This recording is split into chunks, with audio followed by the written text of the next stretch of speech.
Good evening, race fans, and welcome to Podium Esports coverage of the 15th round of the 2021 Midwest Sim Racing Association Premier Series, the VFW Memorial 600, live from iRacing's virtual Charlotte Motor Speedway in Concord, North Carolina.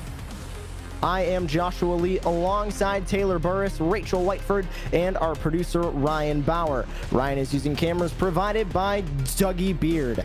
Tonight, the stars of the MSRA go racing in its longest night, 600 miles, 400 laps. The ultimate test of focus, skill, and patience for all drivers competing tonight. And only one can say they walked away a victor after over 4 hours of door-to-door racing. And Taylor Burris, 600 miles around the Charlotte Motor Speedway, whether it's in real life or in iRacing, is the definition of it's a marathon, not a sprint. And to win the race, you first must finish the race. It's going to be a long night for not only us here in the commentary booth, but everybody down on the track. Endurance racing our style to see 400 completed here. These drivers testing the limits of the world of Charlotte Motor Speedway, and it's going to be exciting. And Rachel, that track is going to change a lot throughout the night, not only with the rubber being laid down, but also we're going to go from roughly about evening time to complete dusk by the time the checkered flag falls here at the Charlotte Motor Speedway. There's going to be a lot these drivers need to look out for and a lot of changes they're going to need to make throughout the night. Certainly are, of course. The car that starts the night isn't going to be the car that ends the night, of course. We will end at the night time, which means they have to really consider where they set this car up for. You want a car that's really ready for the night time. That's the majority of the race and the important part. So in the early part of this race, they will be kind of compensating and coping with it. But that means not only is the track going to change with the rubber laid down and with the temperature, but also with the sky. So it's going to get darker, colder. The whole thing's going to change so much. This is one of the most challenging races for oval racing. Let's see what happens. At this time, we would like to bring in Richard Clement, Maryland's 14th District Commander of the Veterans of Foreign Wars, to the booth. Welcome to the VFW Memorial 600 pre-race show, Richard, and thank you for your time this evening. All right, thank you. Now, what would you like viewers to know at home about the Veterans for Foreign Wars? So the VFW is a place where veterans come together, and it's more than just a place where we come together and share stories and lean on each other. We also do things for the community. We do things for Voice of Democracy, Patriots, Pens, things for, Police of the Year, firefighter, teacher, and stuff like that. So we gather together to try and get the community involved and try to get us involved with the community as much as possible. Now, for both people, veterans, and people who want to support alike, where can people find more information about the VFW and how people can get involved? So there's two ways you can get involved. You can go to www.vfw.org, or you can go to your local VFW and the person who is bartending, or there'll be an officer, talk to them and they will help you get involved, whether you're going to try to be a member of the VFW or a member of our auxiliary. And we know you are also in charge of race control here at the MSRA Premier Series. What are you most excited about this season as we approach the 2021 playoffs and tonight with the VFW Memorial 600? So this year we're actually quite excited to have a lot of good drivers. And I like to watch Logan Helton, who's new to the Cup Series for us, and he's done a very good job this year. And John Theodore is another person who's very quietly third sitting in points. So I enjoy watching those two, and I think everybody else would like those two drivers as well. Thank you so much for joining us on the pre-race show tonight, Richard. We hope you enjoyed the show. All right, thank you. That was Richard Clement, Maryland's 14th District Commander of the VFW. We would like to thank Richard and everyone at the VFW for their support and they provide to veterans, and also for joining us on tonight's broadcast. For more information about the VFW, please visit their website at www.vfw.org. Getting ready to begin all of tonight's action. 600 miles. It is going to be a grueling night of action, and about 25 cars all laying down their qualifying times out there on the track right now, getting ready to take to the pit lane here at the Charlotte Motor Speedway and get ready to go racing. The sun already starting to set about roughly about 5:30 sim time, and as the clock runs down on qualifying, we grab a look at your Podium Esports starting grid to begin the night of 400 laps. Ralph Hutchison, our in-race reporter for tonight for Lockdown Racing, grabs the pole to his outside. Logan Helton, we've seen him be very dominant here on Podium Esports 1 back at Bristol Dirt, looking to win again here at Charlotte. Clayton Hoffman to his outside. Brandon Davis, Evan Longaker round out your top 6, and rounding out your top 10 it'll be Vincent Arthur and Stephen Davis on row 4, with Zach York and Chad Gunningsman on row 5. Row 6 will be having Ben Meid in 11th with Wyatt Mickelson in the 12th position. 13th will be the Bullring Racing John Mullins with Kenny Powell starting in 14th. 15th will be TJ Crampton, followed by Matthew Van Gelder in the 16th spot. 17th, Chris Johnson with Brandon Andrews in 18th position. Rounding out your top 20 as we move on down to row 10, John Theodore and Vincent Crow. Row 11 is going to be Matt White in the 21st place with, alongside him, Alan Hobbs in 22nd. Row 12 is going to be Glenn Ballard in 23rd with Brian Struck in 24th. Row 13, the last row here, 25th, Tim Wortman Jr. and Richard Clement in 26th. And Richard Clement, race control for MSRA Premier Series. So we round out the field with a good bit of cars on the grid. And you can see those weather conditions, Taylor Burris. Track temp, 93 degrees Fahrenheit. Partly cloudy skies here at the Charlotte Motor Speedway. But that track temp is going to severely fall off as the sun continues to wind down. It certainly is going to be falling down. That means the grip is going to increase. The cars are going to get more planted to the racetrack. Keep an eye and see where these drivers will try to set their cars up for each stage of this race. 400 laps is a long time to determine where to have the potential setups, because these cars will go from constant changes from into sunlight to dusk into, of course, in full nighttime as the temperature continues to drop. And we got a great look at the virtual Charlotte Motor Speedway from up on top, courtesy of our friends over at Google Earth. And Rachel Whiteford, this track so iconic with NASCAR, right in NASCAR's backyard in Concord, North Carolina. This track very, very iconic when it comes to endurance racing in NASCAR and just NASCAR racing all around. Yes, it does. Of course, you got the dirt track out back. You got the main track here. You got the road course, which is new this time around, and it's exciting. This place is hallowed ground. It's home ground for all the NASCAR teams. For the majority, this is Charlotte. This is exactly where they're all based. So this is big bragging rights to win here.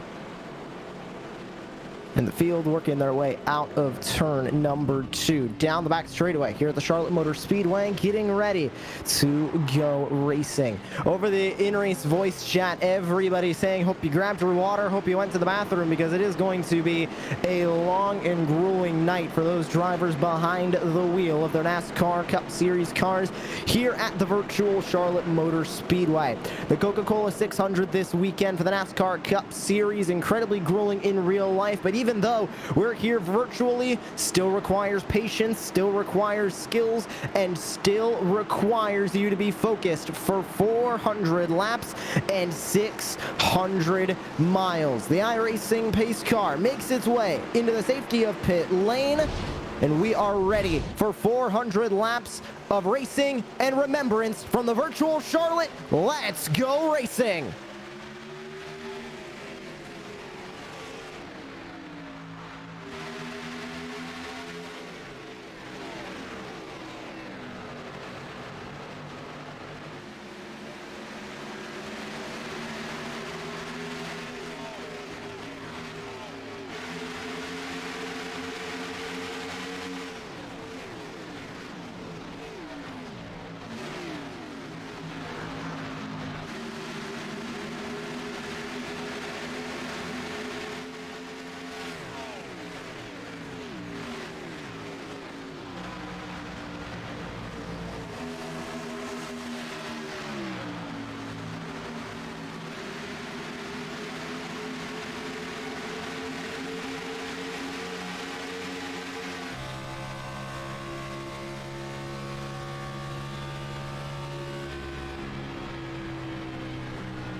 Slipping and sliding already here at the virtual Charlotte Motor Speedway, trading positions all over the racetrack. You're on board with John Theodore there going through turns 3 and 4. Zach York almost had an incident coming off of turn 4 on lap number 1, was able to keep the car under him, but everybody still trying to see what they've got under the hood of their race cars as we go on board with Zach York on lap number 3 of 400 tonight. Taylor Burris already seeing who is going to be the favorites when we go into the night. Certainly so. Right now, as we take a look, Ralph Hutchinson currently your race leader as they work through turns 1 and 2. Jacob Shorba is trying the best to keep up pace with him right now as you're on board with Hutchinson down the back straightaway here. Can't quite seem to get the groove going for him, but lap times will constantly continue to change as we progress through this race course. Each stage is 100 laps, and as of course, looking at timing and scoring, Jacob Shorba set the fastest lap of the race so far. And now working on board with Ralph Hutchison, leading the way. And he is our in-race reporter tonight. There he is in his sim rig. And already you can see the focus on his face right now. Rachel Whiteford, it's tough to keep that focus, in my opinion, for a C-fixed race here around Charlotte, around 45 laps. But keeping the focus for 400 laps is a completely different story. Yes and no. C-fixed is harder. A shorter race, you're dealing with a much bigger sprint factor. You have to go hard the whole time. Whereas in a race like this, you can actually get into a real rhythm at times. Once the traffic settles down, after those first 10 or so laps, you do get to relax into a rhythm, run your pit cycle, save tires. That is the important factor. If you can stretch the tires, keep the speed up, that'll be massive for you. If you can maintain your overall pace throughout a run, yeah, it actually becomes a lot more relaxing. It's just turn, throttle, turn, throttle, and it becomes kind of rhythmic. So it's a lot more calm running a race this long. Drivers trying to get into that rhythm right now as we go on board with Jacob Shorba in the 30, trying to catch up to that leader. Ralph Hutchison up in front. Vincent Arthur, Logan Helton, Clayton Hoffman round out your top 5 right now. And Vincent Arthur sitting there in the 3rd spot in the 24, already up 4 spots from where he originally started the night. Great start for the number 24. Now on board, Brandon Davis in the 91, running in 6th place, looking to catch Clayton Hoffman up in front. And right in front of Hoffman is Logan Helton. And remembering back to Darlington just a couple of weeks ago here on Podium Esports, it was heartbreak for Logan Helton after just a simple iRacing glitch that was fixed in a patch just a couple of days later. So it came out of contention of the win. And Taylor, that's one of the things about sim racing. In real life racing, you'll have those issues. You'll have the cars have issues. The pit crews make mistakes on pit road. It's still a very real thing when it comes to sim racing.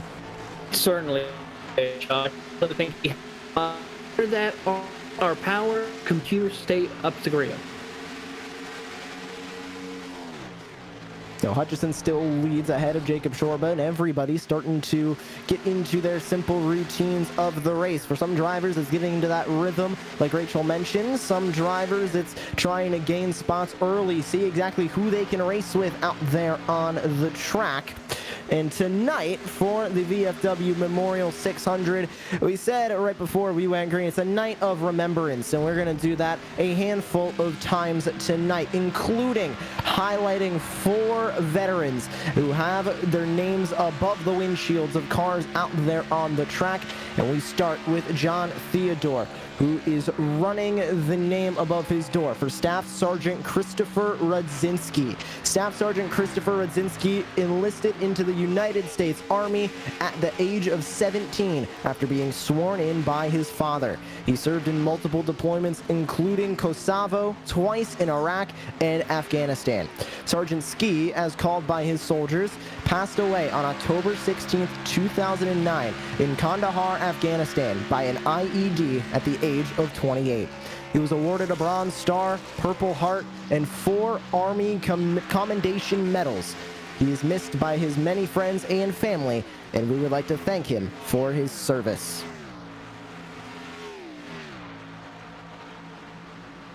Continuing on now, lap number 12 here at the virtual Charlotte Motor Speedway, and we'll be doing that multiple times, remembering multiple veterans who gave the ultimate sacrifice to make sure the United States of America stays free and gives us the ability to enjoy what we love, whether it's racing, whether it's sports, whether it's simple time with family. We'll be honoring every veteran up above those doors and a select few here on the broadcast.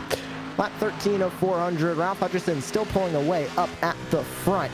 As you can see, the field starting to spread its way out, but a small battle further back for P6 between Chad Gunningsman and Brandon Davis. And Rachel Whiteford, it's a bit of a struggle to have battles this early on because we're only on lap number 13. Tires starting to wear off. They usually lose grip at around 10 laps into the run, so already these guys starting to deal with the tire wear, especially as the track temp is still relatively warm compared to what we'll see later. Yes, certainly is. And looking back here towards about the 10th place, 11th, 12th, we've got some two-wide action running back here. This is what my eyes are on right now. We've got some real hectic, busy racing. And yeah, these guys at the front, they're singling out. They're getting ready for the long haul. They're seeing the green flag feel of this run. Whereas, oh, that was nearly 3 wide back there. Yeah, they're getting exciting. And there's a couple of guys loose back here. They're racing out. This is the end of a stint here. This is the end of one of the cycles. You can't do this early, guys. Just get a single foul, run the race, get a cycle under your belt before you get to any of these things, and work for that lap 100. That's the important thing here.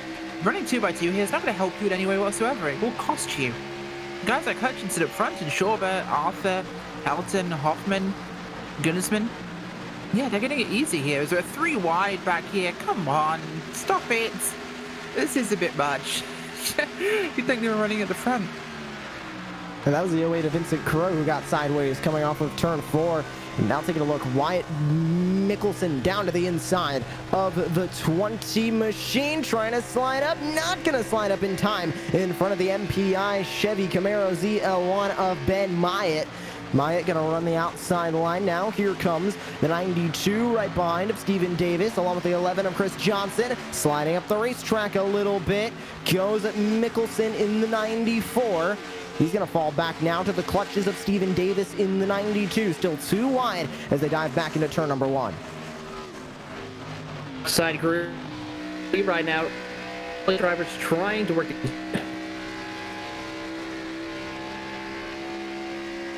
And working on board with Vincent Crow as he runs down the back straightaway into turn 3. 17 laps down of 400, only a fraction done here at the Charlotte Motor Speedway. Down to the inside now is the 11 of Chris Johnson, still trying to work his way around the number 94 of Wyatt Mickelson as they go side by side back into turn number 1. The 77 of Ryan Strunk watching in the wings, waiting for either these two cars to make contact or for a door to open up to work his way around. On board now with the number 77 through turn 3. And the 11 getting a good run down there on the bottom of the racetrack, but the 94 able to rally back up by the wall. Rachel, already seeing multi-groove racing really start to come into play. That outside line seems like a viable line to be taking throughout the race.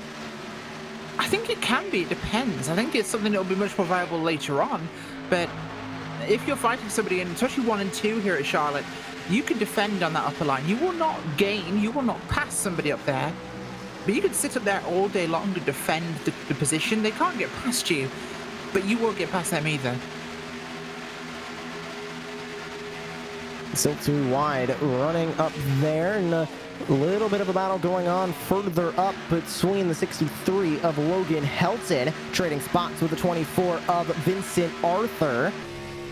Will Arthur be able to make his way back to the back bumper of the 63?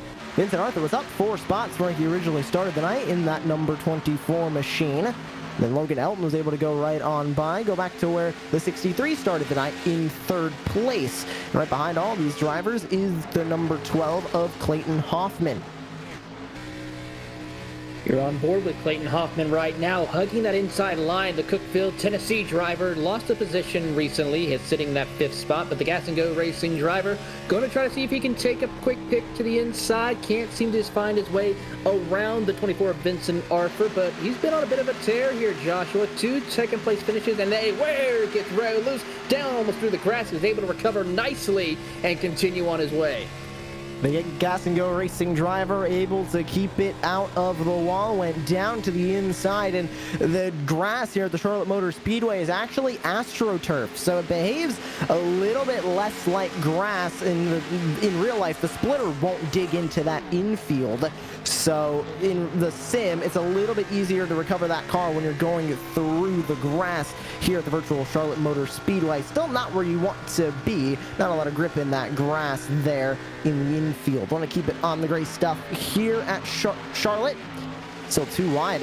Battling further back is a lot of the cars running around the 15th spot. Wyatt Mickelson, Ryan Strunk, Evan Longaker, Kenny Powell, Matt White, everybody battling back here. Too wide, almost laying on each other door to door is the 20 of Ben Myatt with the 77 of Ryan Strunk on the inside. And look at that, a dive from the 77 goes right on around the 20. Here comes the 94 of Wyatt Mickelson now to join that party and get around the number 20 car as they come across the start-finish line at the front straightaway. 2 by 2 as the 95 and the 7 go side by side into 1. Yeah, they're looking real desperate at the moment, and I don't know what the logic is necessarily here in terms of overall track positioning, because that just made me kind of nervous there. 20 tried to look down, saw the 7 and had to bug out, but it's the sort of shenanigans here that's actually costing them time. The leaders are 10 seconds back right now, and that gap is opening and opening and opening and opening.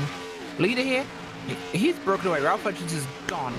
Shorba and Helton, though, I think they're going to catch up to him somewhat soon because they are now running together. They've got that draft, which is going to benefit them here.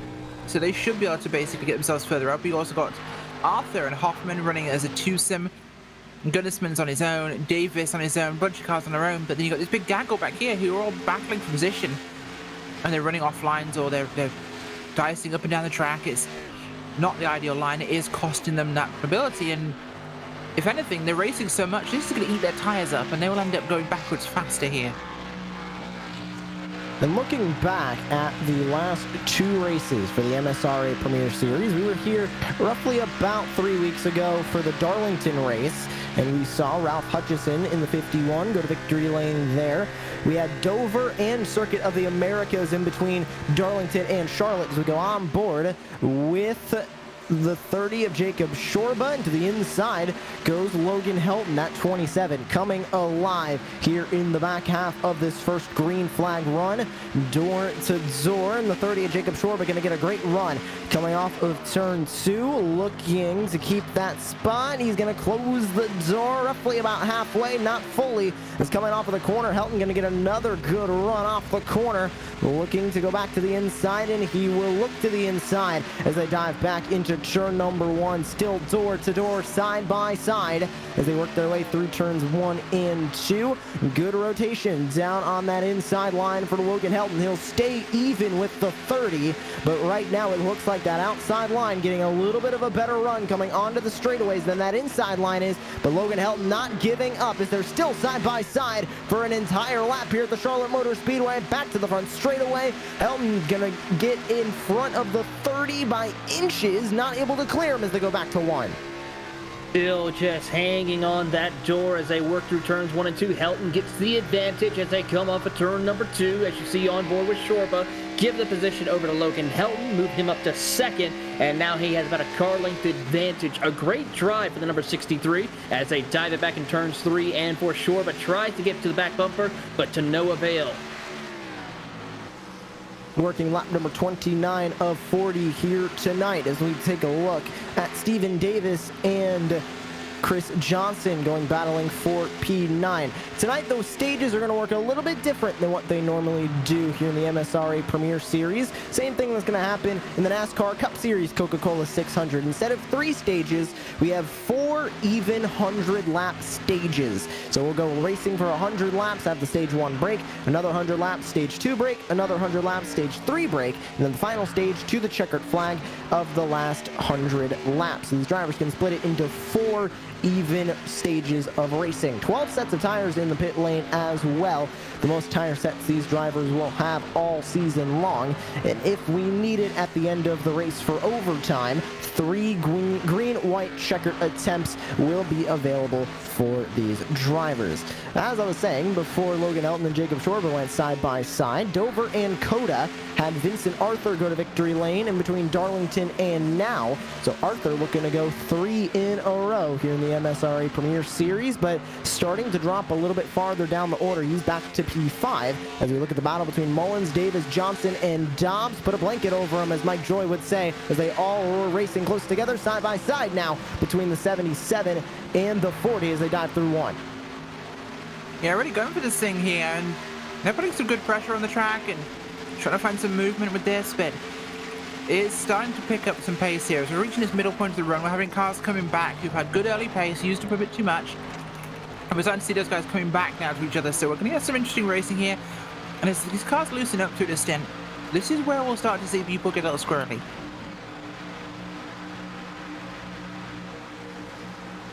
Still working their way through the corner now. Looking at the inside is Alan Dobbs on Stephen Davis side by side. Is the 40 going to lose a bit of ground on that inside line? Keeping that door open is the 92 of Stephen Davis running the outside line. So the 40 of Alan Dobbs goes back to the inside looking for the spot. On board now with Mullins as they stay side by side behind the number 64 machine. Davis will clear Dobbs. Dobbs going to dive right back to the inside. A huge run coming through the entry of the first turn and through turn 2. He's going to grab that spot away from the 92. But Alan Dobbs up to P9. He is your biggest mover of the race, up 13 spots from where he originally started tonight. A great drive by Dobbs, as you see for him coming out of turn number 4 down the front straightaway, and he wants more. He's going to try to get around that number 64 of John Mullins, move him into the 8th spot. He'll look to the inside as he tries to go there. A big night for him compared to the last 2 races he ran, where he finished 24th and 16th. Still running very close together is now Dobbs looking for another move on the 64 of John Mullins. To the inside goes Dobbs, looking to go 14 spots up from where he originally started the night as they work out of turn number 4 side by side, coming across the start-finish line. Dobbs going to look to clear him, not going to be enough as they come back into turn number 1. The outside line looks good, but the 64 going to go way up out of the groove, almost touches the wall, gets it off of it, doesn't make contact, but loses a ton of ground. Now the 40 of Alan Dobbs goes right on around up to P8.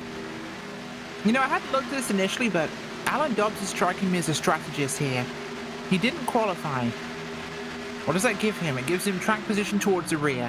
If you aren't confident that you can put a single fast lap in to get the car at the very front of the grid, be at the back of the grid. The 2 safest places on a NASCAR track, because when shenanigans happen, you'll see them coming and you can do something about it. Now, second benefit on a long race like this one, you get a very early pit box. What does that give you? You can speed into pit road to an extent, play with the timing lines, and you can get into your pit box very quickly. And typically, if you are, the further you get up the field, as you pass traffic and get further towards the front, nobody will be pitting in around you. Because if your pit box is at the front, there'll be loads of cars pitting in around you. If you're pitting in at the back, but you're at the front of the grid by that time, you know, late in the race, you'll pit in, and all of a sudden there'll be no traffic pulling into boxes or out of boxes around you. Clean in and out of your pit box, much faster time, easier to hit your marks, which means you actually get faster pit times. So you could really make up some time on pit road by having a pit box at the start of the lane when you're close to the front of the race. What is Dobbs doing? He's working his way close to the front of the race, and he is catching cars left and right here. This guy's playing some big mind games. I'm liking what he's doing. Currently working now in 8th place. And you can see started back in 22nd. A great beginning of the race for Fort Payne, Alabama's Alan Dobbs. They head back through turns 3 and 4. Still leading the way is Ralph Hutchison. He's extended that gap over Logan Helton now to about 1.7 seconds up at the front. Great run for the number 51 right now out there on the track. And there he is in his sim rig. Looks the exact same when we last tuned into him. Still focused, still right in there and working that wheel. And you can see Taylor Burris not turning the wheel a lot. These drivers, it looks like, to me at least, like their car is a little bit loose. So they like them to be a little bit slidey to help the rotation through the corner. Because you can see, not turning it a lot, almost having that wheel straight on exit of the corner. He certainly is. He's got that car dialed in for the first half of this race as he works his way down the back straightaway. Watch the focus as well as that hand movements right there on the onboard. Just a little bit twitchy, tries to get it back under control, but is able to make a nice smooth transition, keeping it straight off the corner exit, continue pressing forward. But a very decent handling race car here for these opening stages here at Charlotte Motor Speedway.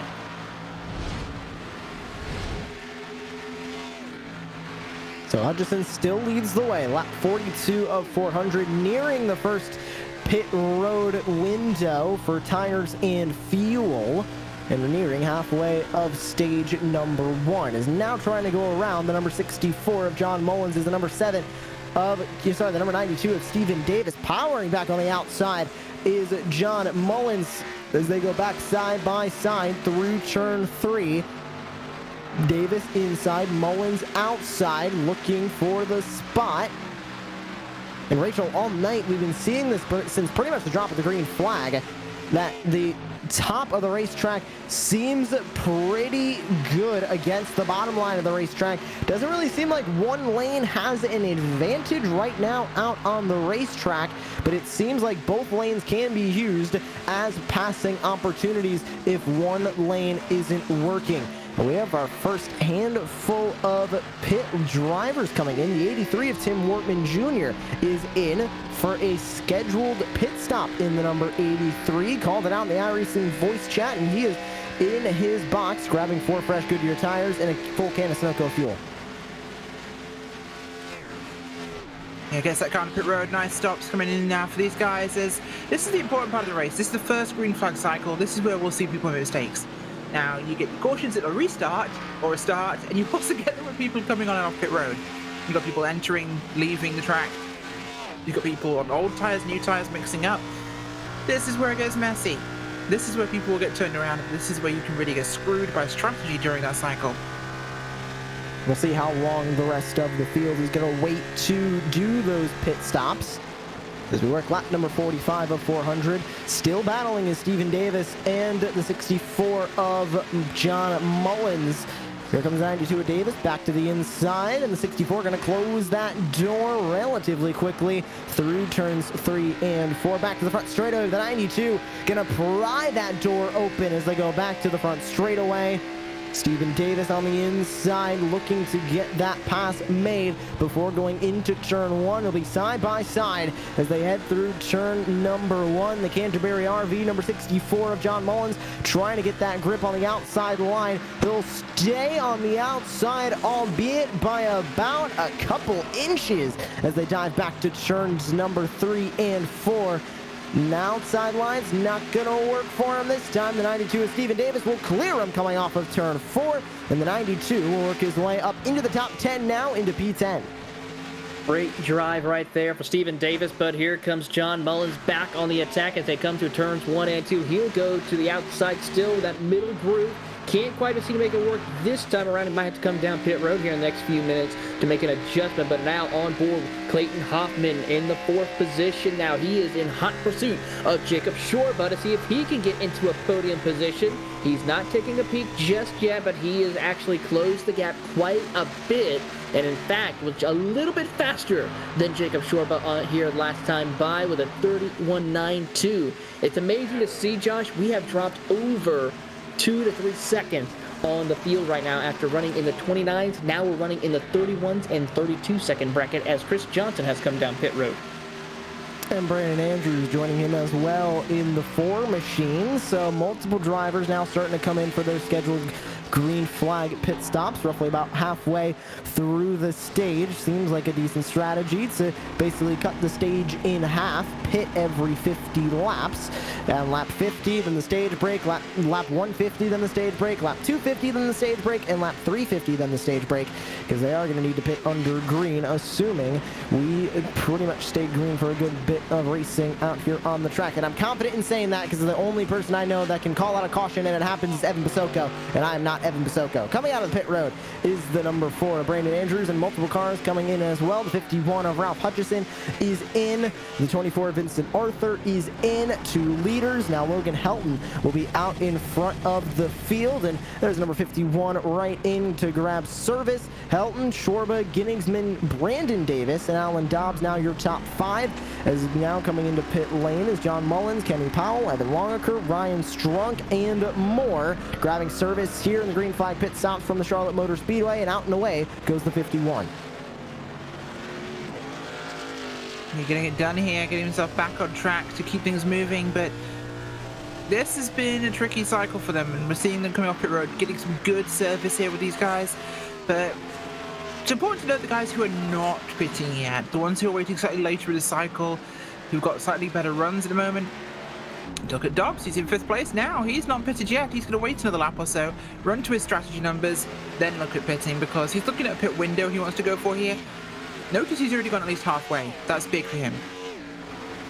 TJ Crampton announcing he's coming in this time by in the 61.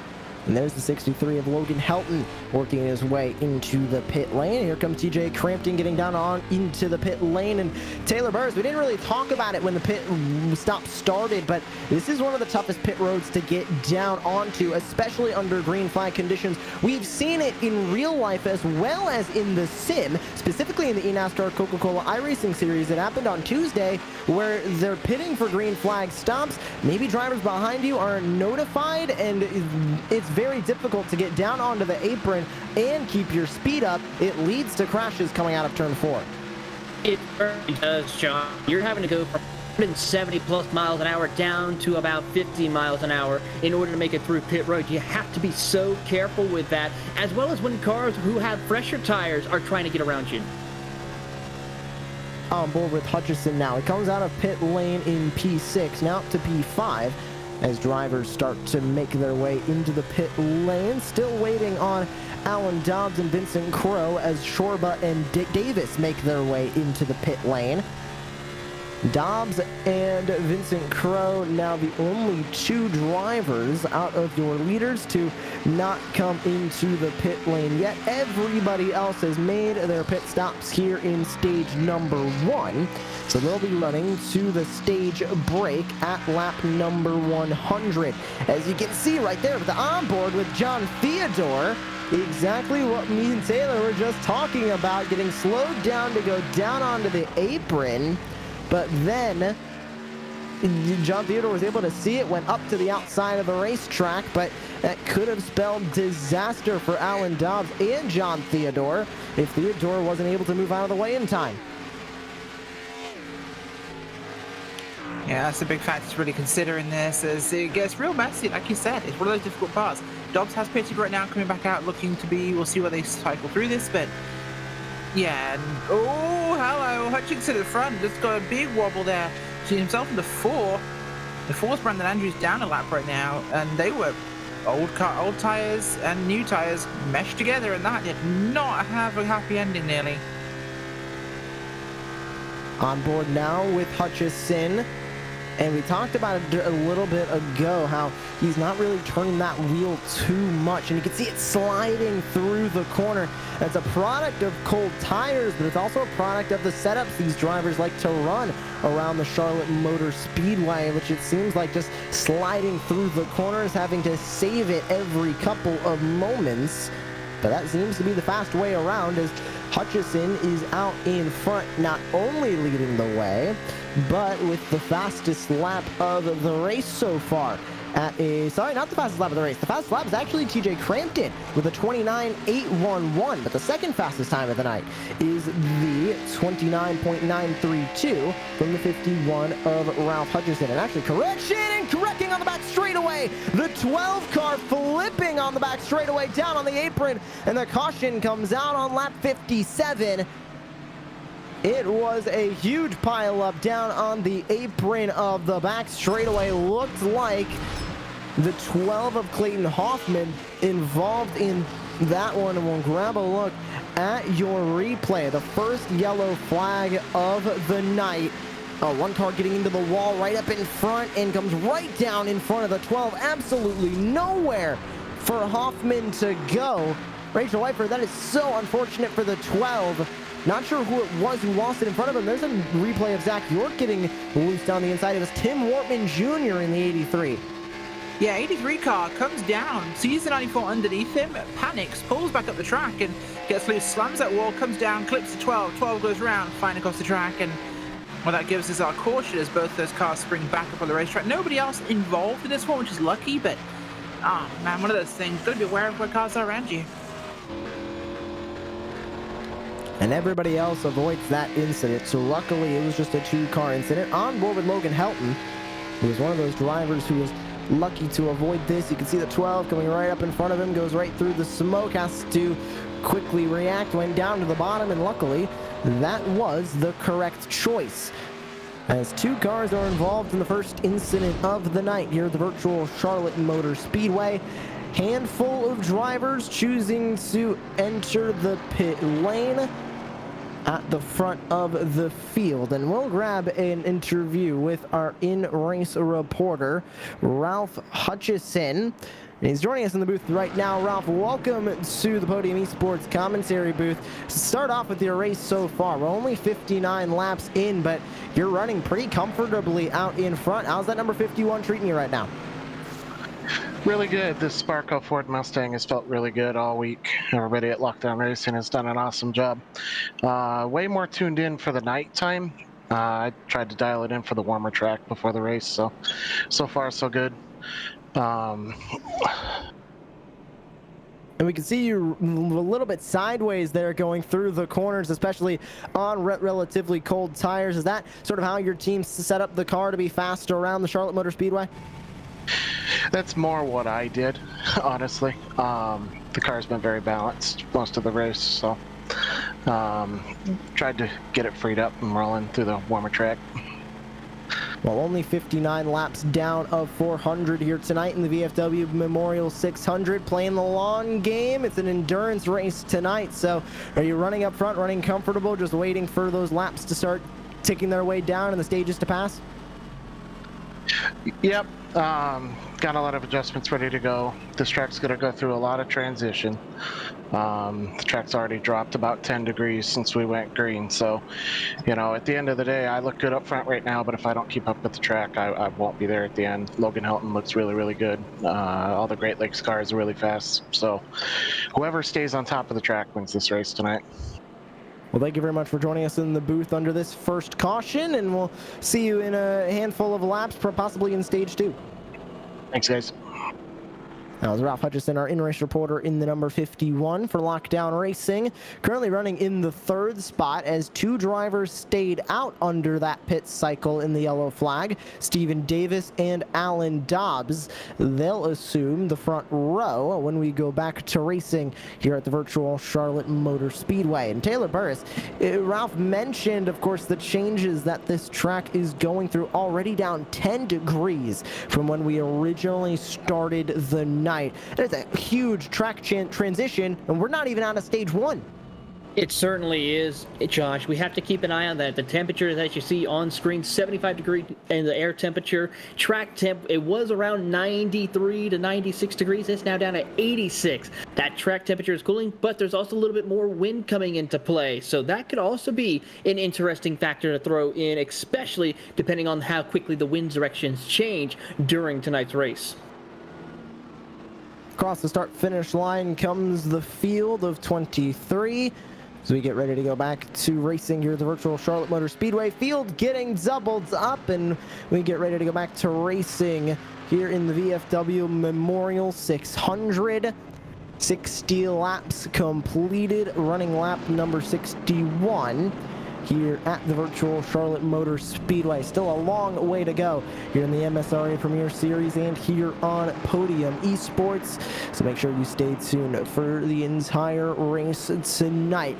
600 miles of both racing and remembrance. We remembered Staff Sergeant Christopher Rudzinski and honored him here on the broadcast. And we have 3 more honoring of veterans of the United States coming up in the remaining laps of this race. When we get ready to go back to racing here at the virtual Charlotte Motor Speedway after the first caution of the night, we'll be going green. 39 to go here in stage number 1. 4 stages tonight, even 100 lap stages here in the VFW Memorial 600. Race 15 of the MSRA Premier Series season, closing in on the playoffs, closing in on the summer stretches.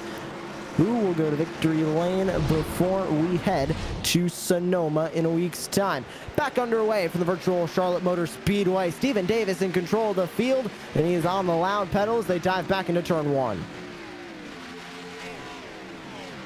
This is where the crazy happens, and they've had their start. They were all ready for the start. They were all tensed up for it, ready to go, keeping it safe. Now they've got a couple of different tires under them where they've stopped in this whole sequence, and honestly, this is where people are being a little bit more concerned about things in terms of having gotten into that rhythm. It could take a bit to get into that mentality of racing here, but Dobbs, he's already sticking his nose in here. He's looking for the lead, and this thing's 3 wide across the stripe here in Charlotte. This is getting a little bit busy, boys and girls. Almost making a pass in the grass was the 24. He'll slide right up in front of the 40 of Alan Dobbs. Vincent Arthur wants the lead, and he wants it now, and he'll take it away. Here comes Logan Helton. Here comes Jacob Shorba. Here comes Ralph Hutchison.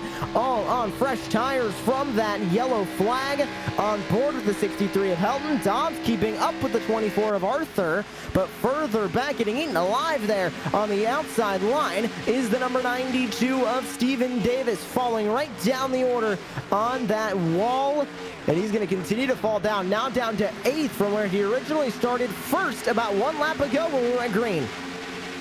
Keep an eye on Vincent Arthur. He has one of the freshest tires out of those drivers inside the top 5 right now as you're on board with him, working his way through turns 3 and 4. The second place car of Alan Dobbs, he's about 5 laps older tires, which will come into play, especially this early on in the run as they rocket across the start-finish line here. The field just setting up for turns 1 and 2. You're on board with Ralph Hutchinson trying to see if he can find a way around Alan Dobbs. There you see the determination and focus on the in-car camera. The Marino, Colorado driver from Lockdown Racing trying to find the opening. He takes a peek to the inside. Door is shut on him as Alan Dobbs still manages to hold on to second place. Dobbs doing a great job. Started back in 22nd, now running in P2 in the number 40. And he will keep that second spot away from the 51 as Hutchison backs off a little bit in that 51. Now running comfortably in 3rd. Here comes John Mullins making a great move up into P4. Logan Helton falling to 5th. Now falling to Jacob Shorba as Shorba runs the outside line. Look at that 30 powering right around the 63 as Helton runs the bottom line. Shorba running the outside line. Great move from the 30 is now the 63 gonna have to deal with Brandon Davis in the 91 as the 51 now has to deal with the 64 of John Mullins as they're side by side. Yeah, this makes things incredibly busy, and there's not a lot of room on the racetrack. 2x2 in 3 is fine. In 1 and 2 it's fine. 4 is less fine. There's a big bump there which can really unsettle that side-by-side running. Makes things really, really wobbly, which is why you tend to see cars a little bit sideways at that corner. And it's right at the worst point of the corner before the kink. On board now with Ralph Hutchison. Comes into tonight's race 5th in points for that Lockdown Racing number 51. Looking for an improvement, and should say Vincent Arthur comes into to this race 2nd in points. The current points leader, Boyd Hogan, did not start tonight's race. So that means 96 points behind Vincent Arthur, with no points being earned tonight for the 96 of Boyd Hogan. Good opportunity for Vincent Arthur to close that gap substantially before we head into the road course of Sonoma next week. On board with Alan Dobbs in the 40. Running right behind the 30 of Jacob Shorba. Shorba and Mullins now on a mission, as well as Ralph Hutchison, as they all went around the 40 of Alan Dobbs. Those worn tires starting to show on that number 40 machine as they work across the start-finish line to work on to lap number 70. 31 to go in stage number 1 as Ralph Hutchison goes to P2, takes it away from John Mullins in the 64, now looking for the lead. There you see these 3 or 4 cars battling for that 8th spot. You got Strunk right there leading in that 77, the 61, trying to see if he can get to the inside as they work through turns 3 and 4. A great drive for them as they rocket off turn number 4. Logan Helton pulling away, but Crampton and Powell trying to reel in the 77 of Strunk. Still single file action right now throughout the field. Great shot as the field storms through turns 1 and 2. Back on board with the 64 of John Mullins. Great day for him so far, up 10 spots from where he originally began the night. The Elkhart, Indiana driver looking to grab some more spots out there on the racetrack, currently running in 3rd for Bull Ring Racing behind the wheel of his Canterbury RV. Number 64 Chevy Camaro. Another one of the drivers running the outside line, and Rachel, we're not seeing a lot of drivers go up there. It doesn't seem to be the dominant line, but like we mentioned earlier, seems to definitely be a viable line that can be used, and a handful of drivers are actively using it out there, not just to make passes, but to gain time on the cars in front. Yeah, it depends on how you're going to do it. If you're going to run there for momentum and speed, then the car might be set up to run slightly better. Yeah, you can do that. The track is three-dimensional. There's different lines that work for different people. You'll find a car set up will run in entirely separate place to somebody else, but that groove that exists on the track is going to be there all night, and that will shift. So there will be a predominant track, but it just depends on how the driver wants to play it, really. To the inside of the 91 of Brandon Davis goes Logan Helton in the 63, side by side. So they head back through the dog leg into turn number 1. A huge dive up the inside for Logan Helton. He might get 2 for 1. A huge run coming through the first 2 corners of the virtual Charlotte Motor Speedway to the inside of the 40 of Alan Dobbs, looking to go up into P5 from P7 at the start of the lap. And that's exactly what he's going to do, right around the 40 and back to the front straightaway. Amazing move from the 63 of Logan Helton. Taylor, we saw this in the first green flag run from the 63. It really seems like his car is set up for the long run. He fell back at the beginning of the race and after this first caution, and now as we go later into the run, starting to climb his way back up through the field as he now punches his way into the top 5, looking for 4th on Jacob Shorba. Certainly has, Josh. The Nexus Esports driver has had one of the strongest cars all race long. One of the things that I've noticed with his car, and a lot of drivers prefer this, especially for a race like this, is having that long run setup, because once you get into that rhythm and everybody's kind of minding their P's and Q's, that's when we see who has the better car for this race. Those who are able to make it on those long runs in order to build that momentum up and keep going, those are the ones you're going to have to watch. Now, those on the short run basis, they're going to be struggling as they continue on with this race unless a late race caution happens or a late race caution before end of stages. So we'll have to keep an eye on that as things progress through the night.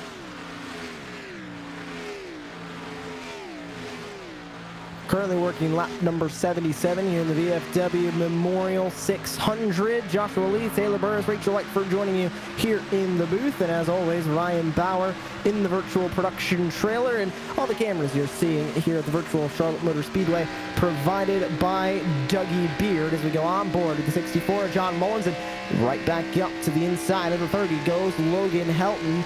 That 63 certainly starting to come alive as they work their way through turns 1 and 2. Look at the run from the 63. He moved the 64 out of the way. The door was closed, but he pried it open with a crowbar, and down to the inside goes the 63 of Helton. He just very easily found himself in 7th a handful of laps ago, now up into P3 with a huge run and looking for the lead. Yeah, it's a great move from him. He made the door, made it open, and he got what he needed when he needed it. So that's a really huge thing for him, I think. Really important to how this race will flow for him. But these guys all know now they don't have a full stint to go to before they hit the end of this cycle. So it is less about saving tires. Now it's about making those places, getting track position. Vincent Arthur still leads the way here in the VFW Memorial 600. 22, now 21 laps to go here in stage number 1. We'll grab a quick break here on Podium Esports. Don't go anywhere. You won't miss a moment of the action as we'll go side by side. You're watching the VFW Memorial 600 from the virtual Charlotte Motor Speedway. Roughly about 20 laps to go before the end of stage 1. No man, no woman, no one left behind.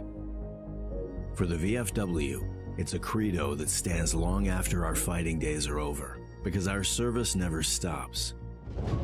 We're still serving, which is why we pledge to help our own, no matter where they are or when they need us. We're here for student veterans with scholarships and helping with GI Bill benefits. We're providing grants for our brothers and sisters in arms who need a leg up. We're a nationwide network, helping veterans file for the compensation and benefits they've earned, and standing by them till they get what they deserve. Whether it's here or abroad, we're committed to making life better for veterans, standing in lockstep with those who stood so courageously for everyone else. It's what makes us the VFW.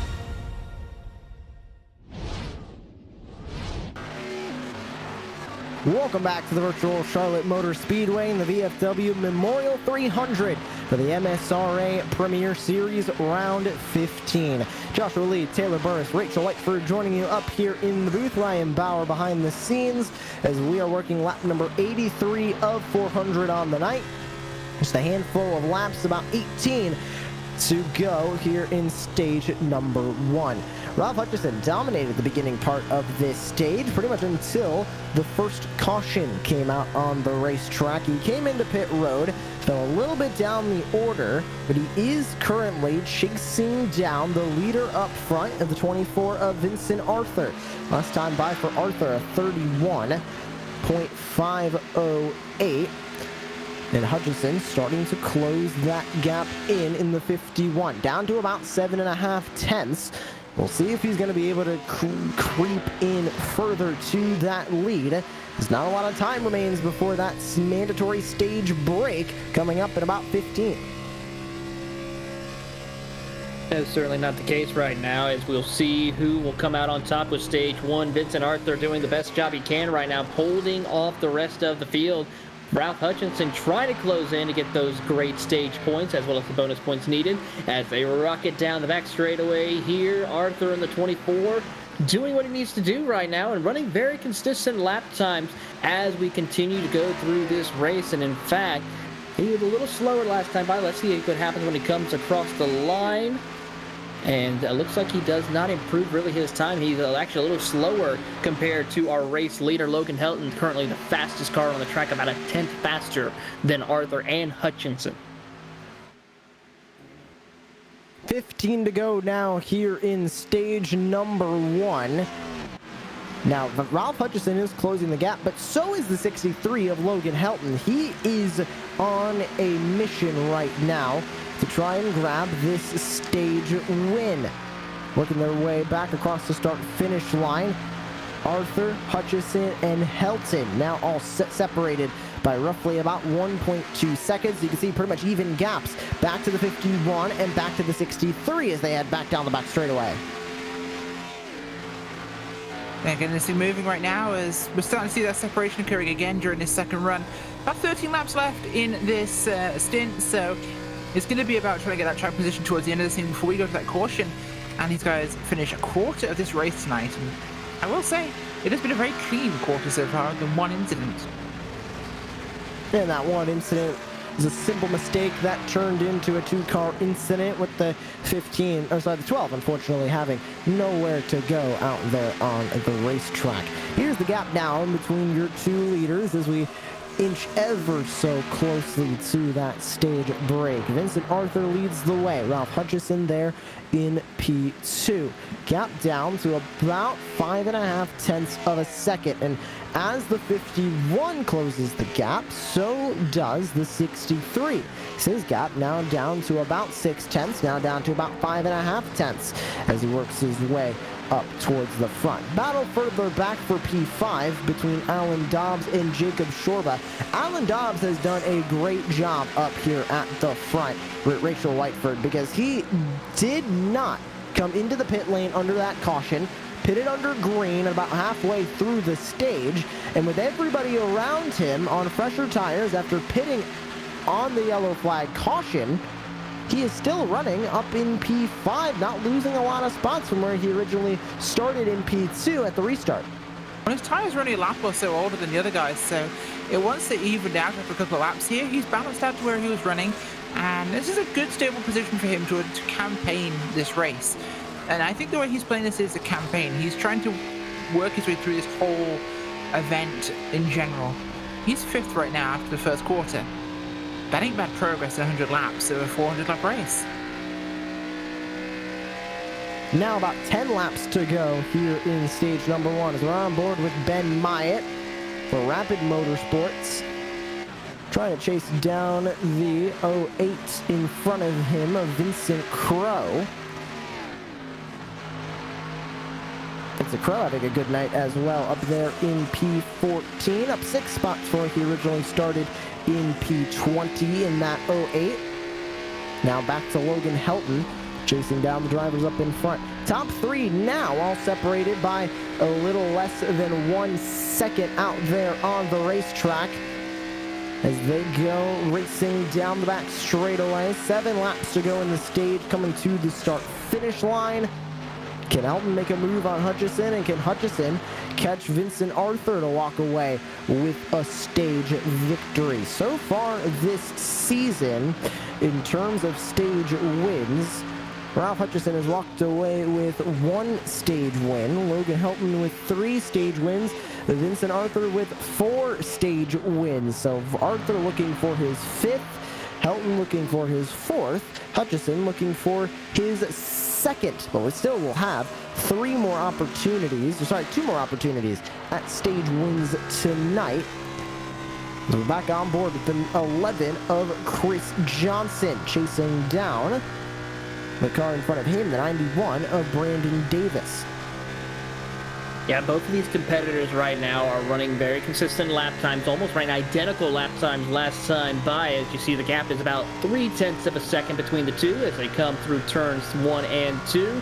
As you're on board with Brandon Davis down the back straightaway, trying to keep that gap between him and Chris Johnson around the same, where he can get that much needed stage points before the end of today's race. But actually closing in on the back bumper of Kenny Powell, so we could have a 3, maybe a 4-car battle for the 6th position if you throw in the 30 of Jacob Shorba as they come down the front straightaway here. There you see on board with Kenny Powell how close the gap is, 0.2 of a second between him and Davis through turns 1 and 2. Both of them running that middle groove, but you see Davis now dive to the bottom of the racetrack off of turn 2.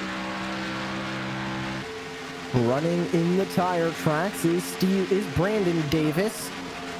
Kenny Powell trying to use that draft of Jacob Shorba up in front to pull away from this group, but those 3 still battling coming off of turn number 4. Back up a little bit further up to P5, battling for P4 is John Mullins and Alan Dobbs. Dobbs with a great run entering turn 1 here at Charlotte to pull away a little bit more over Mullins, as Mullins lost about a 10th there coming off of turn number 2 as they enter back to turn 3, both running that bottom lane. Mullins running a little bit further up from middle to exit, running about the middle line, coming off of turn 4. Doesn't seem to be helping him a lot there, running that outside line, especially since he's not running pretty much fully up on that top line, mainly straddling in between the bottom and middle lines. Yeah, it's kind of the place you really want to start to be at there. As you got to be a little bit careful. You can use it to help you rotate, but if you make a mistake, it will bite you very hard. 3 to go now in the stage. Is getting a little bit loose as the 11er Chris Johnson is able to save it. Didn't take a trip through the grass like we saw Ty Gibbs do earlier on today in the NASCAR Xfinity Series race at the end of stage 1. Sorry, the end of stage 2. And look at that move, getting loose, making it is the 91 of Brandon Davis, diving to the inside in turn 3, looking for 7th on Kenny Powell in the 7. Not going to be able to make that move happen on the inside. Slides right back up into the line as they'll take 2 to go in the stage. Shorba still leads this group ahead of Kenny Powell, ahead of Brandon Davis, and Chris Johnson still watching in the 11 from further back. You're on board now with Shorba, looking back at Powell, about 4/10 back in the 7. Also running in the 7th spot, and he's up 7 spots from where he originally began. It's 7-7-7 right now for Kenny Powell. I think that might be a sign of things to come for the Mebane, North Carolina driver, as he has gained those 7 spots like you pointed out, but he wants a little bit more. He's going to try and run down Jacob Shorba here, but we should be seeing the green and white checkers this time by. I don't think he's going to have enough time to get to the back bumper of Shorba from our pass, but here comes Vincent Arthur, 3 and 4 for the final time of stage 1. Vincent Arthur in the 24, back-to-back wins at Dover and Coda, gets started at Charlotte incredibly well as he'll grab the stage 1 win. Hutchison, Helton, 2nd and 3rd. Alan Dobbs will walk away 4th, and John Mullins walks away 5th in the 64. And there's the caution flag here from the virtual Charlotte Motor Speedway to end stage number 1. Vincent Arthur, your stage 1 winner, presented by Shorba's Racing Graphics. SRG offers great services at affordable prices with iRacing paints, logos, numbers, and even t-shirts. $5 from each sale are donated to the Midwest Sim Racing Association End of Prize Fund. Visit them on Facebook at Shorba's Racing Graphics. A great stage win for the 24 of Vincent Arthur, powered by Shorba's Racing Graphics, and we're expecting the entire field to work their way into the pit lane this time by as we go under the yellow flag for the first stage break of the evening. We'll see who will come down pit road and who will win the race off of pit road, as everybody is going to come in together for the first time tonight.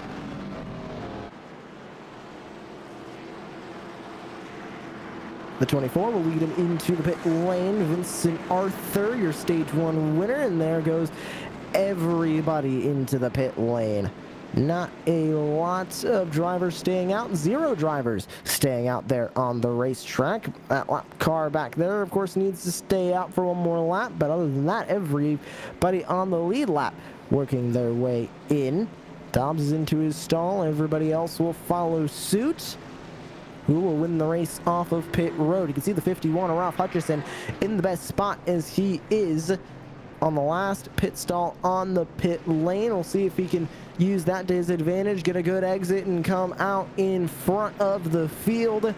And it looks like coming out very close, but it will be Ralph Hutchison grabbing the win. It's Hutchison ahead of Arthur, Helton, Dobbs, and John Mullins, your top 5 as they exit the pit lane.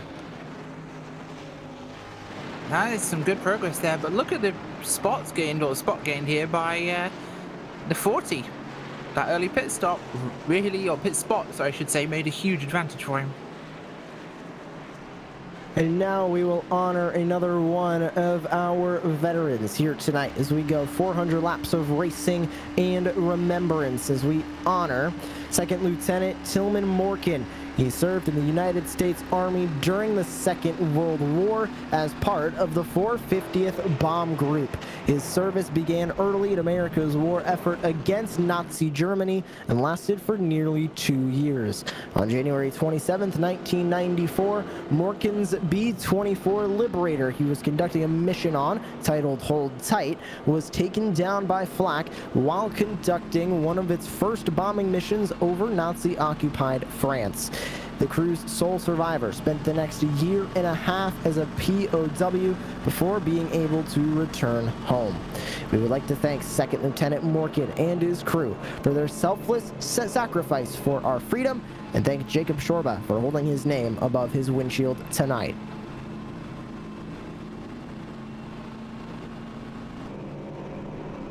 Really is an honor, to be honest, to see these guys having their names held above here and see the sacrifice honored in such a way that these guys are carried with the races, and it always touches me. And of course, it happens in real life as well with NASCAR Salutes. Obviously, that program has taken off in the NASCAR community, especially on Coca-Cola 600 weekend. We'll grab our in-race reporter, Ralph Hutchison, really quickly and speak to him in the number 51. Welcome back to the commentary booth, Ralph. Won that race off pit road. You're back in front. What's the main strategy as you enter stage 2? Keep staying up with the race car. You know, those dirty air is a really big deal, and Vinny being able to get in front of me with the cars that stayed out there, I got to about a half second and it was a wall, and Logan did the same thing with me, half second and a wall. So, you know, getting on and off pit road is something I've worked pretty hard on, so I think that's going to be an important story here. Want to shout out real quick up on my windshield Sergeant Alan Spears, an American hero that fought in World War II on the Pacific Theater. Very, very proud to have him up on the windshield tonight. Hopefully we can get him to victory lane here.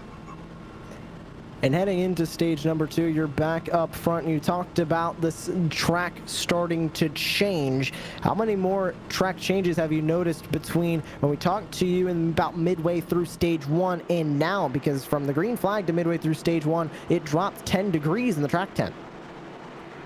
Yep, another big one. So there's almost 2 changes the way this works. The temperature drops off, the usage comes up, and the sun going down is going to be a really big one. So we're not too far away from that. I think I have a good grasp on what we need to do to this Sparko Ford Mustang. We'll just have to see. Thank you so much for joining us here at the stage 1 break, and we'll see you very soon if a caution comes out in the stage or at the stage 2 break. Sounds good, guys. Thank you. Ralph Hutchison, our in-race reporter in the number 51 for Lockdown Racing. Sparko and MPI on his Ford Mustang tonight. It's Ralph Hutchison ahead of Vincent Arthur, Logan Helton, Alan Dobbs, and John Mullins. Your top 5 as we get ready to go back to racing from the virtual Charlotte Motor Speedway. 1 stage down, 3 to go in the VFW Memorial 600. We're back underway.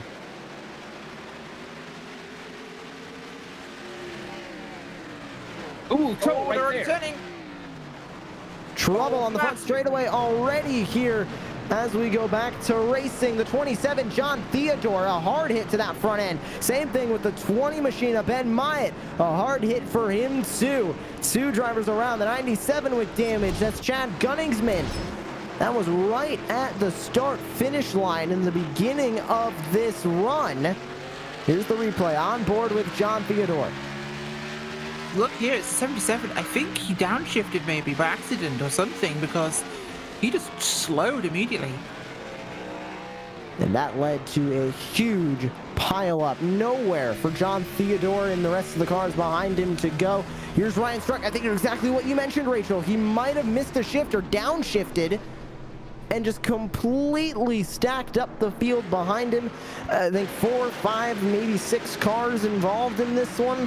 Here's another replay. The 97 went right into him, and that led to the 20, the 17, and more piling in as they went through the dog leg here on the front straightaway. One more time on board with Chad Gunningsman. Oof. Major just stack up. So that brings out the second incident caution of the night, third caution total. That brought a couple of good cars down into the pit lane and damaged a couple of good ones as well. But as we work on lap number 107 of 400, field back under the control of the iRacing official pace car. Ralph Hutchison was able to keep the lead, and Logan Helton was able to get around Vincent Arthur in the 23. So now the 63 of Helton is going to be scored up there in second place, and there's Podium Esports' own John Theodore in the 27, working his way into the pit lane. So if you want to see his POV of that incident, you can head over to twitch.tv/DirtyAir13. Or sorry, that's Gary Sexton. I was reading an incorrect sponsor read. My fault there, but still working under the yellow flag. John is still streaming this as well, so you can check out John Theodore's view of that incident over on his Twitch page if you would like to see a exact look at what happened there. As the field works under the yellow flag here at the virtual Charlotte Motor Speedway. Hutchison leads ahead of Helton, ahead of Arthur, Dobbs, and Shorba, your top 5. Mullins, Davis, Powell, Johnson, and Longaker rounding out your top 10. As we're back under the yellow flag. Taylor, talking about the track changes, you heard Ralph mention it. Sun going down, track temp going down, and the usage going up. After 100 laps, that usage is starting to climb. But with the drivers running in multiple lanes, it's not really going down in one spot. It's going down from the bottom of the racetrack all the way up to the wall. It certainly is, and that's going to be one of the key things for each and every single one of these drivers here tonight, is finding that sweet spot for their cars during the runs of the race here. It's so critical to find that groove that best suits for your car to help get around this track, especially when those temperatures going down. We now see turns 1 and 2 is in complete shade right now as the sun continues to set here at Charlotte Motor Speedway. Turns 3 and 4, a little bit of sunlight, I still believe, if I remember correctly, but that will change here as we'll soon see the lights ablaze around this circuit and get ready to see darkness approach. So if you want to see John Theodore's view of that wreck, his Twitch is John_A_Theodore to see that incident. Usually you should be able to see Gary Sexton over at Dirty Air 13 streaming the MSRA Premier Series and streaming races all across iRacing. You can still check out his Twitch channel, twitch.tv/Dirty Air 13. Give a follow to both of them as well. If you're not followed here on Podium Esports, give a follow to us over here. Subscribe on the YouTube and give us a follow on Facebook as well. Don't miss any broadcast here on the Podium Esports channel. And thank you to John Theodore for the raid of his 33 viewers. And welcome all of the viewers who are tuning into John Theodore's POV stream. Now here on the main stream after Theodore got caught up in that incident right here at the beginning of stage 2. Across the start-finish line, lights go out on the iRacing pace car, and we'll be going back to racing this time by in the VFW Memorial 600. Joshua Lee here with you alongside Taylor Burris, Rachel Lightford, and Ryan Bauer using cameras provided by Dougie Beard down in the virtual production trailer. Rachel, as we go back to green, we only really made it to about turn 1 on that restart. So this is the real first restart of the stage, and it's going to adjust the pit strategy just a little bit because they're going to be able to stretch that fuel from roughly about 50 laps into the stage now to about 60 laps into the stage. Exactly, and it really changes how this whole thing moves, and this will change with the cyclers, what people are going to do with it. But knowing they're going to have cautions at the end of each 100 laps, it does affect how and why they run this strategy. They're essentially running 4 100-lap races, not one 400-lap race. So, totally different strategy. Still a long way to go here from the Charlotte Motor Speedway. Working lap number 110 of 400. Field doubled up behind the iRacing pace car as the pace car will make its way down into the safety of pit lane. Ralph Hutchison in control of the field. Logan Helton is outside on this restart. We are back underway from the virtual Charlotte.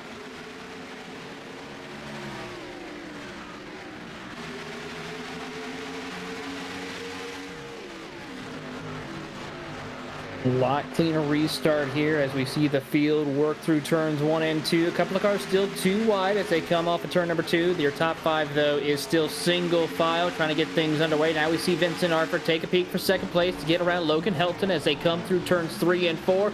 Arthur right there against the driver's side door of Logan Helton. That will be the pass for second. Alan Dobbs is going to try to follow suit and fill the gap to make sure Logan Helton stays on the top side of the racetrack. Side by side now between Dobbs and Helton. Seeing the same thing we've seen on the restarts from Logan Helton. Falls right back the order. His car tuned for the long run. So the 63 struggling on the beginning of the run as they continue to work their way through turn 3 and 4. You can see Helton falling way back, losing 2 spots there to both Mullins and Shorba as they work back to the start-finish line. Yes, certainly is here, and that's going to be a big impact for him. But right now they're racing up ahead to 14-64 here, getting super tight there through 2 as Mullins looks to make that move up to 3rd place. Here comes Vincent Arthur up at the front for the lead, battling with Ralph Hutchison. And you can see back to John Mullins, Alan Dobbs, and Jacob Shorba running close together at the back, side by side for the race lead here at the Charlotte Motor Speedway. To the inside goes the 1 of Vincent Arthur in the 24, runs right on around the bottom of the racetrack, and he'll take the lead away from the 51. But here comes the famous Charlotte crossover move from Ralph Hutchison in the 51 back to the inside of the 20 of Vincent Arthur. And just as quickly as he had the lead, he might lose it as they're still side by side, door to door, wheel to wheel, coming off of turn 4. Still side by side as they come across the line by inches. It'll be Arthur leading when they came across the start finish, but they are not done battling as they work through turns 1 and 2. It's Hutchison up front, Arthur in second place on the outside line. Still door to door, wheel to wheel, fender to fender as they go back into turn 3.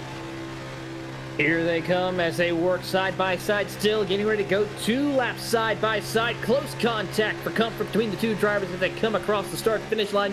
Give his position back to Hutchinson as they dive it back into turn 1. The 51 Ford on the inside, the 24 Chevrolet on the outside, as we see the 64 of John Mullins watch on as they rocket down the back straightaway. Side by side still, they work back into turn 3. Arthur running well on the outside line, just not enough to fully work his way around the 51. Likewise, the 51 doesn't have enough on the inside line to work his way right around the 24 as they come back across the start-finish line. It's Arthur leading again at the line. And now joining us up here in the commentary box, we will have John Theodore, driver in the number 27 here for a moment. John, what happened during that incident that you saw? And that was just a classic track blocker on a restart. 77 City missed a shift, which that'll happen sometimes. And, you know, I was just wrong place, wrong time where I was on the outside line there. The track was completely blocked when I arrived. And as we see, new race leader, the number 51 of Ralph Hutchison. How good was that number 27 machine before you ended up getting into that incident at the start-finish line? Do you think you had that confidence to work your way up to the front and rival into the top 5 further into the race? It's hard to say. We were not good when we fired off. We were hitting the splitter real bad. So a couple pit stops we had, we kept trying to bring the pressures up and see if we could get the thing off the track. I don't know if we had anything for the front 3. Those guys were lightning quick. But, you know, I think that as the track cooled down and we got into the evening, I think that we were going to have something to, you know, get a top 10, maybe a top 5 by the end of the race. Well, an unfortunate end to your night in that number 27 machine. Anybody else you would like to thank here on Podium Esports before we let you go? Yeah, thank you to all the folks over at anykey.org. It's awesome that they brought me on as an affiliate this year. They do real good stuff. They're the ones that are responsible for the pledge that I do on the starting grid at the beginning of every race that I stream. Also, thank you to all of you guys over at Podium and in the booth. Y'all are doing a great job for us and really appreciate that. And thanks to Gary Sexton in particular over at Diamond Hands Racing for, he's my teammate, did the setup work. We missed it a little bit at the start tonight, but he was in my chat giving me pointers and telling me what adjustments to make all throughout, so I think we were really going to have something by the end of it. So yeah, thank you guys very much, and y'all have a good one. Enjoy the rest of your evening.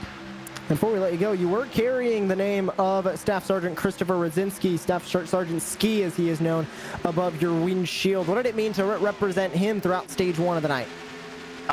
It's always an honor to represent someone who's made the ultimate sacrifice for this country. I'm a conscientious objector. I'm always, for peaceful resolutions and everything, but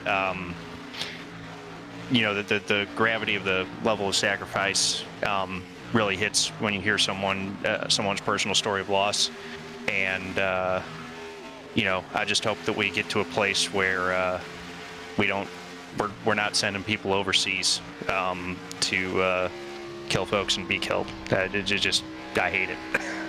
So honored to represent him, and yeah. Well, thank you very much for joining us here in the booth. John Theodore, driver number 27, fortunately taken out on an incident at the beginning of stage number 2. Back to the battle up at the front. Logan Helton starting to come alive throughout the run here as we work on lap number 123 on to lap 124. And the 63 starting to chase down the 24 of Vincent Arthur as Ralph Hutchison tries to check out from the field up at the front of this race. 9.5 tenths the gap between the 51 and the 24. So you go on board with John Mullins trying to keep Jacob Shorba in his rear view mirror and trying to catch up to the 63 of Logan Helton. Taylor, we're in a little bit of a lull here in this race as we close in on roughly about 7 p.m. sim time. Sun has pretty much gone over the grandstands, just waiting on the lights to turn on and the sun to fully go under and see dusk here at the virtual Charlotte Motor Speedway. But right now, it's just a little bit, still a little bit light out. Track temp starting to fall a little bit more, and the air temp starting to fall a little bit as well. So still a lot of changes left for this track to go through, and we're going to be in full dusk probably by the end of this stage here. It certainly is. We're expecting at least 2 more big changes. You just pointed one of them out, that dusk time period where we'll see the drivers just about the lights start to crack on the stadium here as we see on board with Helton trying to find a way to get around Vincent Arthur for second place as they head down into turns 3 and 4. Helton to the inside of Arthur. And then that final stage where it's complete and total darkness around this circuit where the temperatures will continue to drop throughout the duration of tonight's race, and the grip levels as well as the handling of the race cars will continue to ever change before we see that checkered flag.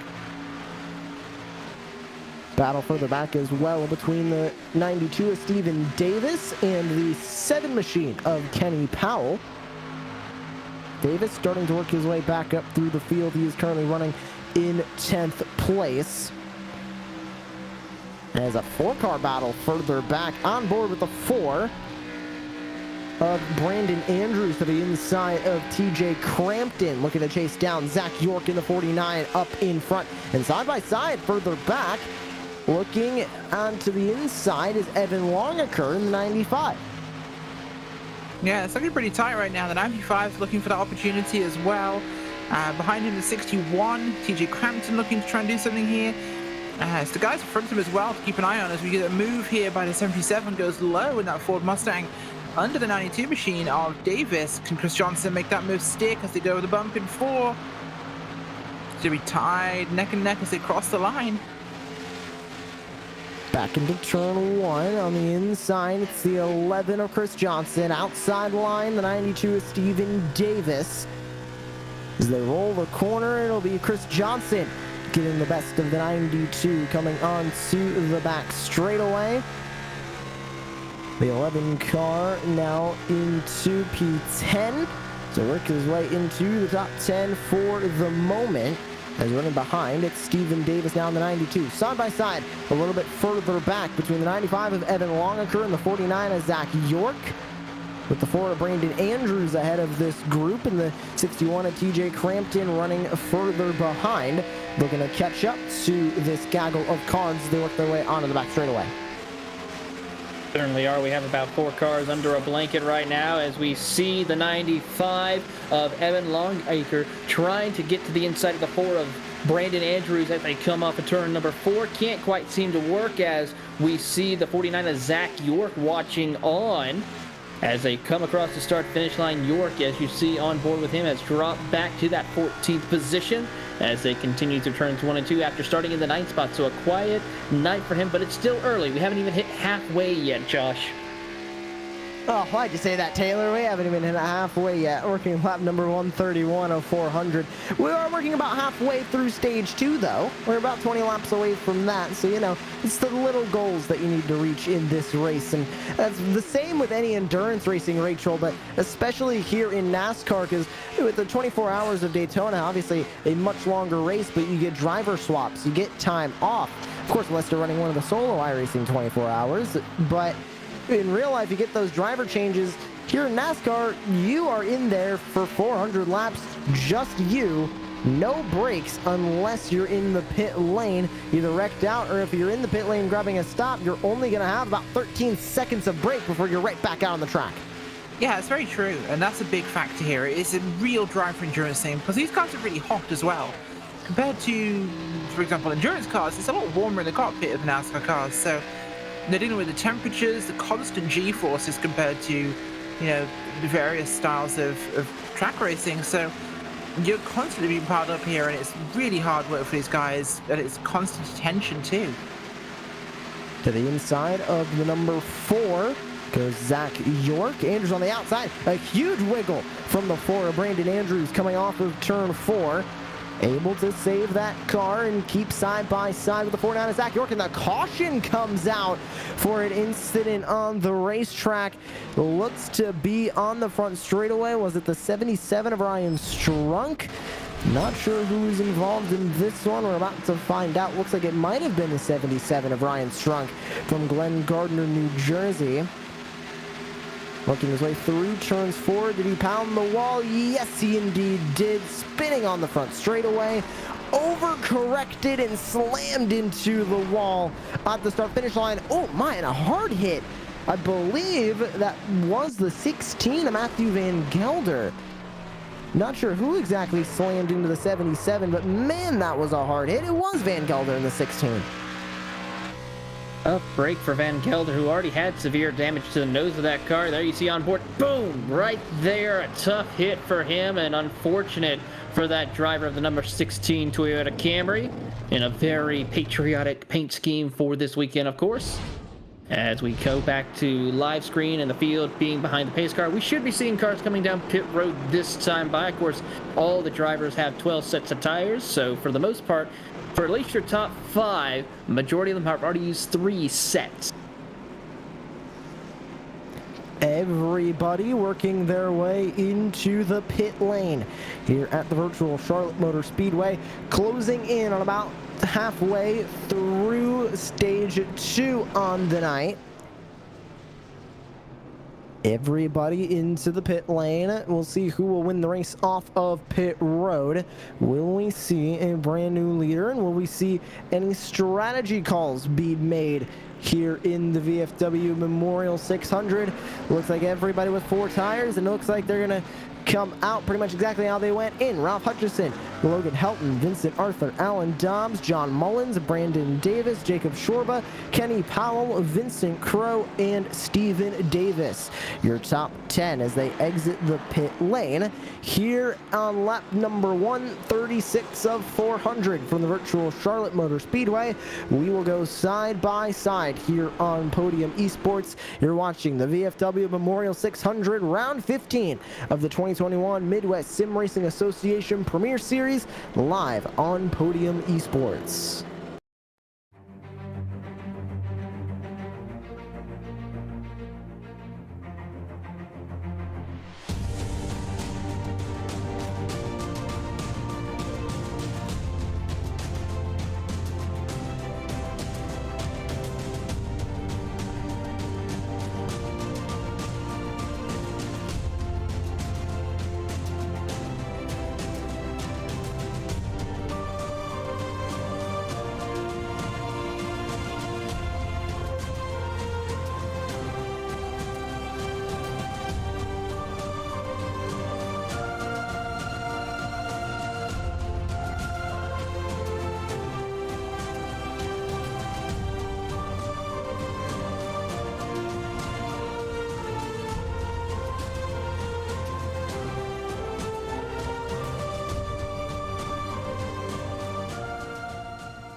Welcome back to the virtual Charlotte Motor Speedway for the VFW Memorial 600 in the 2021 Midwest Sim Racing Association. Joshua Lee joining you here in the booth alongside Taylor Burris and Rachel Whiteford. Glad you're tuning in here on Podium Esports tonight for the MSRA Premier Series. A lot of wonderful upcoming events here and around the world of Podium Esports, starting of course with PCA Sim Racing coming up tomorrow night at 7 p.m. Eastern Time for a special event. Tune into that over on youtube.com/PCA Sim Racing. Then of course at the evening, the MPI Cup Series Round 19 from Talladega. That's expected to be an exciting one as they continue with their playoffs at 9:15 p.m. Eastern tomorrow night on Podium Esports Twitch channel. Then PCA Sim Racing is back on Wednesday night at the Canadian Tire Motorsports Park for Series 6. That is on Wednesday night, June 2nd at 8 p.m. Eastern Time on youtube.com/PCA Sim Racing. The eNASCAR Pro Invitational iRacing Series returns on Wednesday night as well for possibly the most anticipated race of the season at the all-new Chicago Street Circuit. That's on Wednesday night, 8 p.m. Eastern on FS1 or Fox Sports Racing if you're to the north in Canada. The Dirt Sprint Car Championship Series, the 410 Sprint Cars at Bristol Dirt as they continue on their trek towards the championship. That's on Wednesday night as well, starting at 9 p.m. over on twitch.tv/podium2. Then the eNASCAR Road to Pro Qualifying iRacing Series returns from the paperclip Martinsville Speedway on Thursday night at 9 p.m. Eastern. Catch that right here on twitch.tv/podium esports. Then Next Gen Fast Fridays. Race the Next Gen car at Watkins Glen. Sign-ups will be open for that in this next week as well. And you can tune into it 9:30 p.m. Eastern on Friday night on twitch.tv/podium esports. And remember to be right back here on Podium 2, Twitch, and everywhere else on Podium Esports, Facebook and YouTube for the next broadcasted race of the Midwest Sim Racing Association Premier Series from Road America, Saturday night, July 3rd at 8 p.m. Eastern Time. Back to racing from the virtual Charlotte Motor Speedway as we work to halfway done with stage number 2 in the 600-mile marathon that is the VFW Memorial 600. We're back underway.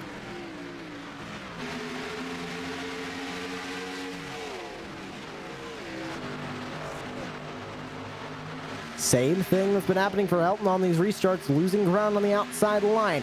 It's Hutchison leading the way ahead of Arthur, Helton, Mullins, and Dobbs as Mullins and Dobbs go side by side. Mullins on the inside, Dobbs outside as they work through turn 3. Great battle right here between Dobbs as well as Mullins as they come off of turn 4 right here. He's got to check a peek to the inside of Helton to see if he can move up into that third spot. Helton, though, going to shut the door on him as they come rocketing into turns 1 and 2. Dobbs to the bottom of the racetrack to throw the block as Helton is going to now hold there. Mullins thinks about going to the top side, but Dobbs has a nose there. Top 3 blocking going on in front of them for the race lead. Here comes Vincent Arthur to the outside line. Not able to get a good enough run on Ralph Hutchison, so Hutchison will stay in the lead. The 51 blocking up there at the front, as Taylor Burris just said, trying to keep that 24 behind him as they work their way back into turns 1 and 2. These cars have been the 2 dominant ones all race long, and that is staying as we are midway through stage 2.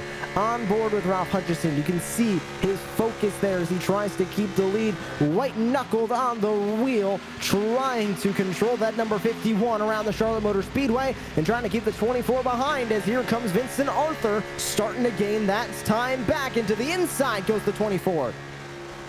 Making that move look easy, gets the nose right in there and takes the inside line, but it's not going to be enough because Hutchison could defend on the outside there. But looking a little bit further back here, the 40 in an absolute melee. He just went literally 2 laps side by side with the 64 machine of Mullins, and this 4 are still all over each other with Helton, Dobbs, Mullins, and Shorba. On the outside, it's Shorba. Logan Helton getting dangerously close to the wall on exit there of turn 4 as they all battle for P3. Dobbs in the middle of this group. Mullins to the inside of Shorba looking for P5. Dobbs going to quickly fall back, though, as he runs the inside line.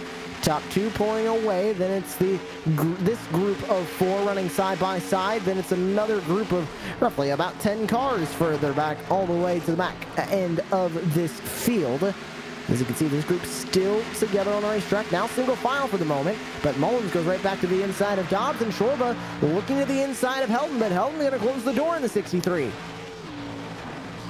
Close battle right here. Shorba goes to that inside of Helton, trying to hold him off. Mullins and Dobbs watches on as they come rocketing down the back straightaway here. Here comes a big push for Mullins as he's trying to push Helton by the 30 of Shorba as they go into 3 and 4. Shorba, though, has a little bit of the advantage now for that position as they come out of turn number 4 for third. Mullins, Dobbs watch on Helton, though, ready for the attack once again.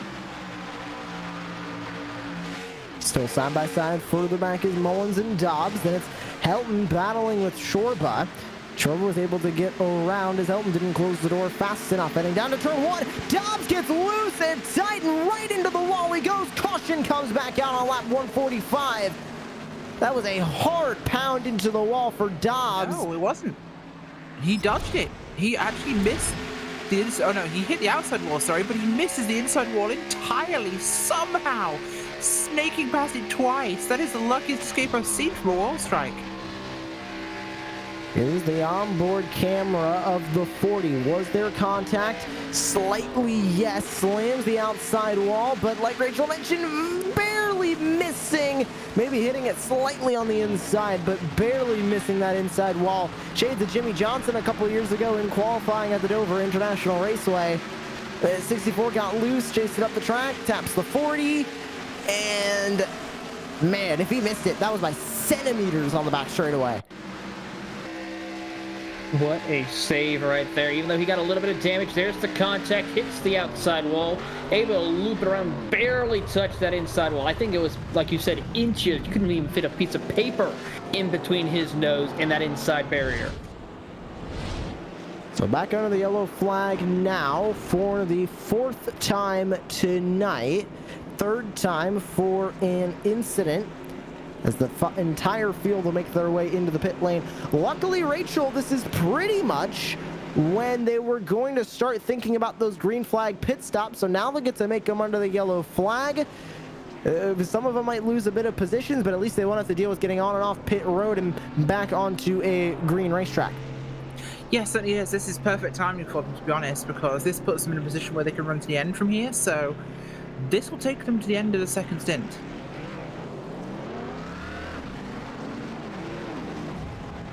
Out of pit lane, a couple of cars stayed out on the racetrack, but everybody else coming in, specifically Brandon Andrews, Wyatt Mickelson, and Vincent Crowe came into the pit lane. And they're coming back out onto the track now, as Hutchison will lead the field out of the pit lane, but will be 4th on the racetrack. Brandon Andrews in the 4, assuming he stays out under this caution, will be leading the field back to the green flag. Lap 147, about halfway done with stage number 2 here at the virtual Charlotte Motor Speedway. Still a long way to go here in the VFW Memorial 600 as we close in on halfway done with this race, Taylor. We've heard stories of the drivers in the NASCAR Cup Series hearing it's halfway and thinking, wait, it's halfway? I thought we were almost done. It's a marathon in this race, and right as you think you're about to be done, you get that wake-up call of, hey, we're just only halfway through. There's still a lot of racing left to go tonight.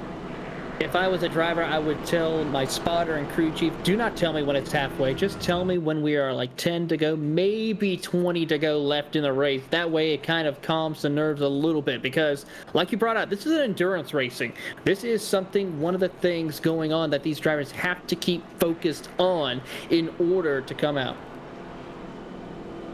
And Rachel, obviously throughout the week, starting from Wednesday, heading into Friday, There have been Coca-Cola 600s over in the NASCAR iRacing series, and now transferring over to the MSRA Premier Series. Obviously same distance, full length, 400 laps, 600 miles.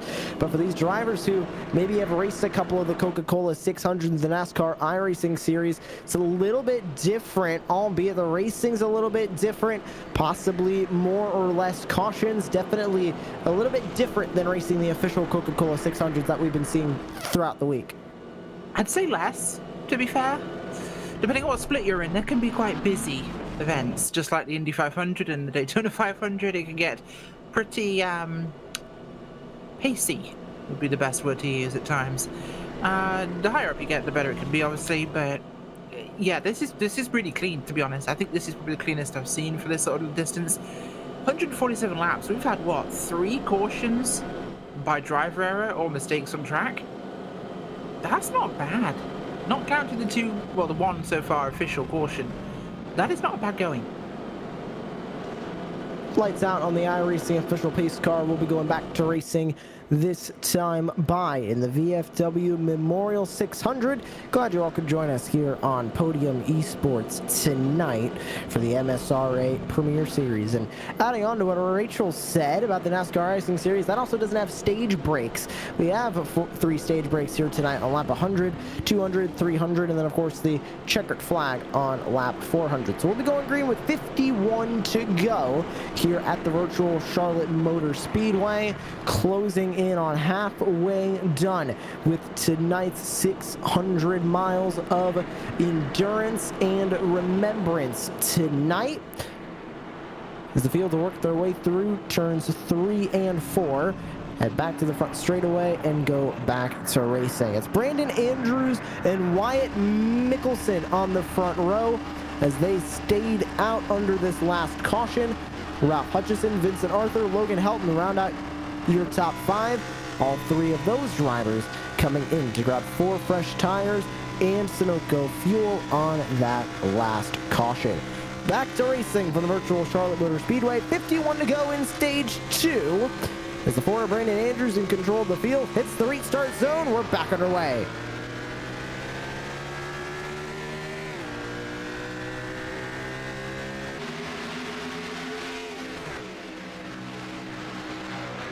Already making a move on the 94 is Ralph Hutchison. You can see that closing rate on the 4. Huge closing rate. Here comes the 51 making a move on the 4. Brandon Andrews goes down to protect the inside, but the 51 of Hutchison says they'll just go around the outside. Not going to work well. Here comes Andrews. Andrews loose. He loses it coming off at turn 4. He goes down all the way into the grass. The 95 around further back. That is Evan Longaker into the wall and into the grass off of turn 4, and the caution comes out with 50 to go in stage 2. Why did I open my mouth about cautions? SMH. Poor Rachel. She's going to get called out now by our social media people. If Eric called out Evan, I'm expecting a call out on Rachel, just saying. Well, here's the replay of what happened with Longaker. The 95, pretty much the same thing that happened to the 4 up in front, just on the bottom of the racetrack, pretty much in sync, lost in both of their cars. The 95 gets slammed by the 11 machine of Chris Johnson. And it looked like everybody else was able to make it through cleanly there. Maybe some damage to Zach York. He might have just barely missed that in the 49, but other than that, looked like only 2 cars grabbing damage in that one. Oh man, that was a close one.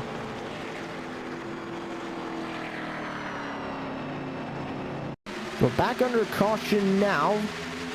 4th one of the night for an incident, 5th overall. Here's the replay of what happened to Andrews in the 4. Pretty much at the same time, coming off of turn 4, lost the car. Was able to save it, took a trip through the AstroTurf there on the inside. A little bit of a hop there going over where the Roval final chicane would be. But he was able to save it, just lost a couple of positions and took a nifty trip there through the infield. But other than that, he didn't hit anybody coming back onto the racetrack. A good blend back into the racing surface. for that number 4 machine of Brandon Andrews. But the 95 of Evan Longaker spinning out into the infield brings out the 5th caution of the night. 4 for incidents, 1 for stage break. Lap number 153 of 400 here tonight. And Taylor, we talk about cautions breeding cautions a lot when it comes to oval racing. That's sort of what we're seeing now. Is we heard Ralph Hutchison talking about dirty air and how much it was affecting it and the changing track. These drivers are getting a changing track, and if you're behind on the adjustments, or maybe your car doesn't handle right in traffic, these restarts are going to be the worst thing of the night for you to have to navigate. It certainly is, but one thing I'm going to point out, Josh, you're the one who decided to say the cautions breed cautions, so the commentator's curse might be put on you tonight before this is over with. But yes, we do have to keep that in mind, and drivers will have to make the proper strategy in order to see what this car will do for them. Should it be best then to set up now for a short run towards the end of this stage, or would it be better to stick with the original strategy and plan on having that long run car needed for this race? Only time will tell, but these drivers need to try to settle in and get things rolling here so that way they can get to the end of the stage and make those needed adjustments. Well, if I am going to get a commentator's curse, at least I'll get a shout out on social media from the Podium Esports social medias. Make sure you follow us on social media, Facebook, Twitter, Instagram, at Podium Esports. Eric Messer doing a great job tonight giving you updates from the MSRA Premier Series here on Podium Esports. So make sure you go follow us everywhere there. Like, retweet, and also get notified whenever we post, because we post whenever we go live here on Podium Esports. And if you want to follow along with tonight's race, you have live timing available to you. podiumesports.com/timing to be able to see all of the timing information on tonight's race, whether it's car make, license, laps times, the gap to the leaders, the intervals to each of the drivers, live speed, pit count, stint. You can see all of that. podiumesports.com/timing. Continuing to work under the yellow flag here at the virtual Charlotte Motor Speedway in the VFW Memorial 600. Still a lot of racing left to go. Rachel Whiteford and these drivers are not even halfway done, and pacing under the pace car, not exactly the best thing, especially if they're looking at that lap counter and only seeing lap 154. Very much so. Also, shout out to Eric for shouting me out on Twitter about mentioning the cautions. But yeah, no, it's one of those tricky moments here of, you get into a cycle. It's unfortunately how it's going to happen sometimes.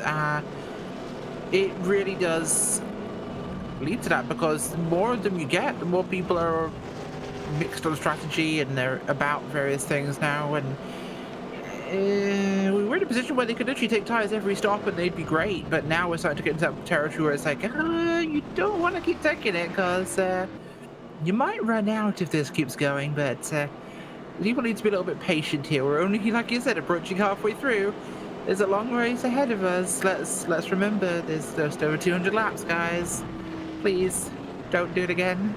Thank you. About 246 laps to go here at the virtual Charlotte Motor Speedway. Getting ready to go back to racing. Lights are out on the iRacing official pace car, and we'll be back to racing when the field comes across the start-finish line. Ralph Hutchison in control of the field. He leads the way ahead of Logan Helton, Vincent Arthur, John Mullins, and Stephen Davis in the 92. Field 2 by 2, ready to go back to racing under the green flag. On to lap number 156. 45 to go in stage number 2 before we reach halfway done with tonight's 600 miles. Back underway from Charlotte.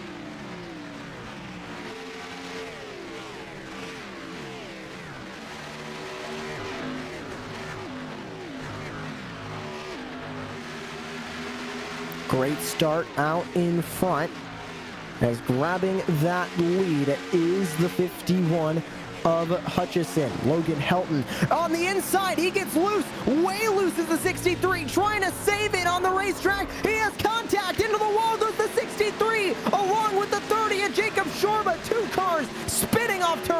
4. Two of our heavy hitters in tonight's race, out of it possibly with major damage, and we thought Helton might be able to say it as we see the podium replay here. Down the back straightaway, he's trying to get to the inside of Ralph Hutchinson. Car will then start to snap loose right there. As he tries to save it, all pretty much does, and then there he goes around drifting. Contact with Shorba into the outside wall, and I don't know who else was involved with that. I believe that is the 8. I believe correctly, who was also involved? The 81 of Glenn Ballard. Handful of cars involved in this one, including 2 of the fastest all night. Ballard didn't make contact with any of the cars. He made contact with the wall, trying to avoid Shorba there in turn 4. So not a lot of damage to Glenn Ballard's car, a little bit more to both Helton and Shorba, as they both collided with the wall with both the front end and the rear of both of their machines. So they'll be heading back into the pits. Well, that might have been commentator's curse, but I personally think we don't really know for sure. I don't know about you guys. If memory serves correctly, Josh, you did say cautions breed cautions. I did, and I was clearly correct. So I don't know. I can't get any hate for being correct. That was 3 cautions ago. This one's on them. Well, we'll see how many more cautions we get here. If commentator's curse works correctly, if I say it backwards, then it won't happen. So I'm going to say we're going to have roughly about 45 more cautions here in stage 2. I don't know about you guys. That's not how that works, unfortunately. You can't do that. What we can do, however, is blame it on Eric, who's posting these cautions on Twitter. So this is on him this time. Okay, so we're going from blaming the broadcast booth to blaming Eric. I personally like that just a little bit more. Sounds like a good idea. Well, anyways, we're working under the yellow flag as Eric in our broadcast chat yells at us saying... All right, back under the yellow flag here at the Charlotte Motor Speedway. Still a bit of a ways to go in this race as the marathon just continues here on Podium Esports. Lap 158 of 400. We'll head on to lap number 159 of 400 as the field comes across the line. We'll grab an interview with the number 63 involved in that incident as the field comes across the line. 2 to go before we head back under the green flag. But it was an unfortunate end to the night for Logan Helton in the 63. 3 laps down. And he's going to continue to fall down the order as he sits in pit road. Standing by now with Taylor Burris is Logan Helton in the 63. Here with Logan Helton. Logan, tell us what happened. All night long, my quality would just fall down by 10 numbers or whatever that means, and everyone else would disappear for me. And whenever that happened, I couldn't see what was going on. So as we went into turn 3 there, it happened again. So yeah, whenever I went in there, I think what it was doing was whenever I disappear for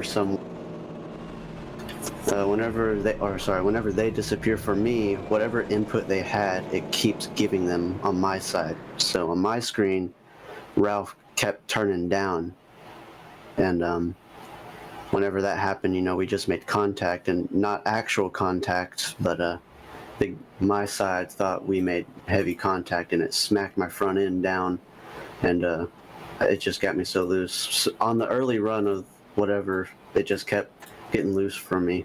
But I had a really good long run set up, and we just never could get a long run for me to catch back up to him.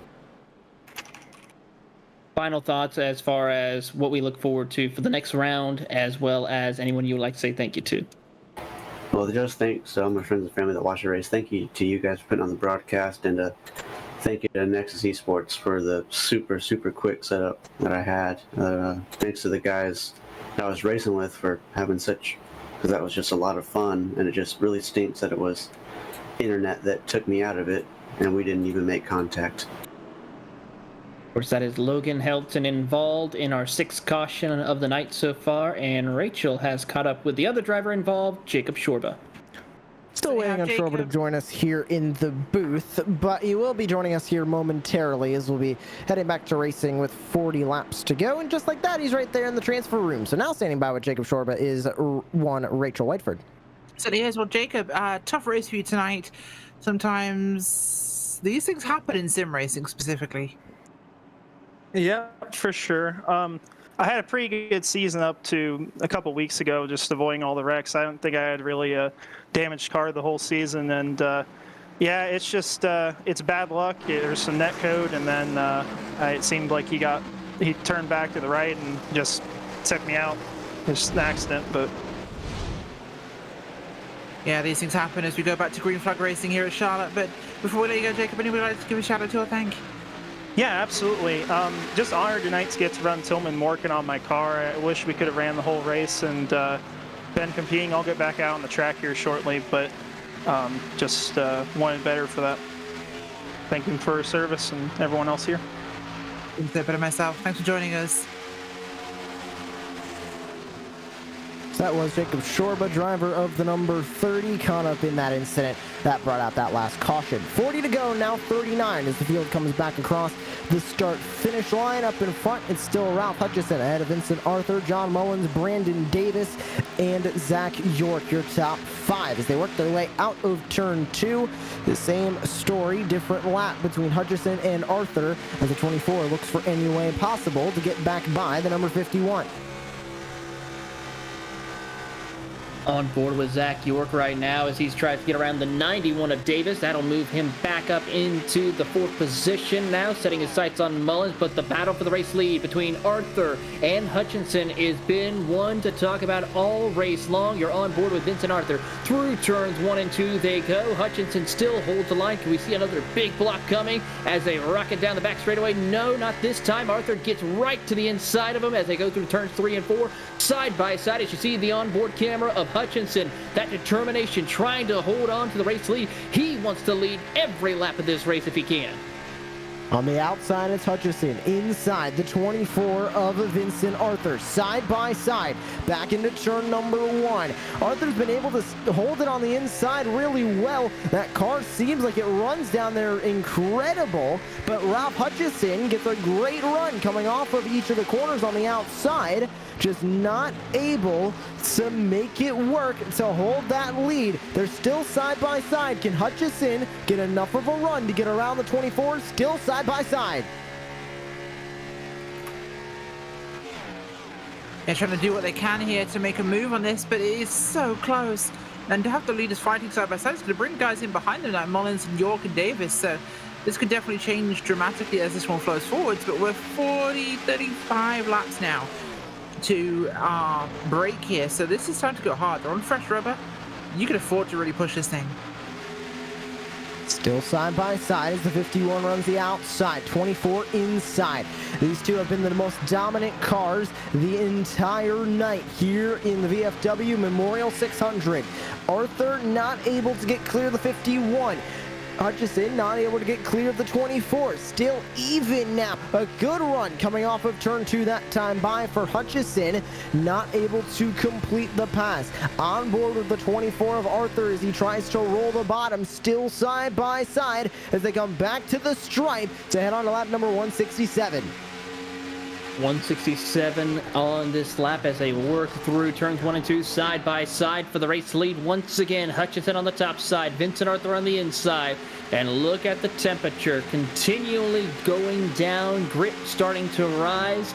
The racing though in competition, Josh, is heating up. And Hutchison now finally getting that run he needed on the outside of the racetrack to take the lead back. Vincent Arthur will fall to P2. Now the 24 will have to settle for that spot unless he's going to pry that door back open in the 51. John Mullins still sitting in the wings in 3rd place with Zach York and Brandon Davis behind him. Rachel, those 3rd, 4th, and 5th place cars a bit unexpected just a handful of laps ago. Certainly are. Well, the caution cycles really kind of changed up where people are running, so it definitely gives that a good potential for it. On board now with the 40 of Alan Dobbs. as they go back into turn number 1 and 2. Dobbs running in 9th right now, up 13 spots from where he originally started the day, and he ran further up the course of the track as well, and has ran up in the top 5 a good bit tonight, as now he is battling behind Stephen Davis. Sorry, battling Brandon Andrews behind him in the 4. On board now with Zach York in the 49. Brandon Davis in the 91 behind him, coming off of turn number 2. About a 10th separating those two cars. So they dive back into turn 3. Here comes the 91 to the outside of the 49. Not able to get to a point where he can make that move happen. Drafting down the front straightaway, and he's made a look to the outside. Almost hits the wall. Is able to keep off of it and goes right back into line with Zach York in the 49 ahead, but he made the pass happen. He's up into P4 and barely is going to close the door on the 49. He certainly is. A great drive by the 91 of Brandon Davis. As you see right there, TJ Crampton watching in hot pursuit, trying to see if he can get in this battle for the top 4 positions as they come down the front straightaway here. Here comes another driver of Vincent Crow in the 08. Also, 4 cars battling for the 4th position. Battling for 4th, it's Davis, York, and Crampton. You can add Crow into the mix as well as they work their way down the back straightaway. Davis up into P4. Zach York rounds out your top 5. Here's back checking in with the battle for the lead.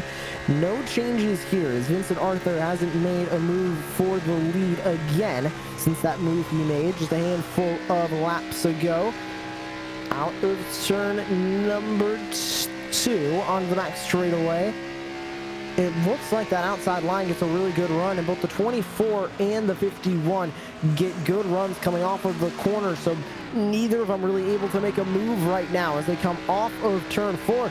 Look at that, Arthur right on the back bumper of the 51, looking to the outside. Will he be able to get there? Door almost closed by the 51, doesn't close it fully, leaves it open about halfway, and the 24 tried to take it but couldn't. His car not set up for the outside line, as well as the 51 starting to fall back.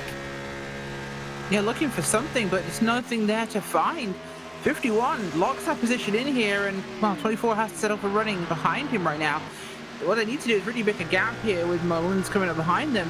Fighting's going to be difficult. Davis and York and Crow also all there.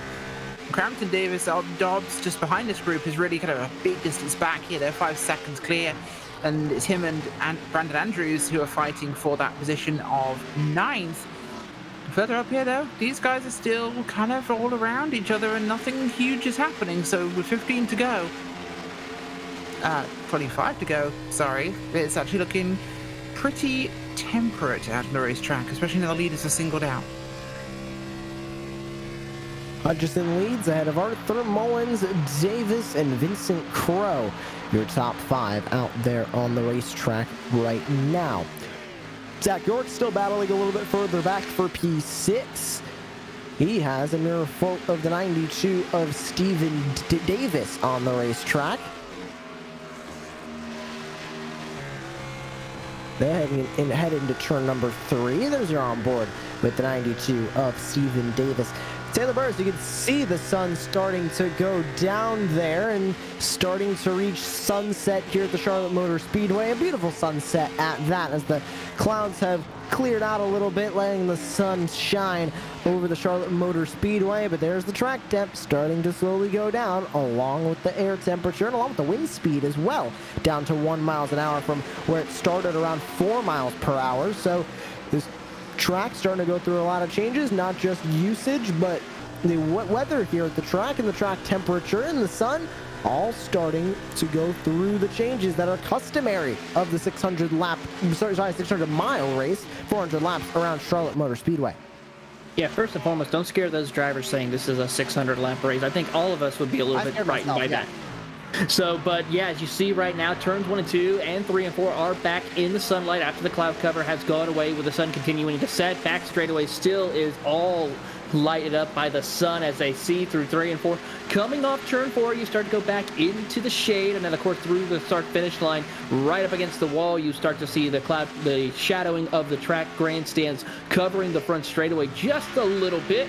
So once again, we're going through another change in the prospect as turn 1 is in shade, turn 2 though is in sunlight. So this is the area where you have to make sure your car is balanced enough to handle both the hotter temperatures of the direct sun on the track as well as the cooler temperatures from the overcast of the grandstands blocking the sun out on some parts of the racetrack.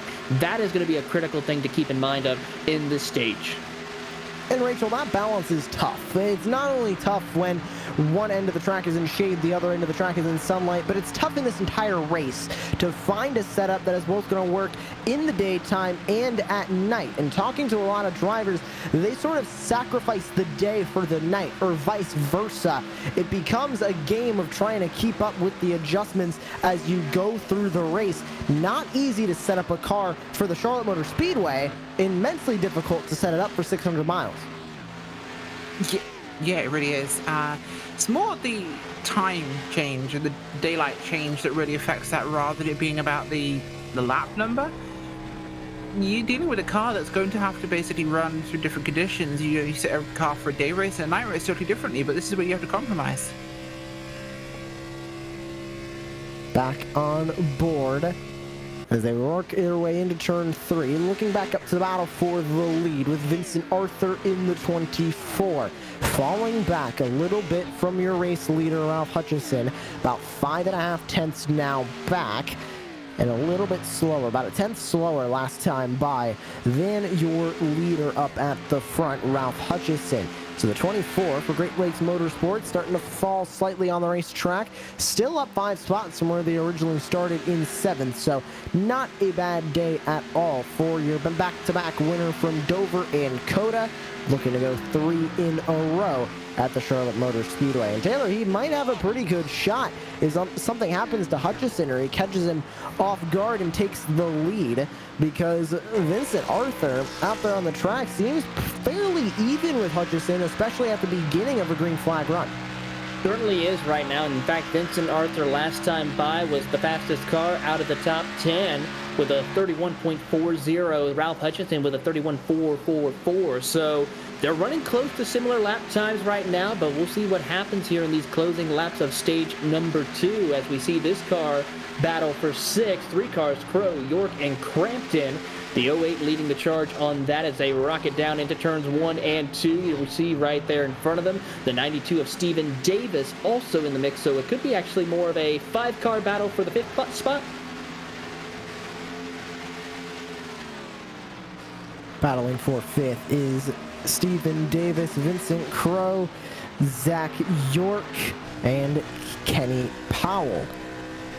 On board now with Zach York as he looks to get around the 08 of Vincent Crow. Great night for Vincent Crow so far, up 14 spots from where he started in 20th. He has found some speed in that 08 car as the sun starts to go down. And Zach York on the inside couldn't beat Nazareth, Pennsylvania number 08 on the outside line. So York will stay in P7. Yeah, P7 right now is busy ground with 49 in the middle of it. The 08 of Vincent Crow ahead, Kenny Powell in the 7 behind, and we've got the 61 of TJ Crampton coming up the rear there, so they're all busy right now.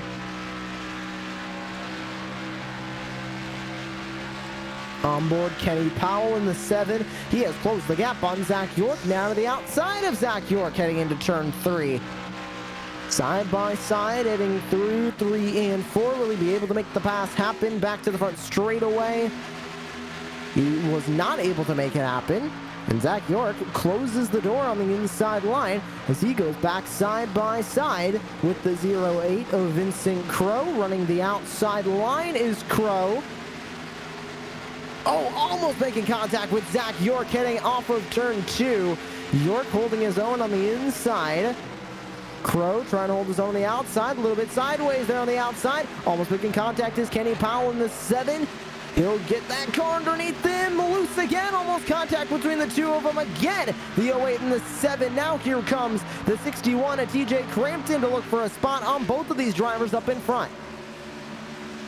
A great battle between these drivers as they come rocketing off turn 3 and 4. You see the track is now back under shaded conditions with the cloud cover coming across the racetrack here as they head down the back straightaway, heading back into turn 3 and 4. The 7 of Powell holding strong over Crow and Crampton as they come off of turn 4. The track conditions are just right for Powell to hold on to this 7th spot in that number 7 Toyota Camry.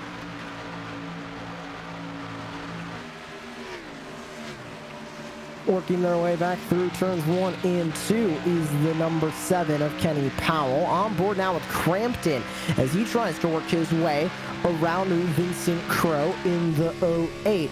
Up 12 spots where he originally started the night is Crow. About to lose one, however, as Crampton works his way to the inside.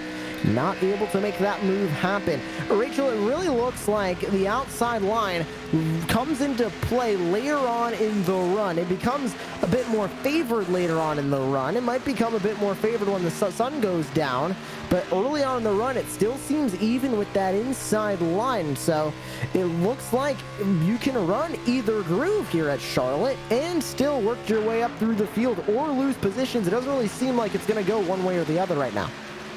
Yeah, it certainly is evolving. I think that'll change more into the night as well. But the way things are looking right now, we have Shorba 1 lap, or 9 laps down, I should say, and everybody else is just out. So, or on big repair jobs. So, you could get in some free positions and get a top 15 finish. Actually, I think by the end of this, if you repaired your car and got running, but it's a desperate point struggle to have to do that with currently 15 cars on that lead lap. It's starting to thin the field down, and we're going to see a lot less cautions and more green flag running. So I need to go to the segment, and we'll probably see one of our few cautions for a while, I think. 1 second. Touch wood. Okay, so Eric Messer, our social media guy, was looking for things to post on social media. I think we just got one. So if you want to grab that clip, you can grab that, Eric. So Rachel helping you out with the social media there. Make sure you give her a tag and a shout out there on Twitter for Rachel Whiteford. Back to the racing, however. Lap number 193 now. 8 to go in stage number 2. Finally reaching the end of this stage. About an hour passed when we ended stage number 1. 8 to go in the stage, and we'll be reaching halfway done with the race at the end of this stage as well. So nearing halfway home, which is going to either give motivation to these drivers or is going to severely make them discouraged and just think, oh man, I have another 2.5 hours sitting in this sim rig. Because Taylor Burris, even though they're not in the real life NASCAR Cup Series cars in 100-degree plus heat, it still is tough to sit in a sim rig for multiple hours at a time to stay focused. If you need a bathroom break, if you're sweating, it really becomes a little bit more challenging. It certainly is. Even though these guys are, in a sense, we are in an air-conditioned house for most of us here when it comes to racing on our simulators, it does get hot. You got the heat of the computer around you, possibly. You also have, if you have lights on around you, that could be causing heat. As well, all the monitors and the strain it can cause on your eyes, especially if you're staring at a monitor or using a VR headset for 4 hours plus. It may not seem like a lot compared to how some of us may be working on a computer 8 hours a day if we have a day job, something like that similar, but still, it can put a strain on the mentality as well as physicality of some drivers depending on how your setup is on the sim racing equipment. Definitely not as tough as what the real-life athletes will be doing tomorrow night in the NASCAR Cup Series, but it comes with its own unique challenges. And if you want to take part in the MSRA Premier Series, the Midwest Sim Racing Association is recruiting for both the Premier Series, the National Series, and the Truck Series that run every single week, along with the real-life schedules of the NASCAR Cup Series, Xfinity Series, and Truck Series. Head over to facebook.com/Midwest Sim Racing Association if you would like more information on how to sign up. 4 to go here in stage 2. They'll come across the line this time by for 3 to go in the stage. Hutchison ahead of Arthur, Mullins, Davis, and Davis. Brandon Davis ahead of Stephen Davis out there on the racetrack. Through on board, battle for 9th place between Brandon Andrews and Vincent Crow in the 4 and 08. As you can see, that sun starting to peek its way behind some clouds as dusk starts to fall here at the virtual Charlotte Motor Speedway.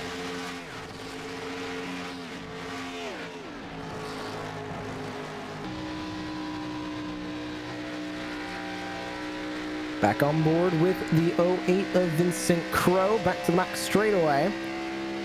Everybody trying to get through these last handful of laps before the stage break. Not only is it a caution, they get an opportunity to regroup, but it also means another trip into pit lane. 4 fresh Goodyear tires and a full can of Sunoco fuel for each of these drivers out there on the track. Jeremy Mullins versus Brandon Davis. This has not settled down as Davis is right on the back bumper. 2 to go in the stage, looking for P3.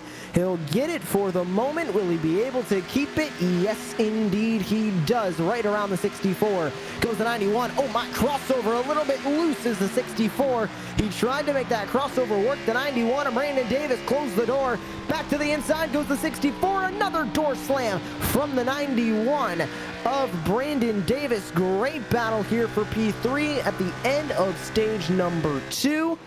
But coming across the start-finish line to take us into the stage break, Ralph Hutchison in the 51 will take the win in stage 2. What a drive for Ralph Hutchinson right there. Yeah, he's been super consistent during this thing, and he's just put on a great show here, really holding up the performance, and wow. I mean, honestly, it's not been an easy run for him. He's had that constant pressure from Arthur. And the caution now comes out for the stage 2 break here at the virtual Charlotte Motor Speedway. And your winner is Ralph Hutchison in the number 51. Stage 2 winner is presented by HutchCo.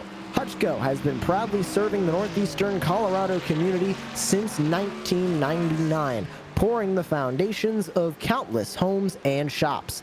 The MSRA commemorates their service as their business ends operations. HutchCo has long desired to be involved in racing and has joined the Premier Series to fulfill that dream. Thanks to HutchCo for their service. Stage 2 break now underway here at Charlotte, and the field will be making their way into the pit lane as we get ready for the next round of pit stops. And we saw drivers come in during that stage, obviously with the early cautions that we had, and about a caution at halfway. So back onto a normal pit cycle as they head into pit lane at the end of the stage. Everybody on the lead lap is in for service.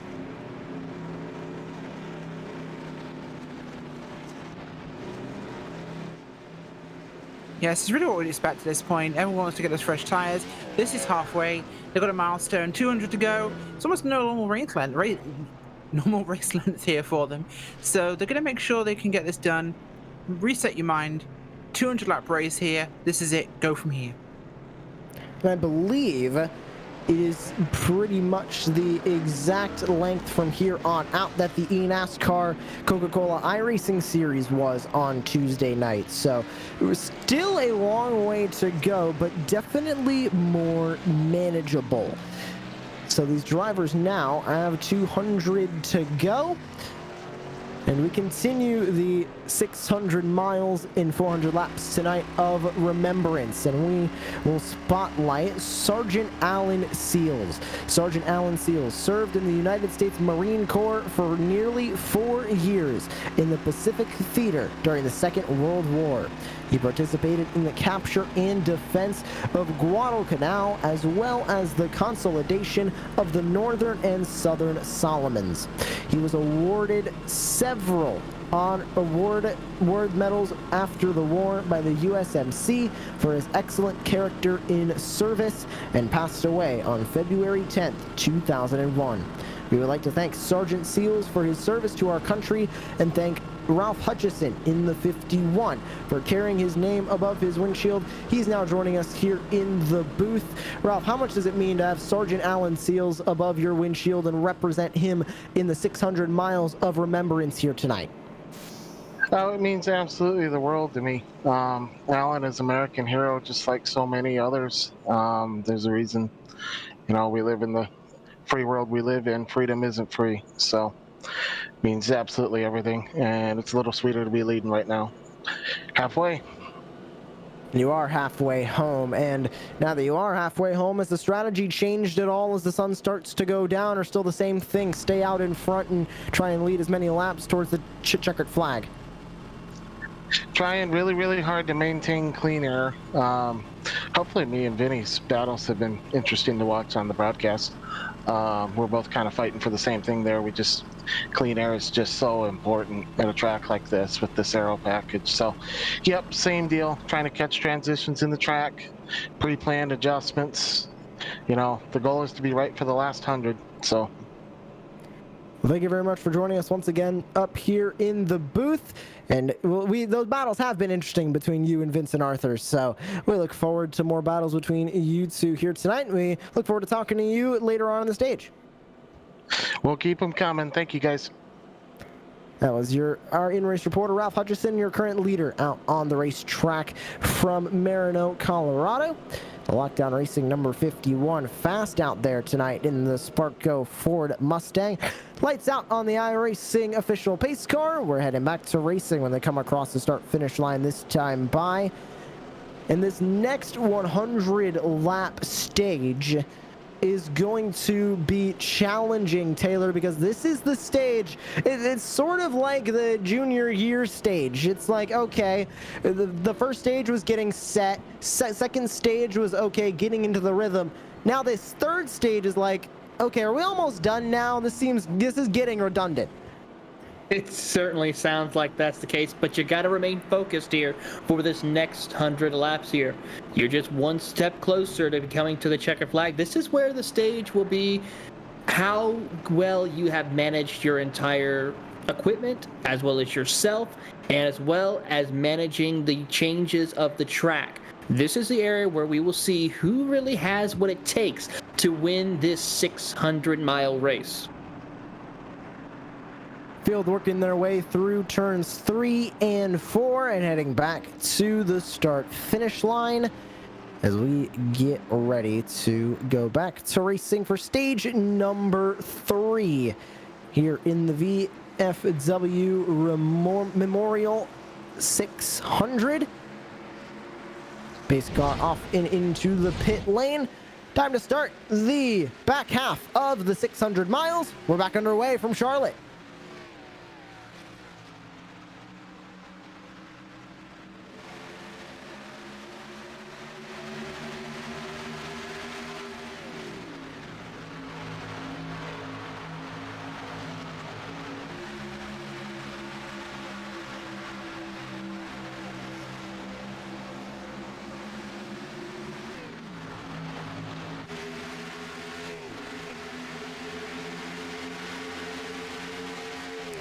Back side by side for the lead is Hutchison and Arthur up in front. This time, Arthur back to the inside. Hutchison on the outside. They have been pretty much even at the beginning of each of these green flag runs, and they're doing it again as they roll down the back straightaway.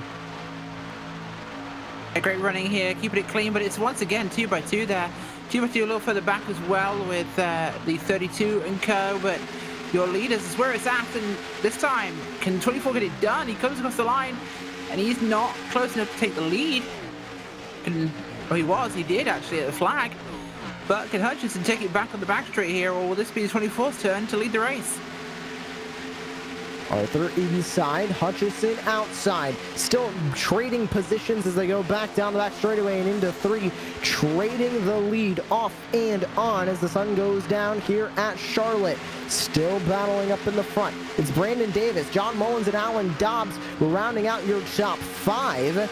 But up front, it's the only 2x2 battle out there on the racetrack right now. And it's the battle for the lead as Arthur tries to roll on the bottom of the racetrack. Hutchison tries to roll the top of the racetrack as they come off of turn 2.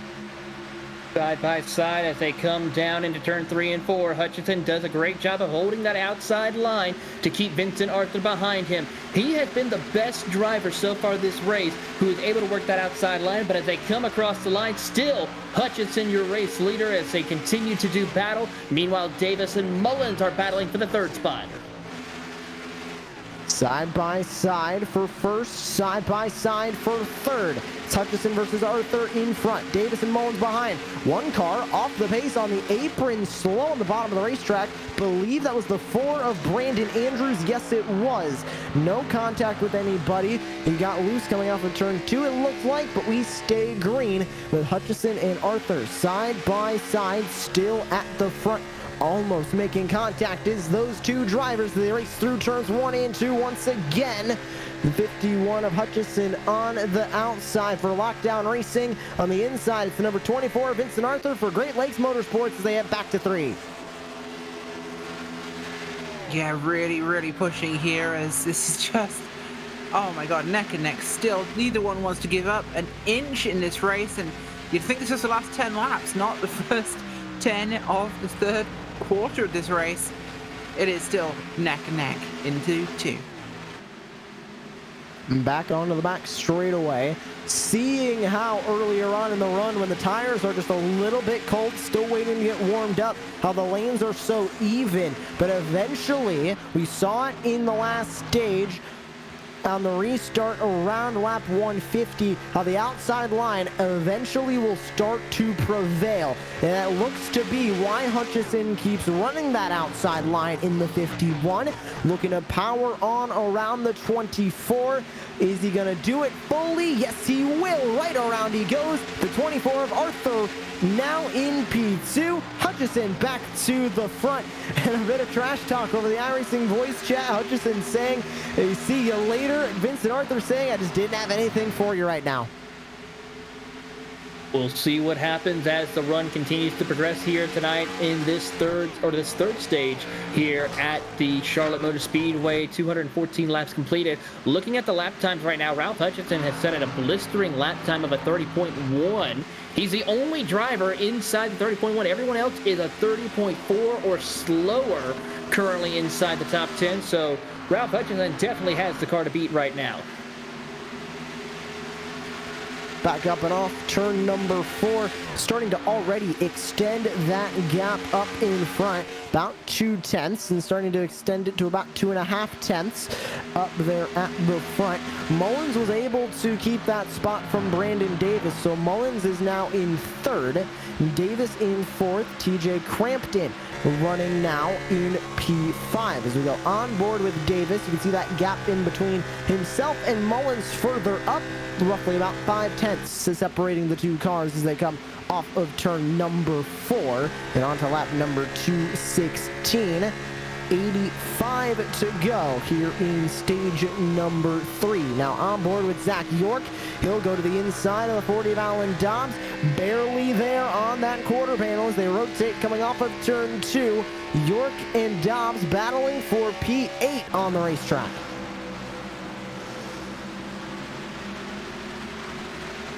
Yeah, really are, and Dobbs and him are just pushing this one again. 2 cars side by side, the 49 and the 40. York and Dobbs just neck and neck here.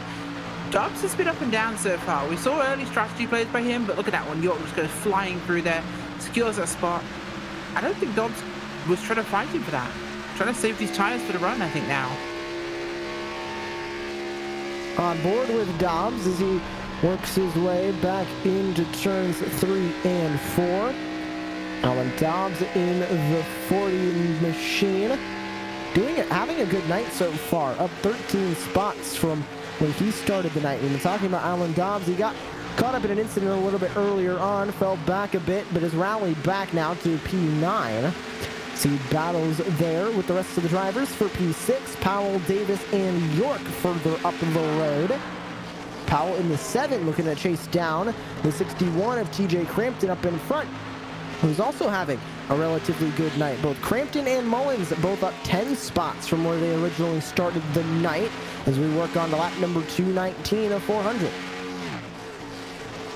This is a good little battle right here. The 61 right now, as we see, trying to get a good run, holding off Powell for that 5th spot. That's TJ Crampton. Here comes Powell on the outside with that momentum from the high lane, side by side, gas and go on the outside, trying to see if he can get up and go around the 61 of TJ Crampton for the 5th spot. Here comes now the 92 of Davis as well as they work down the front straightaway. Needs to find a line he needs to take so he can take over and see if he can get it, or may stick it in the middle, go 3 wide. Time will tell as they dive it into turn 1.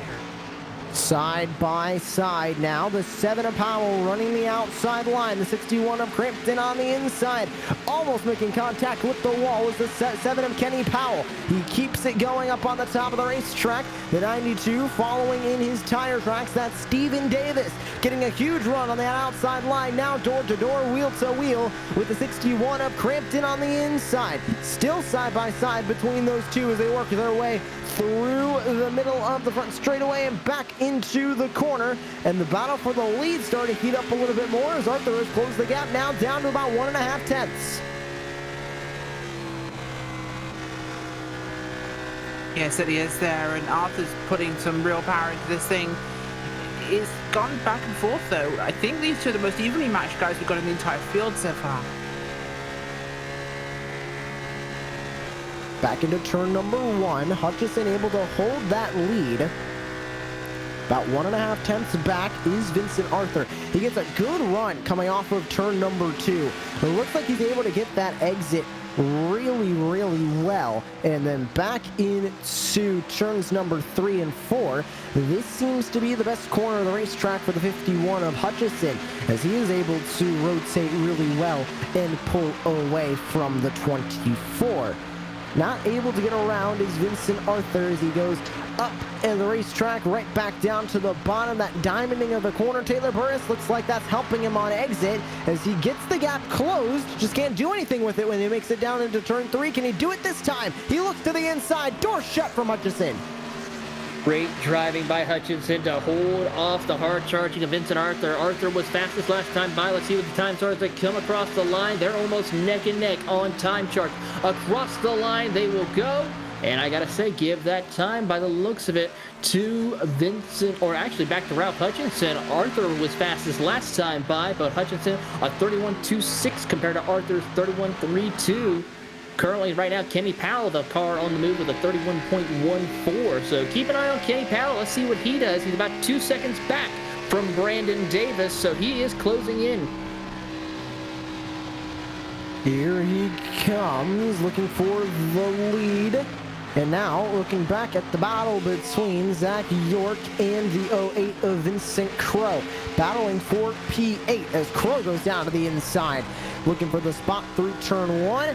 Great move from the 08. Will he be able to make it stick? He does. He'll take the spot away and come up to cover it on Zach York. Will York go for the crossover? He does not. Will stay right in line, and P9 on the racetrack for the 49 of Zach York. They now chase down TJ Crampton in the 61 a little bit further up the road. They come back across the start-finish line, etching away at the lap counter here in stage 3. Now down to about 75 laps to go. And the sun's still starting to set. And as much as Eric Messer wants there to be some weather scares, I believe in iRacing, the vortex theory reigns true. So the weather stays away and we will be clean and free of rain for the time being here tonight at the Charlotte Motor Speedway. But the sun will continue to still go down, and it will become night here soon. Those lights will go on and we'll be racing in the dusk. And right now, Taylor Burris, it's been pretty much this low light, sun behind the grandstands, just dimly lit racetrack for roughly about 100 laps now. It certainly is. As you see on board right now, the track is completely in total shade. This is Davis right now, who is on the onboard camera with as they come through. Turns 1 and 2 completely in shade. Turns 3 and 4 completely in shade from the shadows of the grandstands as the sun has set behind the grandstands here at Charlotte Motor Speedway. The track lights have not yet come on, but give it a little time. They'll start to brighten up, and of course, with the giant mega screen on the back straightaway, that will also help brighten up this track a little bit as they rocket through turns 3 and 4. But pointing out what Eric said, our social media guy, could you imagine if we saw rain tires here on this 1.5 mile circuit? I know they're talking about doing it for short tracks and tracks under a mile and, of course, road course racing, but I think you're asking a little too much, Eric, when it comes to rain tires here at this Charlotte Motor Speedway. Could you imagine if we saw a rain delay in an iRacing 600-mile race? I think that would be the time that I say goodbye and quit my career. Would be a rain delay in a 600-mile race. Man, that just would not be good. Anyways, back to spotlighting all of the veterans who have made the ultimate sacrifice for this beautiful country. We take a look at who is above the windshield on the number 24 of Vincent Arthur. It is CPL Scott Smith for the Royal Australian Regiment, KIA, on October 21st, 2012, and a buddy of Race Control's Matt Knight. So great to see Vincent Arthur running his name right above his windshield as we work our way on lap number 231 of 400 here from the virtual Charlotte Motor Speedway. And Arthur's still trying to chase down for the lead as Hutchison pulls away a little bit further. Yeah, he really is, and God, a rain delay, that would be... Whew, yeah, Hutchinson definitely making a good gap here. You speak of rain delays, though. One of the most iconic pieces of motorsports broadcasting was during the 2011 Montreal Grand Prix in F1. They filled for 6 hours during the torrential rainstorm that hit the island in the St. Lawrence River. It was insane. That was broadcasting legendary. I hope I never have to fill 6 hours of rain content. That would not be fun. Also in iRacing, if iRacing gets rain delays, having to fill a 6-hour iRacing rain delay, I don't know if I can handle that one. I'll leave that one up to Evan Pasoko and Tim Terry and the rest of the group on the eNASCAR Coca-Cola iRacing series. But back to the race. Zach York still battling with TJ Crampton, and we move up to a battle between Brandon Davis in the 91 and John Mullins in the 64. Gap has been closed a little bit more in between the 91 and the 64. About 1/10 now separate these two. And Taylor, they spread out for a good bit, but now they've really spread out into these little 2-car pockets, and we're seeing a lot of good battles throughout the field as we near halfway through the stage. We certainly have, as these cars are starting to spread out, focus on their race. There's come a couple little battles around, about 2-car battles all around the racetrack. If you take a look throughout the field right now, you have the battle for the race lead, you have the battle between Mullins and Davis, the battle between Powell and Davis, Crow and York, Crampton and Dobbs. It seems like everywhere in the top 10 you have a 2-car battle for the race lead, as well as at 11th and 12th between Mickelson and Gunningsman. And then it starts to spread out even a little bit more so to where cars are just trying to settle in and get to the finish. You can really see out there on the racetrack sort of the spectrum of driver strategies, because you see more drivers fighting with other drivers more than other ones will. Really, we're seeing a lot of battles on the racetrack, but these battles are chosen. It is chosen to really go side by side with a car for multiple laps at a time, Rachel. And it looks like a lot of these drivers are electing to try and gain as many positions as they can, maybe seeing they could get caught up in a wreck and it could all go away fairly quickly, but still a good ways to go. These drivers still want to race. Yeah, they really do, and there's plenty of racing left to have here as the sun starts to fall, and yeah, going side by side is definitely a choice, but it's one that can help get your position. Sometimes it may take a couple of laps to pass, but it can be everything. I need to give a warning to all of the viewers here. Eric Messer is about to post a really good post on our Twitter and Instagram pages, so give a follow at Podium Esports because this one is going to be great. On board with TJ Crampton in the 61. Running in 10th. He's fallen back a little bit. Still a net positive from where he started the night in 15th. But at the moment, he is currently tracking in 10th, trying to catch up to Alan Dobbs further up the road in the 40. So we're roughly about now 13 laps away from green flag pit stops in this stage. And taking a look at Alan Dobbs, he's running down about 25 RPMs. He is doing really well out there right now. Taylor Burris to be running with a hurt race car. He certainly is. The Fort Payne, Alabama driver is trying to hold on with the damage, and Dobbs is still running strong inside the top 10 and actually is in a right now with Zach, who's just road, but still got to see if he can position before it's all said and done. York battling with Dobbs there for P8. And York now in between two drivers, in between Crow and Dobbs. As York sits in P8, working his way up to Vincent Crow in the 08. Good season for Zach York so far. Currently scored in 11th in the point standings in the playoffs at the moment. You can see those last three finishes, Darlington, Dover, and Coda, relatively good in the top 15, 12th, 8th, and 15th at Circuit of the Americas. In that number 49, Flying Arrows Ford Mustang. 1 top 5, 6 top 10s on the season. Nothing to laugh about there from the number 49. Chad Gunningsman from Howard Lake in the number 97, Abruzzi Esports colors on that Ford Mustang. Doing a great job out there on the track tonight for Frontline Esports. He sits currently scored in 12th, staying out of a lot of the incidents tonight. Believe he might have gotten caught up in a small one earlier on tonight, Rachel, but bouncing back now for P12. Not a lot of damage to that car. Still trying to grab some much needed points out there on the track. Yeah, it really is, and it's important to get that done because you can actually make up a lot here by doing that. It's often difficult for you to get a stomach, but it is worth doing.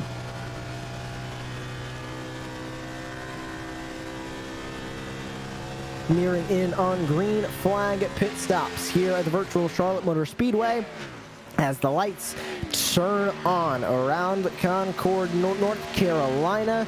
Sun starting to fully go down. So for roughly about the last 150 laps here, roughly about the last 100 laps, I should say, is going to be in full dusk. So this final stage is going to be a wild one. So make sure you stay tuned in right here on Podium Esports. Flag to flag coverage here at the MSRA Premier Series VFW Memorial 600 from the virtual Charlotte Motor Speedway. Battle for the lead has definitely fizzled out a bit. 9/10 in between those two. We move over to a battle between Wyatt Nicholson and Chad Gunningsman, battling for 11th on the racetrack. The 94 and the 97, roughly about 6/10 separating those two as they head back to the front straightaway. Great battle here between Crow and York as they rocket through here on turns 3 and 4, actually turns 1 and 2 actually. Crow has been having a very quiet run here at this stage in that 8th position. He's still trying to hold off Zach York for the 9th spot, but after starting 20th here, the Nazareth, Pennsylvania driver has been needing to have a good run. He had a 3rd place in Atlanta and then a 13th and a 12th place at the last 2 races he ran at Martinsville and Circuit of the Americas. But the Sim 2 Series driver is definitely on the run right here as he holds on to the 6th position now as he continues on through the field. Good night for Crow as he is at 14 spots from where he originally started the night, currently running in 6th.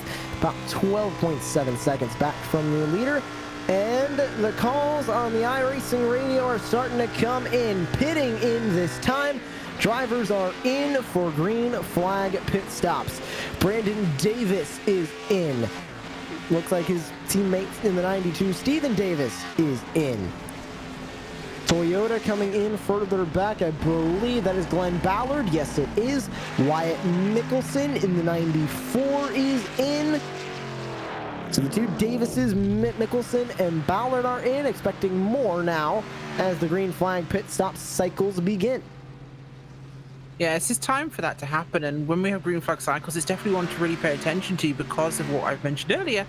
This could be when you have issues, so you really want to make sure you're focusing on trying to stay clean, but also don't come in at the start of the window, perhaps. You want to try and maybe leave it a little bit longer, and it should be a good time to do it because you just don't want to get into too many mistakes. Unfortunately, a lot can happen when people are pitting on an off-pit road.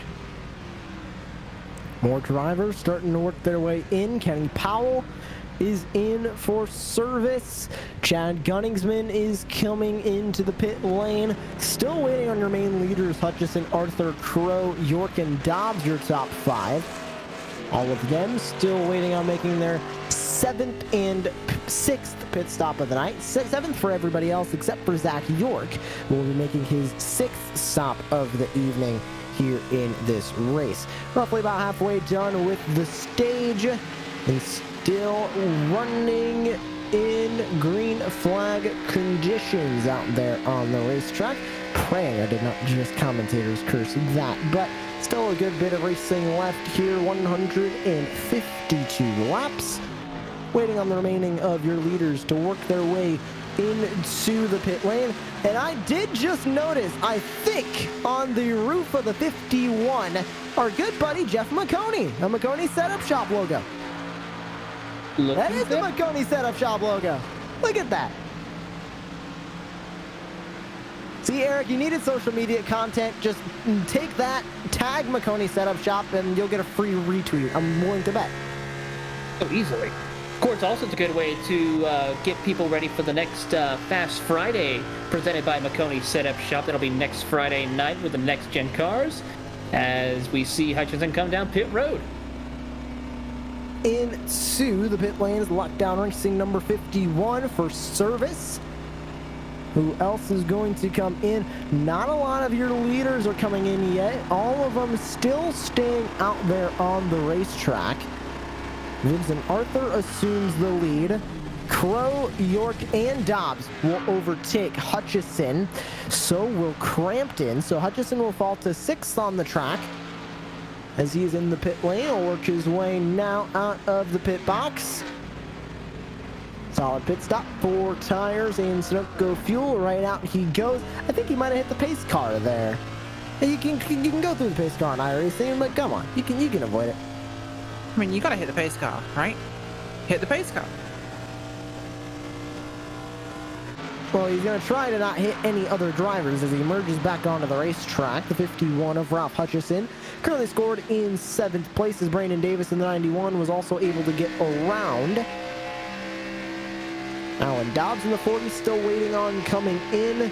Zach York still waiting on coming in. Arthur and Crampton came in last time by. Nobody else being a taker in the pit lane just yet. I don't think they are, but I have to ask you an important question first, Josh. And Taylor, you got my reference, right? I did. I answered the reference. Oh, It was Days of Thunder. Yeah, Days of Thunder. You didn't react, so I was a little bit, Wait, is Josh too Zoomer for Days of Thunder? Is he too young? I've seen Days of Thunder, but I will admit, I've only seen it once, and then they took it off of Netflix, so I couldn't watch it again. What? Dude! That's a... Oh. You know what? Top Gun. Wait, no, it literally is NASCAR Top Gun. Never mind. Pretty much. But no, what I was going to say is, if you remember, not too long ago during the COVID pandemic, they actually played the Days of Thunder here on the big screen at Charlotte Motor Speedway, which I think if anyone had the chance to go see would have been amazing. I'd have rather seen it on Texas's. It's bigger. Well, everything's bigger in Texas. Exactly. Rachel really just volleyed that one up and Taylor spiked it. Man, that was great. That was absolutely perfect. See, Eric Messer saying he's struggling for social content. Just take our clips. This is great commentary. Of course, Eric, okay, hold up. Eric Messer, our social media guy, was getting ready to tell us that he did not know what Days of Thunders was for a second. We were about to just come after him with pitchforks and flaming, arrows at him, but he said, kidding, just promise. So nearly dodged a bullet here in the broadcast booth.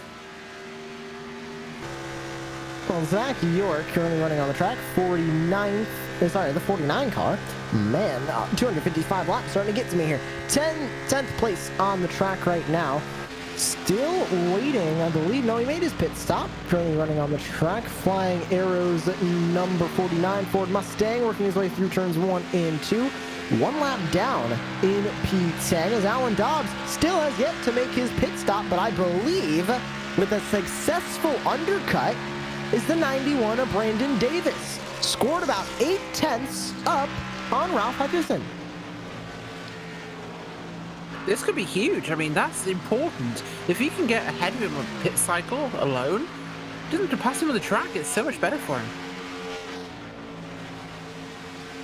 So now Stephen Davis is the provisional leader. Obviously, Dobbs is still the leader, still needs to work his way into the pit lane, but a 5-lap undercut Taylor Burris. That is, well, we thought just Davis was pitting early, but it seemed to be a strategy call as he takes the lead. Problem is now, here comes Ralph Hutchison.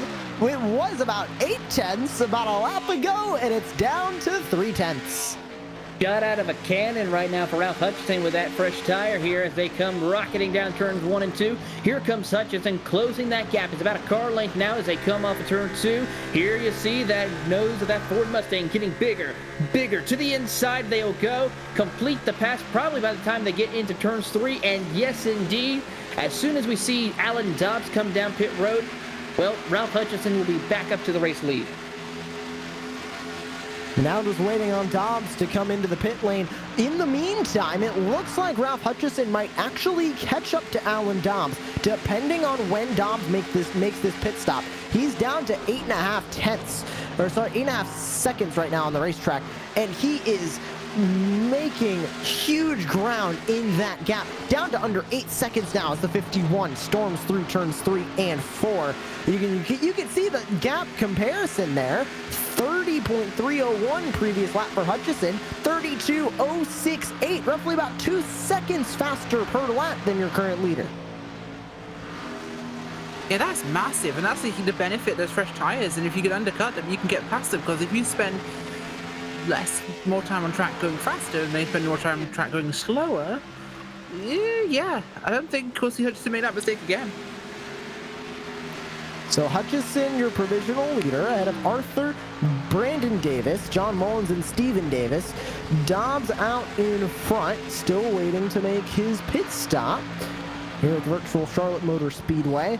Lights are on, sun's starting to fully go down. We're roughly at about the fall race here, back before it was the Roval start time.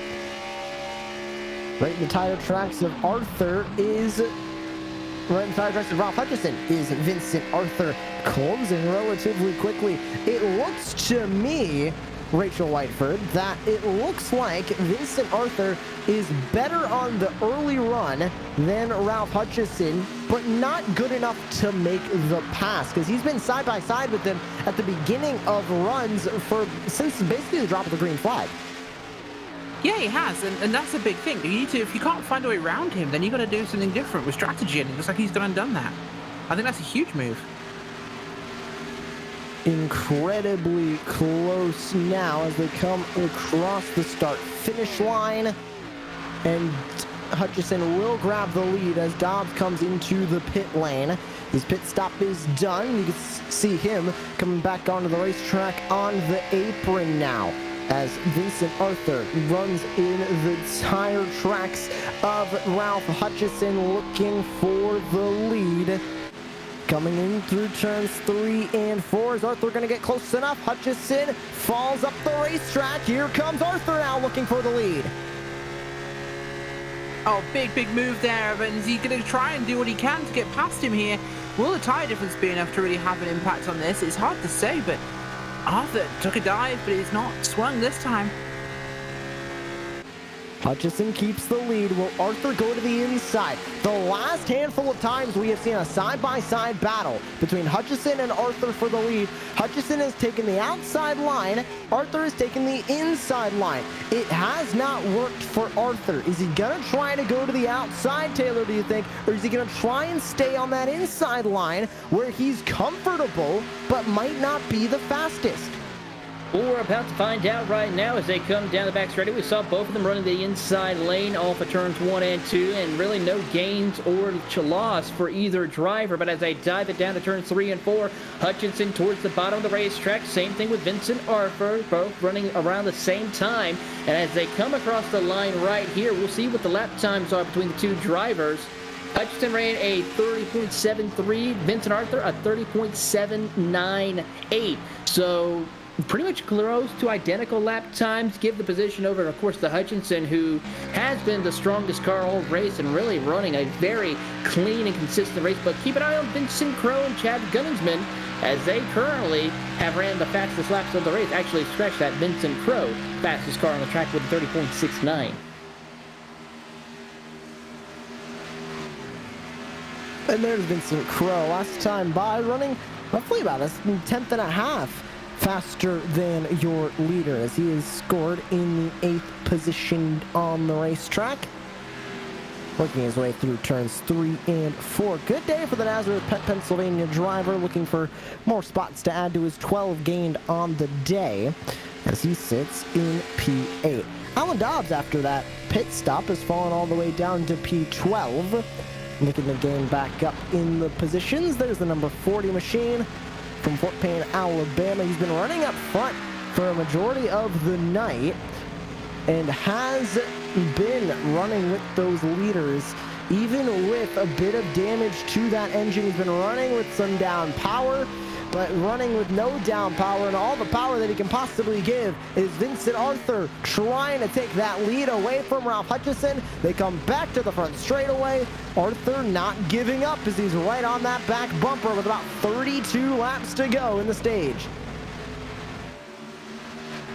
Yeah, it's super, super close in this one, and 32 to go is, wow, this is flown by. This third stage has vanished. The first one took forever. The second one felt like it stretched to the halfway point, but 3 has disappeared. This race is coming down to its closing time real quick here, and these guys have been really green. I think that's been the big advantage here, is it's been super, super quiet. They've just got on with it and run this track. The way things look right now, though, is those tires and Arthur maybe have about a lap on them. Can he use that, though?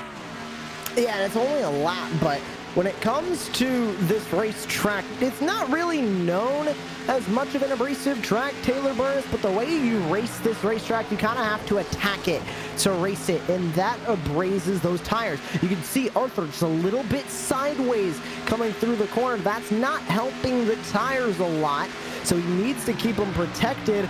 I don't know if that one lap is really going to help him, but I definitely don't think it's going to hurt either one of them having those lap earlier tires on the 24. It's a catch-22, and as we see them now approach lap traffic, this is really the first time we've seen our leaders having to negotiate some lap traffic. Yeah, it's only one car, that's the 94 of Mickelson, going a lap down, now leaving 10 cars on the lead lap, but it's still a situation where these drivers have to negotiate and work with their competitors still here as they come across the start-finish line, but they need to find that extra speed somewhere, as well as taking care of their equipment. So it's kind of a catch-22. You either want to have the tire pressures as well as the tire grip for this race, but you also want to make sure you still have the speed to keep everyone behind you or past your competitor.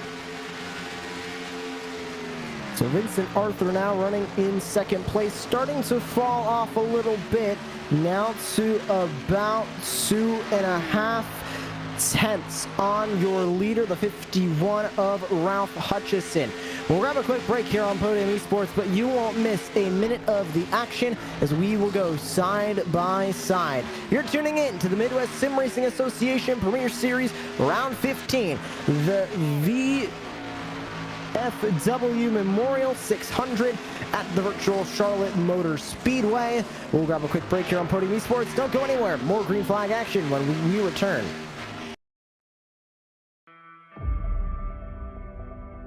Serving overseas was just the beginning.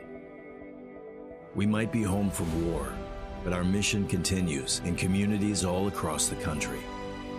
While we face new challenges every day, the spirit we bring to battle has never been stronger. The call to serve has never been louder. It's why we're out there in times of peace and crisis, providing meals to the hungry and supplies to the sick. It's why we're giving strength to those who are too weak and bringing resources to those without them. In every corner of America, we're still serving, organizing, supporting, building. Our legacy of sacrifice still echoes inside our members every single day. Service doesn't stop when we're done serving. It's what makes us the VFW.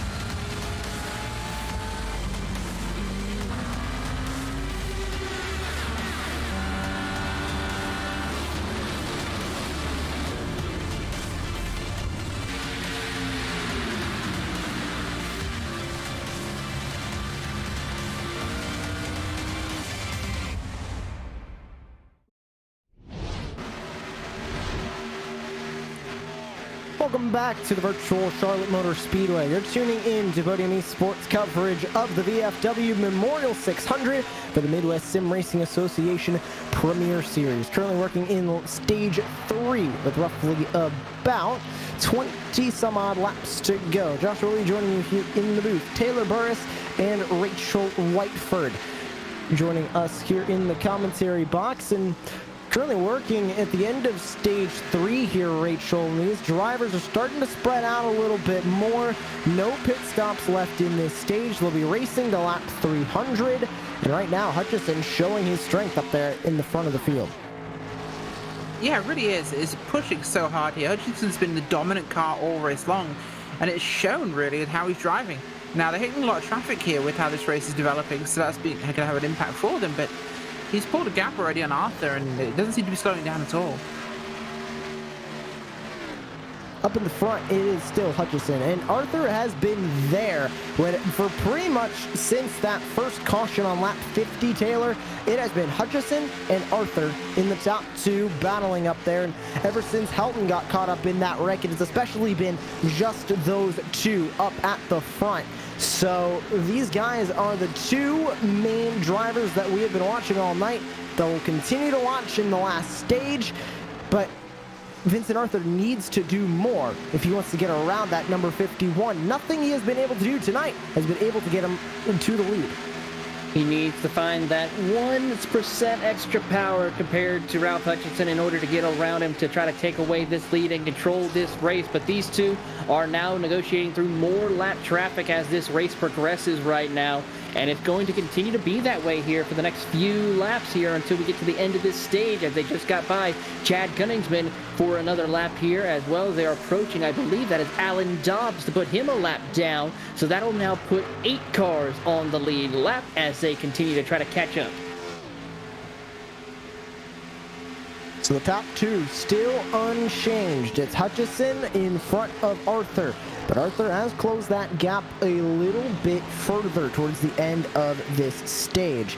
If he needs to get to his back bumper though, Rachel, and we heard from Ralph Hutchison earlier on in the night that it's hard to get to the back bumper of the car in front of you because of the dirty air, and that's more so with these new package of cars with the spoiler on the back. It really creates a lot of dirty air, becomes more difficult to run behind the car in front, and we're seeing it right now. He's hitting just a wall, a bubble of air that he can't get around. Yeah, and that's a big impact. It really hurts the suck up of the cars, stops you kind of getting in there, so that does have a huge impact on how this plays for them. So yeah, it will make a difference. Full top 5 rundown. It's Hutchison ahead of Arthur, Davis, Mullins, and Powell. Your current top 5 out there on the racetrack as the front two continue to run close together. A little bit of a close battle going on further back. It looks like between Zach York and Vincent Crow in the 49 and the 08. Roughly about 9/10 separating those two at the moment. as they come out of turn number 4. Everybody single filed out, roughly about a couple seconds separating all of the drivers out there on the racetrack right now. Gunningsman and Crampton running close together, about 4/10 for P10 on the racetrack, but really other than the lead battle and this battle we're seeing for P10, it's a bit of a hike to find any driver that you're racing out there on the racetrack right now. It certainly is there, Josh, as we keep an eye on the battle for the race lead between Hutchinson and Arthur. Everyone else minding their P's and Q's as they are, I believe that's still Dobbs up in front of your race leaders, who is trying to stay on the lead lap here. So the battle between Crampton and Gunningsman could be the battle for the lucky dog if he sees Alan Dobbs not going a lap down before the end of this stage here. Dobbs has to hold on here for the next 15 laps, so we'll have to wait and see. Still Ralph Hutchison up front. The 24, Vincent Arthur in P2. He's reached that wall that Hutchison referred to earlier on in the night. And right now, just not able to get close enough to make that move happen. 15 laps to go here in stage number 3. And we've been honoring veterans all night long. And we now would like to honor the lieutenant who is over the top of driver Logan Helton's windshield. And that is First Lieutenant Joseph D. Helton.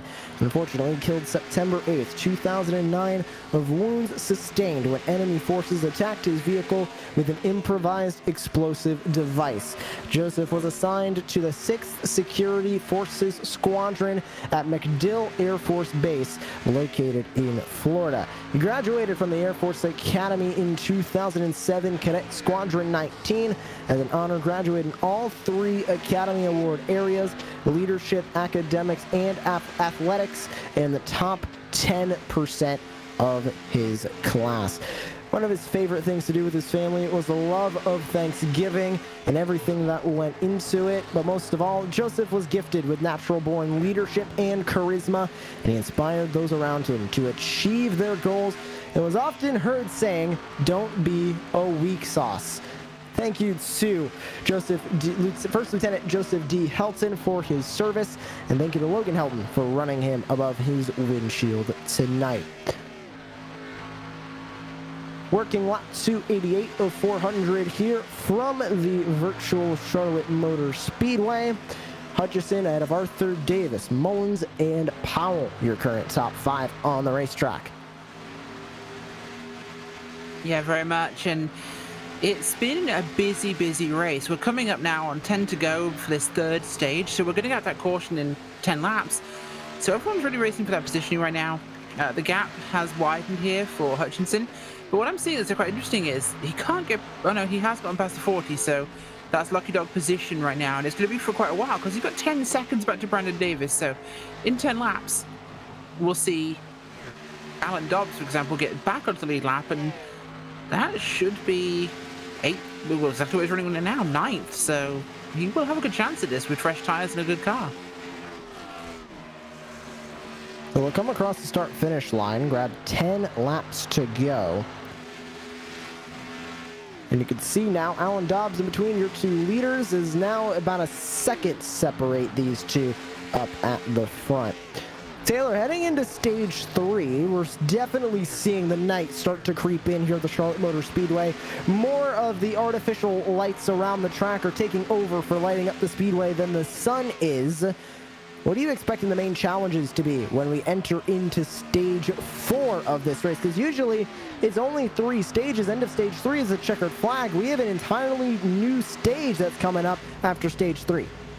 We certainly do, and that's going to be where the mentality of these drivers is definitely going to have to dig even deeper for these drivers, as we see Vincent Crowe trying to stay on the lead lap here in these closing stages of stage number 3. But Also, making sure that they are able to test the tires out. Make sure that they have enough tires to get them to the end. I noticed some drivers have been on pit road for at least 7 different times. So some of them are doing okay to where they might have enough to get to the end of the stage and end of the race. And in case we have a green-white checkered, have to consider that as well. But also for a fact to make sure that their tires are going to be good enough and have the right pressures in order to get the right amount of grip through the corners. That is going to be one of the biggest things as the temperatures are going to continue to drop throughout tonight's race. And up in front, it is still Ralph Hutchison. We're going to go iRacing full throttle, give you an experience of what it's like to be here at the virtual Charlotte Motor Speedway and hear the roar of these 550 horsepower NASCAR Cup Series engines around the beast of the Southeast.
Three to go now here in stage number 3.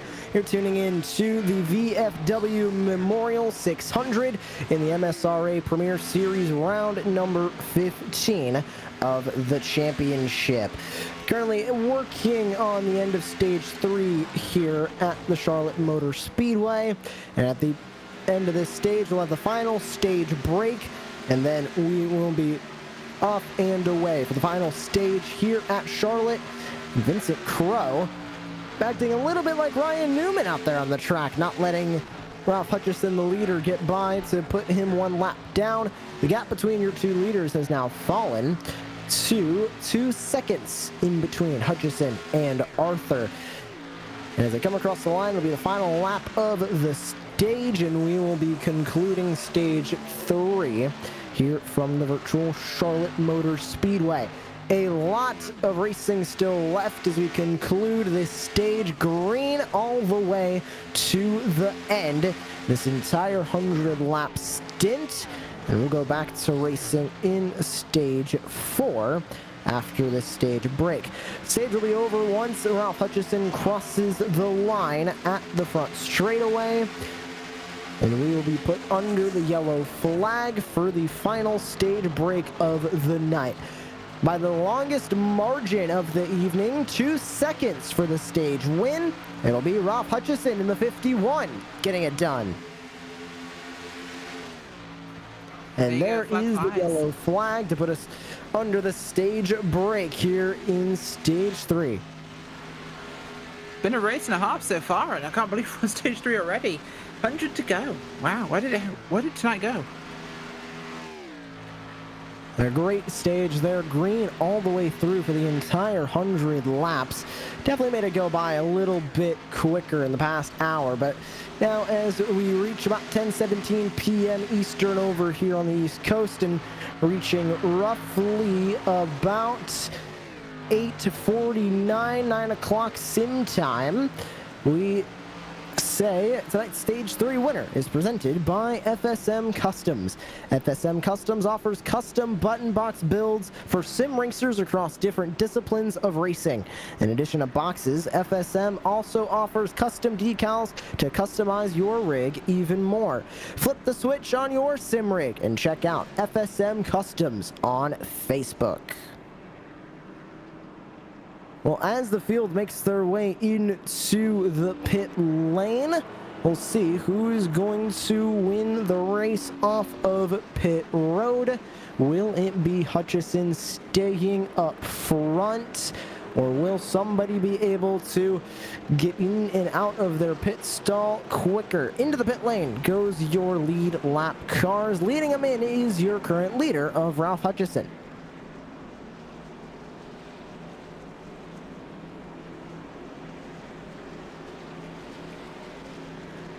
And the 51 get out of pit lane in time. Here he is in his box for service. Looking like a good pit stop for the 51.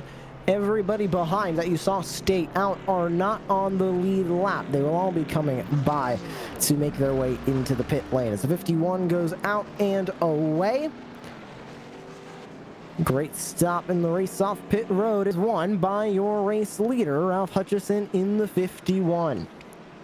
Yeah, pretty good advantage from there to get a stop. Well, obviously being the leader, of course, it's always going to be advantageous. Shortest run off pit road, and he qualified first, so it puts him in that really good pit box. We continue our 600 miles of remembrance as we enter stage 4 by giving a spotlight to Sergeant Turnbull. Sergeant Turnbull served in the U.S. 27th Infantry Division during the course of the Korean War.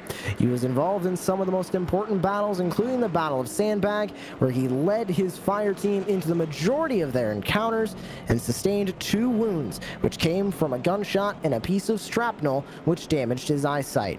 He was offered Purple Hearts for each wound, but rejected them because the military had informed his family that he had been killed in action. Sergeant Turnbull passed at a later date, and we want to thank him for his service. As we get ready to go racing in stage number 4, the final stage of the night here in the VFW Memorial 600, time for your Strunk PC ones to watch. You can check out Strunk PC on Facebook for computer repair needs. Taylor Burris, who are you watching in the Strunk PC ones to watch to grab the win at the end of stage 4? Well, you know what? You cannot go wrong with the 51 of Ralph Hutchison. He has been the absolute dominant driver of tonight's VFW 600 here tonight. But I think he has what it takes to try to round it out and finish out on top here. Keep an eye on that 51. Rachel Whiteford, who are you watching as we enter into stage 4 in the Strunk PC ones to watch? He's been close all race, but maybe you don't need to necessarily pass and lead the race. I would think Vincent Arthur might have something here. I gotta go with an underdog. I'm going with 3rd place Brandon Davis. Coming alive late here in the race is the number 91 machine. I think he has a good opportunity if he can get a good restart and maybe even pull off an undercut like we saw him do in the last stage on the leader, Ralph Hutchison. He might be able to have the right adjustment, or now that the sun is going down, have the right car to get that lead away. Those are your Strunk PC ones to watch. Once again, check out Strunk PC on Facebook for computer repair needs. Across the start-finish line comes the field here in the MSRA Premier Series VFW Memorial 600. The lights are on, the sun is gone, and we'll go racing in the final stage of action. 95 laps to go. And we are nearing the end of 400 laps of racing and remembrance live here on Podium Esports. Once again, we're glad all of you could join us across wherever you're watching this broadcast. and we'll go racing in the final laps of tonight's event. For this restart, we usually go silent at the beginning of restarts and especially at the beginning of the race, but this time it is to have a moment of silence for all of those who have given the ultimate sacrifice to keep the United States of America free, because freedom is never free. We thank everybody who has ever served in the military, and especially those who have unfortunately passed away to protect all of us here on American soil. We'll go silent for 60 seconds to remember all of those who have been taken from us in battle for the United States of the USA.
Back under the yellow flag here at the virtual Charlotte Motor Speedway, and once again, thank you to everybody who has given the ultimate sacrifice for the country and has served in the United States military. Alan Dobbs getting loose through turn 3 on cold tires. Rachel, and right into the outside wall he went head on. Yeah, unfortunate, but it will happen if you spin those tires up, and man, it changes things. I had secret money on Dobbs. I thought he had something here. He was speaking my language of strategy. I thought he had maybe something that the cards of racing don't go in favor sometimes. Well, this brings out the first incident caution that we have had since lap 145, I believe. It has been a while since we have had an incident caution. We went completely green through stage 3, and unfortunately not going to carry that same energy through stage 4 as the caution comes back out from the Charlotte Motor Speedway. Taylor Burris, Rachel Whiteford joining me, Joshua Lee up here in the booth for tonight's race and getting close to the end of tonight's event. And it has been already a grueling race as we are over halfway, lap 308, Taylor. These drivers have been racing for a while. Patience is running thin, and I think you can tell it a little bit, especially over the iRacing voice chat and how they're racing. They're not really that patient anymore. They're looking for spots, and they're looking to work their way up through the field now rather than later in the race. They certainly are there, Josh, and they need to try to figure out the way to make it work for these drivers. It's going to be difficult right now to try to keep a cool head in these final 100 laps. And bringing him in now, our in-race reporter, Ralph Hutchison in the 51. Ralph, you're still up there in the front of the field, but now back under the yellow flag. I know you just want to get this stage over and done with. How does this caution affect your racing now here in the last stage? I think it definitely opens the door to more creative strategy in this last stage, because most of us, you know, a handful of guys short pit. Most of us were going to 50, 51 on the dot. Now, you know, we're at about 310 right now. I think it opens the door to people trying different things on the pit strategy, so that'll be something to keep an eye on. Sergeant Alan Spears has been a good luck charm for me so far. Hope we can get her done. And you have had a lot of battles with Vincent Arthur behind, and we've seen in your side-by-side battles you've chosen that outside line. Has that been sort of your line all night, that you know you're confident on that outside line, that you can power around the 24? Yep, short run wise, the Sparko Ford Mustang has been a bit better on the top for fire off, so just trying to play to my own strengths there. I know Vinny's really, really good, no matter where you put him when we fire off, so I'm just trying to play to my hand.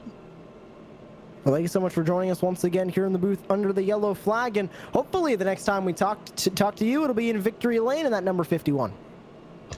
Thank you very much. Hope we can wrap it up. That is Ralph Hutchison in the 51, our in-race reporter tonight here on Podium Esports, and we'll see if he can get it done here tonight at the Charlotte Motor Speedway. It's Ralph Hutchison ahead of Vincent Arthur, John Mullins, Brandon Davis, and Kenny Powell. The top 5 as they come across the start-finish line. The lights look like they will go out on the iRacing pace car, and they are back to racing this time by. So Taylor, they only went racing for roughly about 1 lap before that caution came out. Tires not exactly too worn yet. There's still a lot of fresh rubber on those cars and a lot of hungry drivers looking for more spots on the track. They certainly are. We're going to have to wait and see who's going to try and come out on top here after the pit stops and once we get things rolling, but we will find out here momentarily as the pace cars we get about to get out of harm's way and see the enthusiastic finish, hopefully, to this race. Right now on the racetrack, we have better part of roughly 14 cars on the racetrack. Jacob Shorba has been in pit road since lap 30.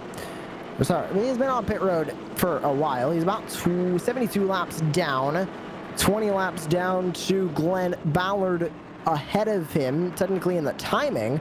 However, Glenn Ballard is off the track in the number 81. So 14 cars on the track, ready to take the green flag once again here at the virtual Charlotte Motor Speedway.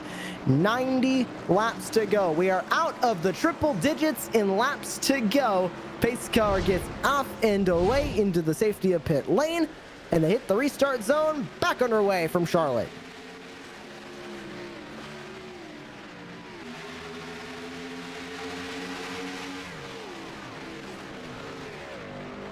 Back through turns 1 and 2 as everybody gets up to speed. Field gets to full song as they come down the back straightaway. Hutchison leads by about 3/10 over Vincent Arthur. It's Mullins, Davis, and now Zach York in 5th as he goes side by side with Kenny Powell. Closes the door on Powell as they head through turn 2, or turn 4. Yeah, a bit of a place to close that, but hey, I reckon. The 08 of Vincent Crow around. It looks like the 94 of Wyatt Mickelson also involved. Only about 1 lap removed from the restart, and we are back under the yellow flag. Vincent Crow in the 08 looks like he was the one involved in this one. Was there contact, or was it a self-spin? It looks like self-spin as he slams the wall. Had it saved, was trying to recover it.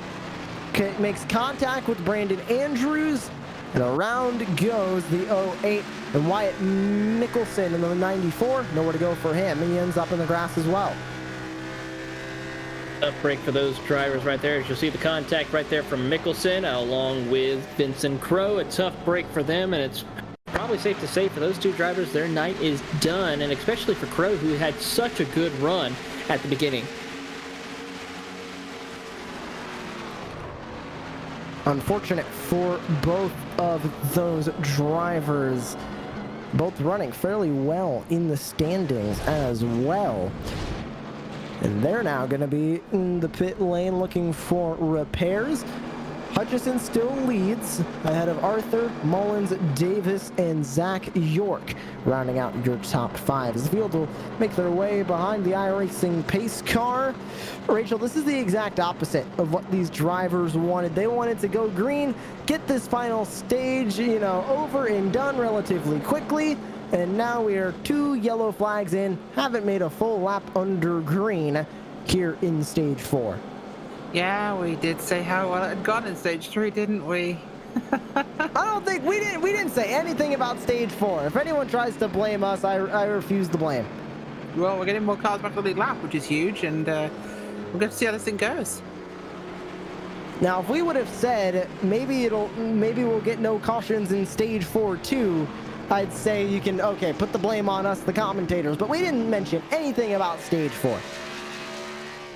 At least I don't think we did. I feel like we're gonna get a clip of Eric on Twitter of us saying, "Oh, stage 4 is gonna go great." Yep, he'll find one somehow. Don't know how, but he will. He's weird like that.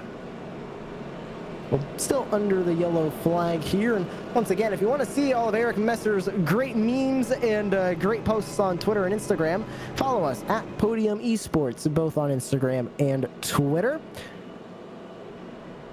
Ralph Hutchison been the dominant car all night, Taylor Burris, and he's been able to hold on to it relatively well, but we saw at Darlington, simple mistake made by Logan Helton in pit road, took him out of contention for the win. Do you think we could possibly see that also happen here? Or do you think it's going to be a relatively walk-away win for Ralph Hutchison? It all depends on how things go between now and the end of the race. I mean, he could have the best setup right now, but what about when we get closer to the end? Could we see something from Vincent Arthur to come out on top? I mean, I know I was saying Hutchison is the guy to beat, but that's why we run the race, because we can't say just because he's led it just about every single lap doesn't mean he can be the winner of the race. So we'll find out here momentarily if Ralph Hutchison has what it takes to come out on top. And looking back at Darlington, the driver who benefited from Logan Helton's mistake was Ralph Hutchison in the 51. He was able to grab the win a couple of weeks ago at Darlington. Vincent Arthur has gone back-to-back at Dover and Circuit of the Americas in between then and now. So we'll see if it'll be 3 in a row for Arthur, or if Hutchison will go 2 in a row for broadcasted races here on Podium Esports. Yeah, it's going to be really interesting to see where that goes, and looking forward to seeing it, of course. How about this race? So now we're on 85 to go, and we're restarting. A lot of guys on fresh tires, a lot of guys on slightly older tires, so it could get mixed. And we just heard the fuel run, like the max fuel run that you can make, is around 69 laps. So if we get 1 more caution or 2 more cautions, it could be possible for these drivers to make it all the way to the end on fuel. If they really save, it's possible.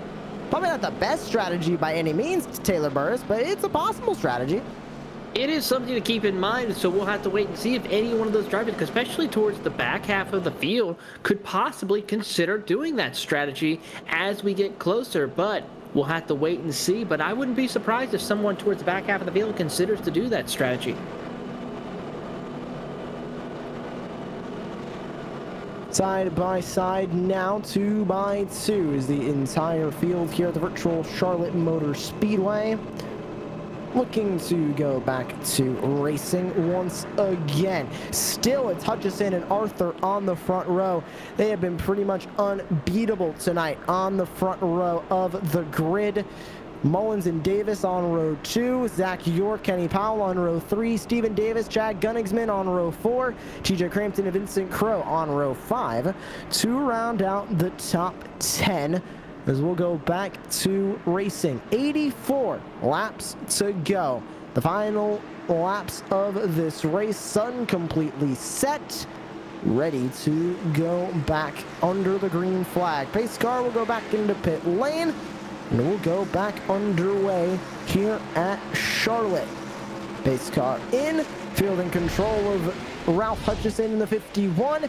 He'll hit the restart box. We're back underway.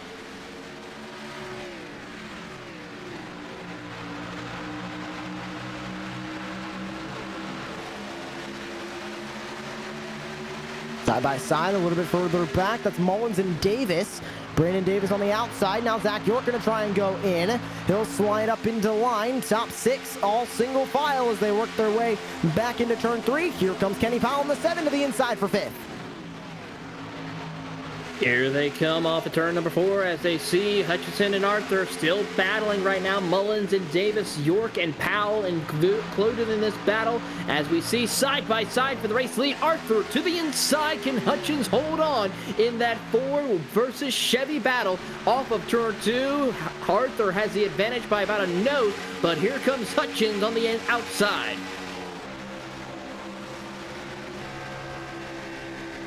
To the inside, it's Vincent Arthur for the lead. Contact made between the two leaders. Hutchison able to benefit from that as Arthur had to get out of the gas, and the 51 gonna clear him way faster than he's been able to on any restart tonight. Now Arthur sits in second place, a tenth and a half back.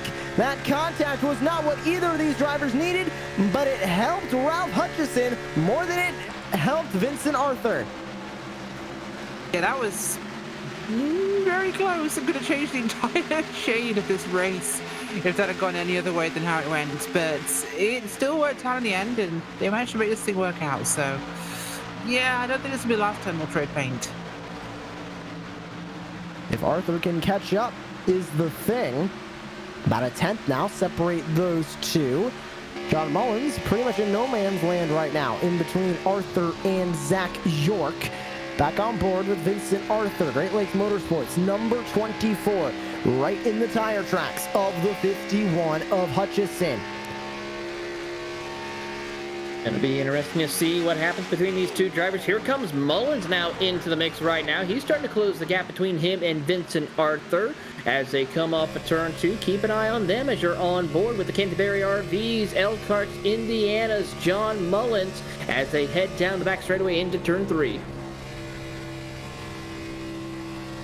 Great run for the 64 tonight, up 10 spots from where he originally started, and it looks like that 64 machine might start to be coming alive here as the sun set over the virtual Charlotte Motor Speedway. We heard Rachel from Ralph Hutchison that he set it up a little bit more for the evening. Could that be the same for John Mullins? Could that 64 machine be a threat for the win now that it's starting to come alive and get a little bit faster as the sun sets? I think it is, and the more that Hutchinson and Arthur fight, the more we'll see Mullins come into this thing, and he might be the one, if they aren't careful, that just jumps them both. Then Taylor Burris, we heard from Hutchison as well, that once you get about 5/10 up on the car in front, you hit this wall, and it gets tough to break down that wall to get to the back bumper of the car in front due to the dirty air. It's one thing for the 64 to close the gap. It's a completely different thing for him to get around Vincent Arthur and then get around Ralph Hutchison for the lead. It certainly is the case right there, Josh. To catch up to somebody is one thing. To pass them, a whole nother ball game. Vincent Arthur's going to have to try to figure something out to try to see if he can get around Hutchinson one way or another, whether it be through strategy or just by using sheer power to get around him. Battle further back between Brandon Andrews and Steven Davis. Davis going to grab P6 away from the 4 of Andrews. Look at that group of cars all behind this group right here, battling for 6. Davis has to get out of the gas in the 92, all the way up on the top of the racetrack. He's way slow, pulling down into the pit lane. Front left damage, I'm not sure if that is the cause of this pit stop. The 92 gets way out of the gas and is now in the pit lane. Yeah, that was a big change. We weren't really expecting that, but maybe not his night. I don't know what's happened to him, but something's wrong. Unfortunate for him, he was also having a good night out here. As now Chad Gunningsman moves up into P7, looking to get around the 4 of Brandon Andrews up in front. Battle for 6th place in between those two drivers. Certainly interesting to see what happens right here as we see the rest of the field start to work their way through as we watch the battle for 6 between Andrews, Gunningsman, and Crampton. Throw in Kenny Powell as well in that mix, and we got ourselves a 4-car battle for that 6th position as we see on board with Crampton and Powell as he'll complete the pass, move him up to 8th place. Great move for Kenny Powell in the 7. Goes right on around the 61 of TJ Crampton. Crampton currently running in 9th. Vincent Crow, who's involved in the last incident to bring out the last caution, currently running in P10 out there on the racetrack in the 08. up in front still. Hutchison ahead of Arthur.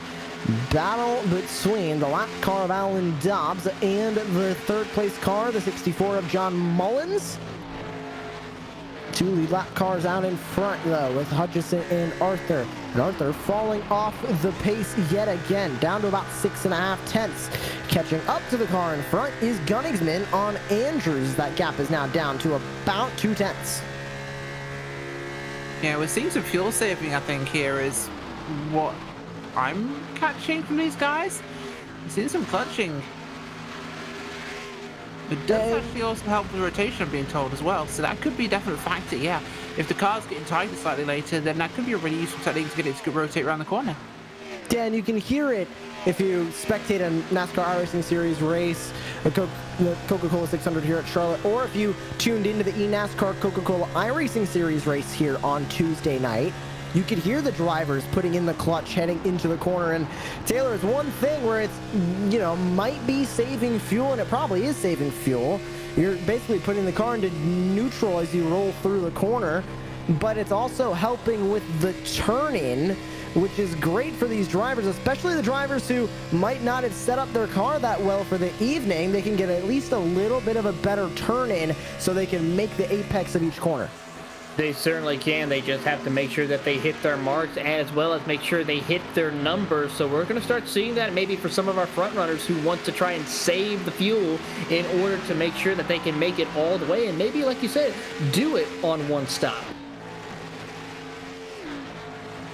Gap still about 6.5 tenths between Hutchison and Arthur at the front of this field. There's Kenny Powell currently running in 8th, trying to close the gap on the car in front, which would be the 97 of Chad Gunningsman. Also, both of these cars closing the gap on the 4 of Brandon Andrews a little bit further up the road.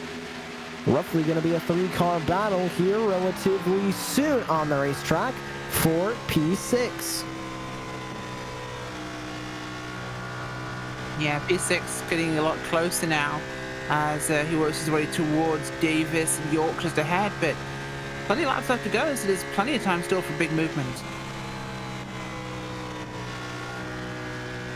On board now with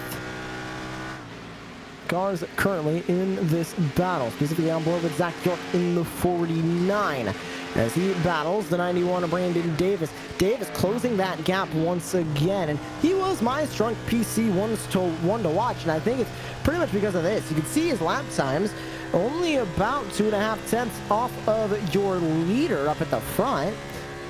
And closing the gap on Zach York up in front to move himself further into the top 5. And you can see he has a string of top 5 finishes. 5th at Darlington, 4th at Dover, 5th at Circuit of the Americas. And coming into tonight's race, Brandon Davis currently sits in 12th in points. 3 top 5s, all in the last 3 races, and 5 top 10s. It has been a late season charge for Brandon Davis in that 91.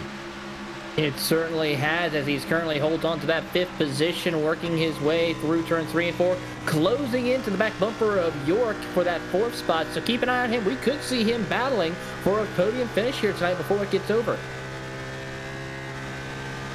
A podium finish on Podium Esports is definitely fitting for Stephen Davis if he's able to do it. Still trying to get to the back bumper of Zach York up in front in the 49. Question is, will he be able to get around him as they work back to turn 3? Blocking that inside line is the 49 as Zach York quickly closed that door on the 91, keeping Davis back in P5.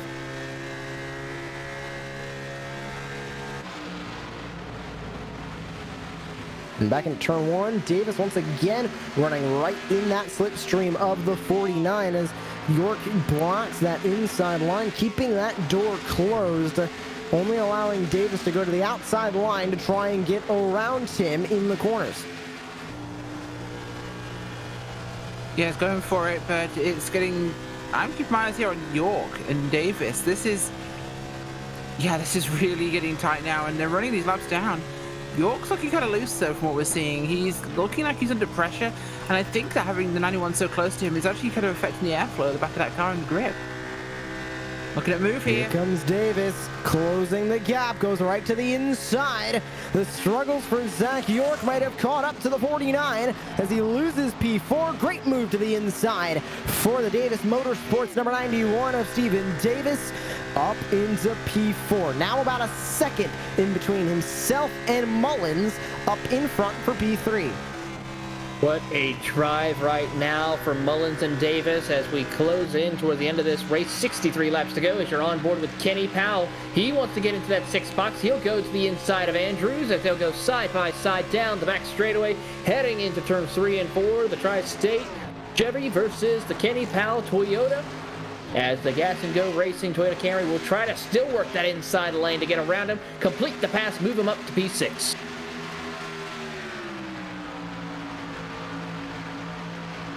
Great move for Powell as that sets up the machine we haven't talked about him too much tonight, Rachel Whiteford, but running in 6th, starting in 14th, up 8 spots. He's looked good all night long at 29.798 for his fastest lap. Nothing to laugh about for that number 7 Gas and Go Racing Toyota Camry.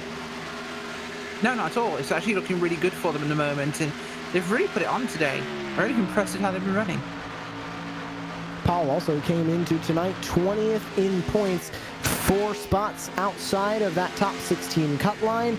Needs a good race here at Charlotte, and a B6 is nothing to scoff at for that number 7 machine.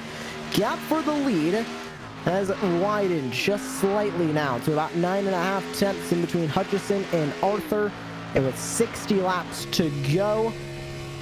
We're still waiting on those pit stops to commence in probably about 20 laps or so with 40 to go. But Arthur's still trying to close that gap. Taylor Burris, do you think Arthur might pull out some wild strategy here and try and go for an undercut? Because he's gone 2 races in a row with a win. We know he wants 3 in a row, but really the only way he can get around into the front of the 51 is to pull off an undercut, which can be incredibly difficult to do. He needs to try to consider to do that if he wants to have a shot of winning this race, but the only problem is that does he have enough time to pull it off? He's got to make sure he can be able to pull it off and still have enough time to where it will counteract whatever the other field competitors throw. If Hutchison or Arthur decides to pit around the same time together, that is going to throw the game off big time. Of course, Arthur needs to try to pit earlier, perhaps than Hutchison, or Hutchison might need to try to see when would be the best time for him to come down pit road. On board now with Zach York as he pulls away from the 7 of Kenny Powell behind. About 8.5 tenths separate himself and the 91 of Brandon Davis now as a couple of laps ago. Davis was able to make his way right on by and work his way up into P4. It's Hutchison, Arthur, Mullins, Davis, and Zach York, your current top 5 out there on the racetrack with 57 laps to go in the VFW Memorial 600. Thank you all for joining us here on Podium Esports tonight, and thank you especially to all of you who have stuck it out for all 400 laps here tonight. It means a lot to us that you would stay tuned in for all 600 miles of racing and remembrance tonight. And once again, huge thank you to everybody who has given the ultimate sacrifice and has served in the United States military to help protect our freedoms that we enjoy every day here in the United States of America. Back to the battle for the lead. The top 3 now, Hutchison, Arthur, and Mullins. But Hutchison and Arthur still spreading out. And Rachel, that brings up what Taylor mentioned with the undercut. It's pretty much leading to the point where Arthur needs to pull off an undercut or he will not win this race. Yeah, I agree, but we are in that window now. He can do it here, and it would actually be the right time for it. I think he could get in some real time, but being 1.2 seconds back, that's a big gamble. Will he be able to pull off the undercut? That is the big question. And if he does do that, then how does Ralph Hutchison respond to the undercut? Because Taylor, it's ultimately important that Arthur gets the undercut right, but it's also important that Hutchison responds to the undercut so he doesn't get passed by the 24. Both of them need to do exactly what they need to do, or else it is going to be disaster for either one of those drivers. It certainly is, and that's where the game of cat and mouse, who will blink first, will come into play here momentarily, of who is going to come down pit road in order so that way they can make it to the end. It's going to be difficult to kind of figure that out. You have to make sure you play your cards right, and also make sure you make those final adjustments, because if a caution doesn't come out, that's it. Your bet is made. You cannot do anything unless you get a caution. Oh, why you gotta mention a bed being made now, Taylor? You know we're all tired here. Come on. I just gotta throw that reference in. You also said caution, darn you. Okay, so there we go. Eric Bessler was looking for even more content for the social medias. Grab the clip, wait for the caution, and tag Taylor Burris. Easiest way to see that happen there. Let's see if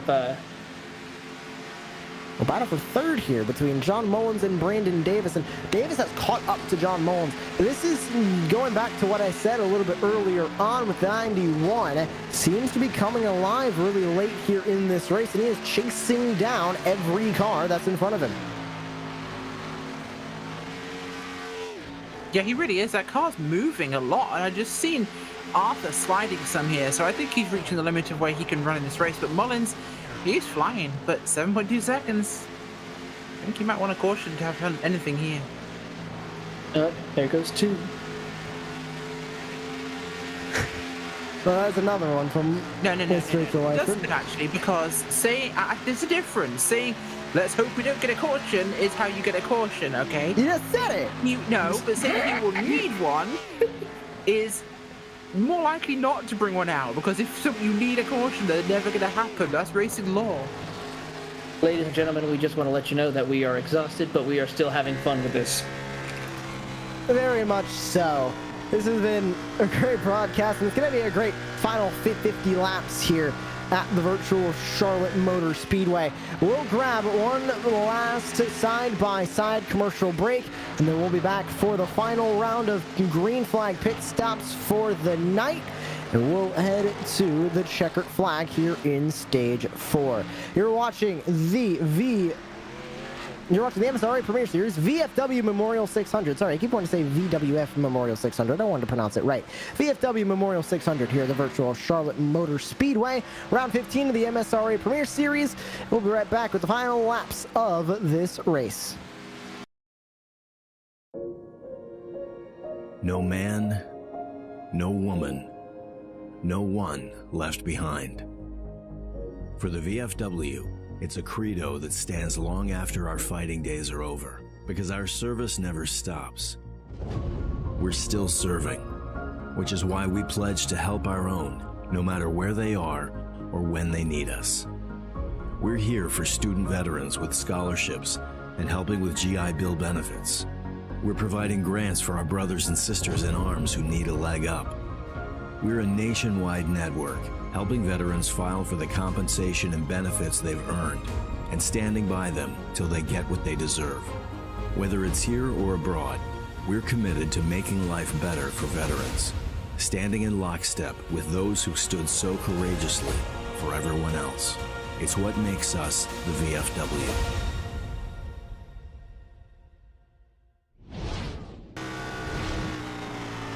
Welcome back to the VFW Memorial 600 from the virtual Charlotte Motor Speedway. Pit stops are beginning here in the final stage of the race. Brandon Davis is in.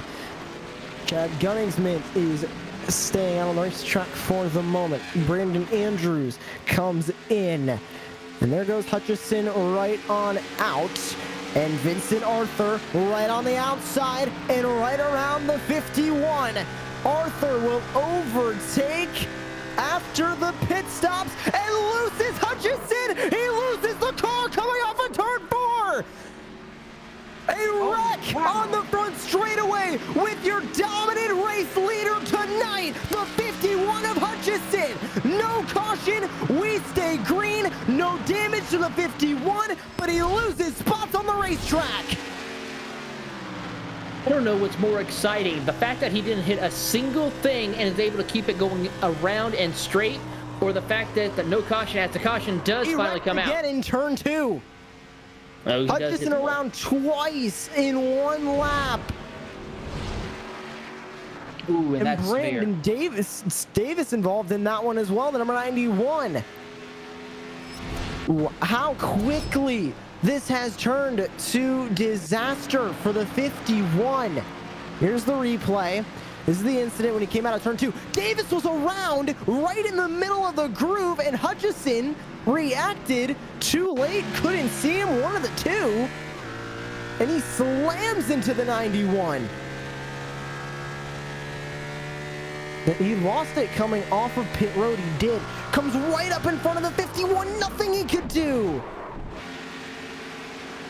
The heartbreak, the emotions I could only imagine for all these drivers here, especially for Davis, who loses it in an area where you least expect it. Yes, granted, coming out of pit road can be a little treacherous here on the iRacing service where you can lose your car, but then there, taking out the dominant car in the process, that's got to be gut-wrenching. And this brings out another caution with 44 to go. This also changes strategy. This is just heartbreaking for everybody involved in this. This changes everything. Look at this, like TJ Crampton's out front, Vincent Arthur. You've got Kenny Powell, John Mullins, Zach York. This could be anybody now. What happens? So there was a handful of cars that stayed out before. Yeah, there's a couple of cars coming into pit road. So there was a handful of cars that stayed out on the racetrack.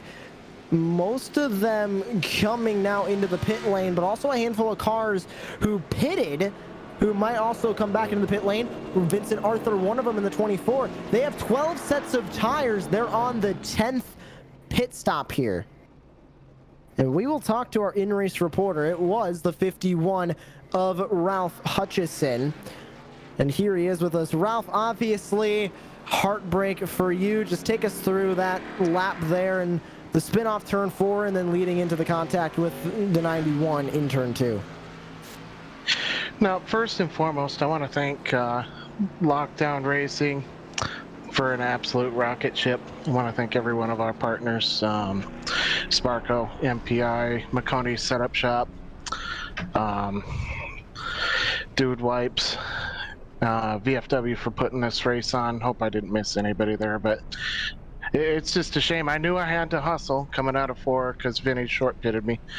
Got just a touch loose coming off the corner there. Thought I had it gathered up and I didn't. And then sure enough, I put myself right in the oncoming path of somebody losing it off the pit road. So, you know, what do? That's why you run the race out. It's a 600-mile race. You got to survive, and I did not today. So it is what it is. Refocusing now to the next round of the championship from Sonoma. Obviously a lot different from Charlotte. Do you think you can walk away with a win there and grab your first win of the season? That would be number 2, but I'm confident in the race car. I've been testing quite a bit already. Sonoma's a place to go bounce back, and that's all you can do on a situation like this. You know, all I can do is thank everybody for a rocket ship. This thing was awesome.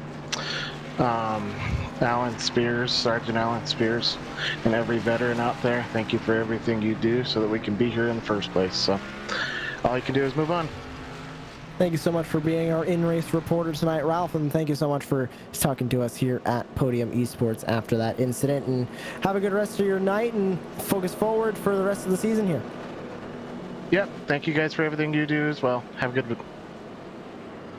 That was heartbreak from Ralph Hutchison, and you can hear it. He had such a great night going, Taylor, and 1 lap leads to him finishing the race with a damaged car in the pit lane.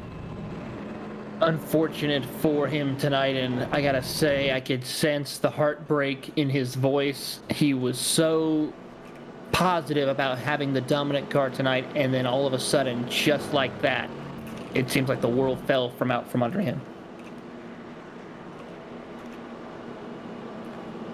Well, the field will How come. respectful that was. He was so gracious. You don't see that enough in motorsports. He didn't get angry or crazy. What will be, will be. Well, the field will go double up once again, and we'll be back underway from the virtual Charlotte Motor Speedway. 40 laps to go here in the VFW Memorial 600. John Mullins leads the way ahead of Zach York, Chad Gunningsman, Vincent Arthur, Vincent Crow, your top 5, Kenny Powell, TJ Crampton, Brandon Andrews, Stephen Davis, Wyatt Mickelson, your top 10, Brandon Davis in the pit lane in the 91, same thing with Hutchison.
Baz.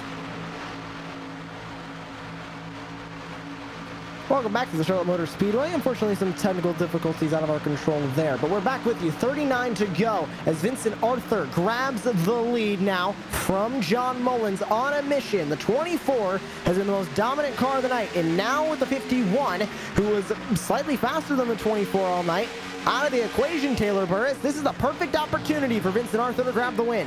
It certainly is, but don't look now, because here comes Mullins, York, and Powell on hot pursuit as they work down the back straightaway. Could these drivers now realize they might have a shot to take home glory here at Charlotte Motor Speedway after 600 miles as they work their way through turns 3 and 4, 37 laps to go. So Arthur now leads. John Mullins sitting right there in the wings. He has that gap closed to about 1.7 seconds, and into the corner, he is looking like he might make a run at the lead. York and Powell and Gunningsman round out your top 5 as they roar down the back straightaway. We could see a 2-car fight here between the 24 and the 64 with 37 to go. Certainly is, and 64's been one of those cars that's been there all night in the wings waiting, and now he sees his chance. This could be the opportunity for the 64 machine to take this fight to Vincent Arthur. I can't wait to see it. Mullins waiting right there in the tire tracks of the 24. They come off of turn 2. Vincent Arthur running at 29.894 last time, only a 29.906 for John Mullins. They are running very close together on the racetrack. Mullins brings it up and out of turn number 4, trying to close that gap even more, but it's extending slightly up to 2.5 tenths. Here they come, working through turns 1 and 2 as we see the gap is closing ever so slightly now as they head down the back straightaway. The gap is 0.2 of a second. Looking at the lap time, Vincent Arthur was the fastest car on the track with an in the 29 bracket as you're on board with John Mullins, the Bullring Racing Canterbury RV Chevrolet, trying to close down on your race leader as Zach York is sitting in third in the catbird seat. Back into turn 1 and 2. Arthur for Great Lakes Motorsports up in front. On board with him, looking back on John Mullins for Bull Ring Racing. 34 to go. This is the moment, Rachel, and these last handful of laps is what 600 miles and 400 laps leads up to. Is this moment right here. It really, if you survived the first 370 laps of this race, it's the final 30 that is when the real racing begins. Yeah, it really is, and this is when they'll have to get it on and pour that coal on, see what happens, because it's coming down to close, and it's not all out the door yet. This race has changed, but it's still very much a big race. Closing in on that final 30 laps to go. 3/10 separate your two leaders. It's Arthur versus Mullins. York, Powell, and Gunningsman sitting in the wings, rounding out your top 5. As the first 9 cars still on the lead lap here at Charlotte, all running within about 8 seconds. You can see them all right there on the back straightaway. Back into turn 3, it's still Arthur and Mullins up in front, and Mullins now falling back a little bit further. Doesn't look like he has the car, but Taylor, we've seen multiple drivers come alive later in the run. Mullins could be one of those, could have one of those cars and could be one of those drivers later on in the run. We could see him make a resurgence.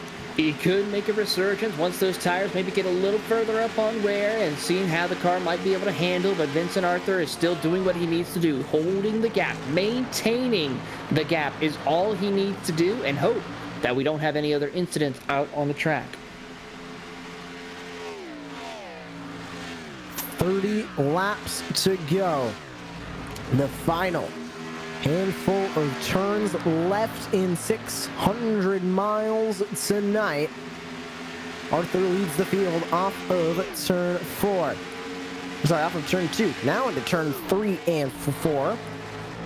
It's been a wild night all night so far, Rachel, and we are ending out with 9 cars on the lead lap out of 24 that took the green flag tonight, or 25 that took the green flag tonight. It has been a game of survival to the fullest extent of the definition.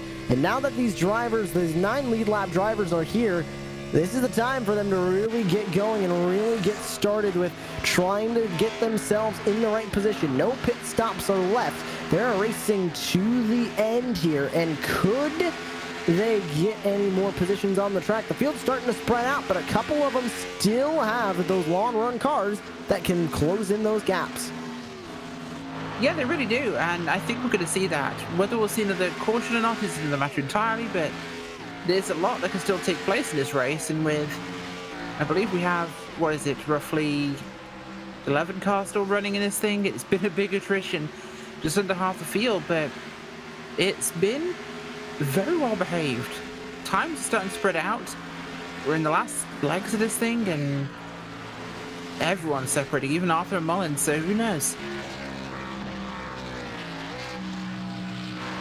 Working his way through turns 1 and 2 is Kenny Powell. Running in the 4th spot, was able to get around Gunningsman as Gunningsman falls down into 5th. Now trying to catch Zach York up in front. Gap roughly about 0.4 of a second as they work off of turn 4. Watch this battle right here between Powell and York. These two are starting to get a little bit too close for comfort as we see Powell trying to see if he can get in a podium position around Zach York. He's closing the gap just a little bit as they work their way down the back straightaway here. Taking a look at timing and scoring right now. Kenny Powell is about a 10th faster than Zach York by quite a margin, as Vincent Arthur still the fastest car on the racetrack, still in the 32nd bracket. Everyone else is in the 31s or slower. And then you can see the last couple of laps from Kenny Powell. Looking good out there on the racetrack as he goes right to the back bumper of the 49 Flying Arrows machine of Zach York.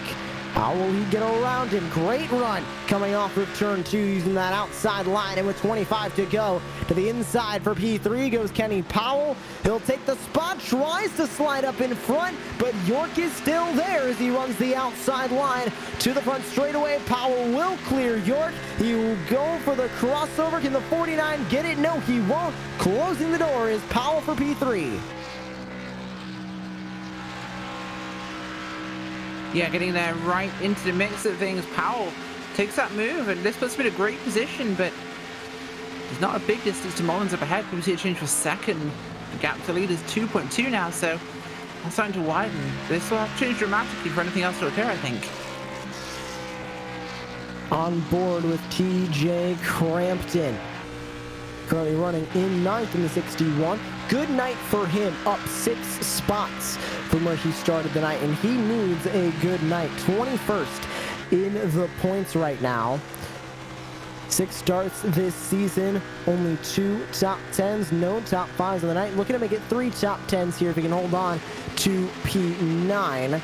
And it looks like he will, as 10th place Wyatt Mickelson is 1 lap down. Yeah, Mickelson has had a very difficult night, but still got to manage. It looks like a top 10 finish right now as we see Crampton along with the 92 of Stephen Davis in this battle for the 9th position. As we keep an eye on those drivers. Crampton, of course, in 7th.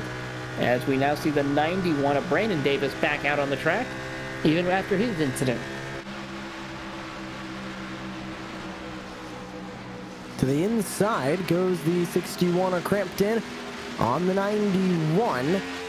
Now the 91 is Brandon Davis. 1 lap down on the racetrack, scored in 11th place. So he's not battling for any positions, just battling out there on the racetrack. There's the 7 of Kenny Powell. Comes into today's race 20th in the points, looking for his first top 10 of the season and his first top 5 of the season. And also in his first start, I believe. That's pretty impressive running then. No, it's definitely shown to be a really promising race, and this has shown a different set of skills, I think, than the average race in the seasons do because of the length of this thing. This is definitely a standout event, and those that can endure this and still put it up big, it's going to be huge for them. But I think a lot of drivers here are going to start to flag, and they're just trying to get the laps down to the end. They're in that counting down the laps moment. There's 18 to go, 17, 16, 15. Come on. They just want that flag to fly. And they're in the last final moments of this race too. Now Taylor Rachel said about the drivers who are waiting for the race to end, but there's a handful of drivers trying to catch the car in front.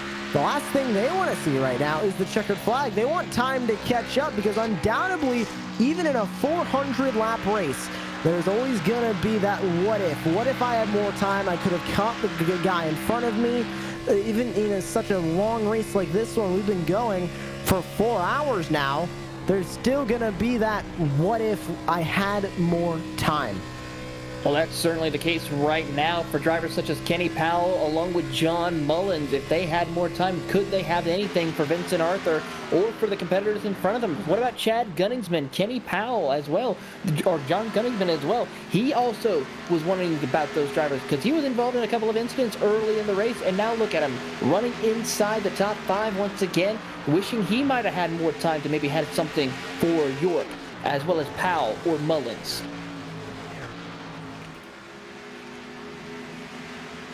And there's the 64 of John Mullins, and you can see that gap quickly closing in for Kenny Powell. Can he walk away with a second place finish in his first start of the season? And the first start of the season in the longest race of the season, Rachel, is a bit of a weird choice, but it seemed to be a good choice as he's running really well right now in the VFW Memorial 600. He really is, yeah. I'm really impressed.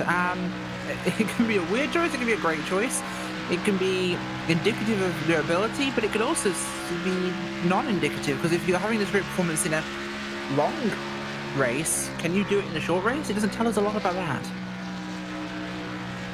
And here comes Powell, up 11 spots from where he originally started the night, equal to John Mullins, who is currently racing in the 64.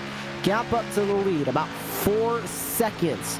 Vincent Arthur in the 24 has checked out from the field.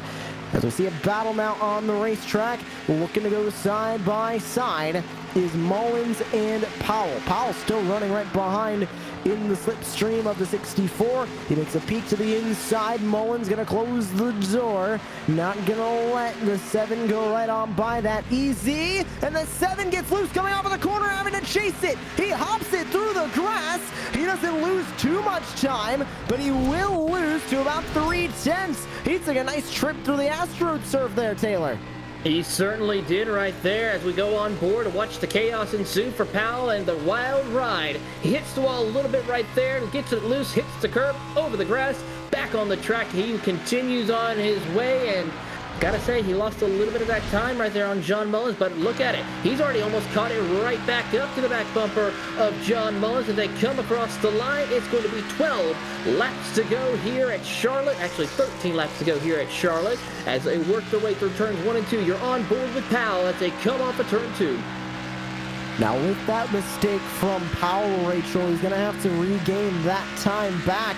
But already coming down the back straightaway, you can see Powell's getting great runs coming off of these corners. He's already catching back up to the 64 of Mullins. If he can keep that car under him, he might be able to get back up there and rival for P2.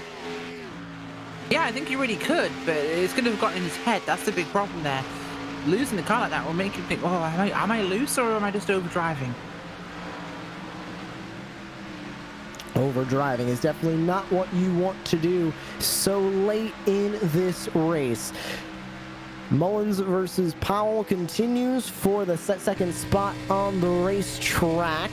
It's Arthur ahead of Mullins, Powell, York, and Ginningsman still your top 5. Brandon Andrews, Vincent Crowe, Stephen Davis, TJ Crampton, and Wyatt Mickelson rounds out your top 10. The 94 of Wyatt Mickelson scored 1 lap down. So the top 9 are all still on the lead lap as the leader, Vincent Arthur, will make his way across the start-finish line this time by, and he will grab 10 laps to go. 390 laps complete and 10 laps remaining in the 600 miles of racing in remembrance tonight here on Podium Esports. Gap still closing in between Mullins and Powell as they work back to turn 1. Keeping an eye on these two as they try to figure out who's going to get that second position. Zach York holds on the 4th. Gunningsman right there in the picture coming in 5th position. 10 laps to go as they work through turns 3 and 4. Powell goes to the middle line while we see Mullins hugging that inside blue and white line as they come off of turn 4 down the front straightaway here. You'll notice that they try to hug that inside line as they come through the tri-oval once again. 9 laps to go for your top 3. And this top 3, undoubtedly, Rachel, I think the only one we might have expected is Arthur. Mullins and Powell came in out of nowhere after that caution right after the green flag pit stops, and they have been holding their own up here at the front, pulling away from York, pulling away from Ginningsman, Andrews, Crowe, Davis, and more. This top 3, a bit unexpected for second and third, but a bit unexpected for the lead as well. But a good top 3 as we near 8 to go. It is, but like all things in racing, you never know what it's going to be until the end. You know, as they said earlier, you got to finish first. You've got to finish first. You must finish to finish first. There we go. Eventually, I got it. So Vincent Arthur leads the way. 7 laps to go. And Taylor Burris, he is on the crutch of 3 wins in a row, which is going to be huge because there's no other driver who has been able to chain that many wins together this season except for Boyd Hogan. He's been the only driver who has been able to put together multiple wins in a row. Vincent Arthur won back at Auto Club. He was the only one to beat Boyd Hogan there. And then Boyd Hogan was victorious again at Richmond after Bristol Dirt and Martinsville was both Logan Helton. And then Talladega, Arthur went back to victory lane. And then it's been Arthur 2 in a row, Dover, and Circuit of the Americas. He is in a good spot to go for 3 in a row in the win column here at Charlotte.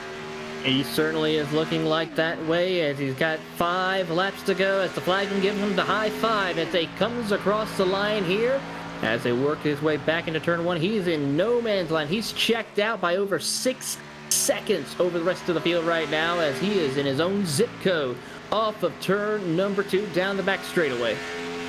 And Rachel, at this point, looks like a mistake-free race for Vincent Arthur. A mistake now would mean detrimental finishing for the 24 of Vincent Arthur. He just needs 4 mistake-free laps and he's going to walk away with the win. He's going to curse you for saying mistake, mistake, mistake so many times during this moment, but yeah, it's close now. We'll see what happens. I mean, only 4 to go, and he's looking dominant. And the reason I'm confident in Vincent Arthur is because he has been dominant all night. He just had the 51 in front of him, and he was dealing with that dirty air. He was dealing with the number 51 that took off from the start all the way through to the end of the run. And the 24 machine has been moving off of the run pretty much the entire race. It hits sort of a wall and just immediately falls back on worn tires. But right now, out in front with 3 to go, Taylor Burris, it's all Vincent Arthur out in front. And if he goes 3 in a row, Boyd Hogan, of course, not racing in either Darlington or Dover. His last race was Kansas. He might be in the catbird seat to walk away with the points lead and maybe walk away with the championship at the end of the year. Possibility to keep in mind as he comes across the line. He should be getting 2 laps to go here, as we should see that the popsicle sticks are up on the flag stand for the driver as he comes down the back straightaway here in no man's land. Nice couple of camera angles provided by Dougie Beard once again for us to give you all the sights, sounds, and storylines here for tonight's race, Josh. 600 miles reaches the final mile and a half. Onto the front straightaway to take the white flag. 1 to go, sponsored by Canterbury RV in the VFW Memorial 600. Vincent Arthur came into this race. He had a dominant car, but unfortunately was running in the shadows of the 51 of Ralph Hutchison all night. An unfortunate end to the night for Hutchison, getting caught up in a wreck in turn 2. And now making his way through turns 3 and 4. It's 3 in a row, 5 on the season for Vincent Arthur at Charlotte.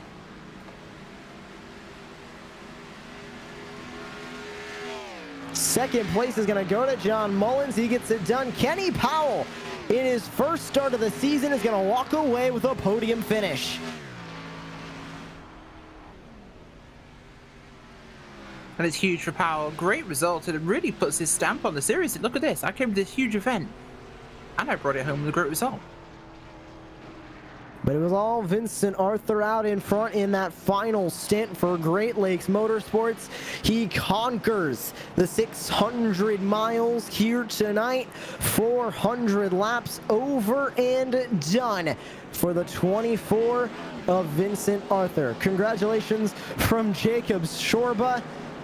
And the 24 of Vincent Arthur will make his way to the front straightaway. And the celebration will begin for the Full Tilt Brewing Chevy Camaro for Great Lakes Motorsports.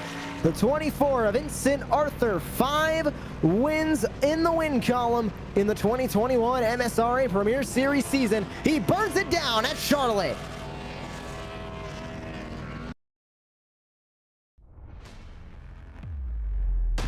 Such a performance we've seen right here by Vincent Arthur as he burns it down across the front straightaway here, and that's a good little bit of a celebration here as we see as he picks up his 3rd win in a row and most likely the championship.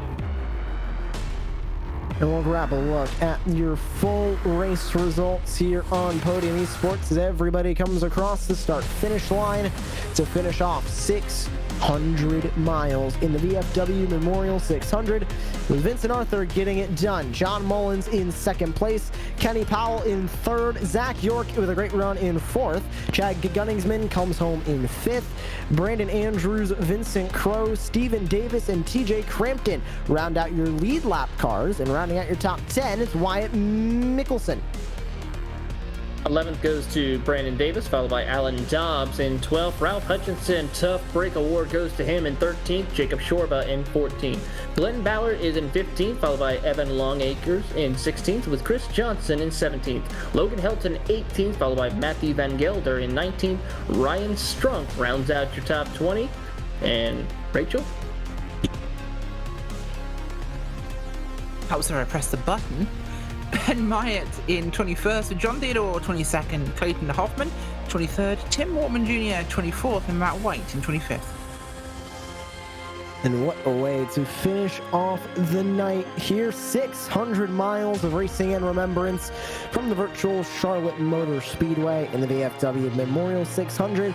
At the end, it was Vincent Arthur getting it done. We begin our post-race show. Podium interviews with your top three. Standing by now with Rachel Whiteford, your third place finisher, Kenny Powell in the 7. Kenny, incredible race today, and your first race in the series. You put it on the podium. How do you feel? Ecstatic. I couldn't have asked for anything more. I just was hoping to come in here and have a clean race and, just do the best I could, and the way things panned out, it looked like I was definitely going to be podium, man. And I think if I hadn't had the incident that I had, completely my fault, I guess, with Josh, I think I'd have had something for John, but I don't know if I had anything for Vincent. Of course, a crazy long race. Just how does it feel kind of putting you through these 4+ hours? It's tough. This is, let's see, I did 2 NISs and another league race, so this is my 4th one of the week. This one definitely hurt the most. Back's hot, legs are hot, my knee hurts, so it was definitely an endurance race. Well, before I tell you to go take a break and take a rest, anybody like to give a shout out to or thank? Yeah, definitely. Gas and Go Racing, my team, all my teammates, and we work really hard to put all these setups together. So, I appreciate all those guys. And of course, all the sponsors here, veterans, Shorba's Racing Graphics, HutchCo, FSM Customs, Dirty Air, Strunk, and Canterbury RV. That thanks for all you do to make this thing go around. Appreciate it. Awesome. Well, thanks for joining us. Kenny Powell coming on today with 3rd. Great to hear from your third place finisher, Kenny Powell, in the 7. Now we transition over to our second place finisher here tonight, John Mullins in the 64, standing by with Taylor Burris. Here with John Mullins coming home in second place. John, an incredible performance, and even had a chance to possibly battle Vincent Arthur for the race lead early on in that run. What's your thoughts about how your race went? I was pretty eventful. Had some good battles throughout the night tonight. The 51 and the 24, I didn't have the long run speed they had. So I didn't have really nothing for them. I tried. I made some adjustments throughout the night. I just couldn't get the speed out of the car that they got. But still happy with it. It was pretty fast. And again, had some good battles throughout the whole night. Enjoyed it. Well, before we let you go, your thoughts on the next round at Sonoma Raceway. How do you feel about going there? Well, I'm not a big road racer. I'm going to, start the race and do the best I can, just try to keep it on the track, and then maybe some others will make some mistakes, and I can get some spots that way. So, yeah, if I can just somehow steal a top 10 there, I'll be very happy. All right. Well, before we let you go, John, anyone you'd like to say thank you to? Definitely Veterans of War, Shorba's Racing Graphics, Hutch Company, FSM Customs. Without our sponsors, we wouldn't be able to do this. Canterbury RV, we definitely got to give them a big thank you, because without them, like I said, without their support, we wouldn't be able to do it. And thank you guys for the broadcast. You guys do a great job. Of course, that is John Mullins coming home in second place. And Josh, you have caught up with our race winner. Vincent Arthur joining us now in the booth in the number 24. Vincent, obviously you were up there battling for the win all night, but it wasn't until the unfortunate incident with the 51 that you were able to get it done.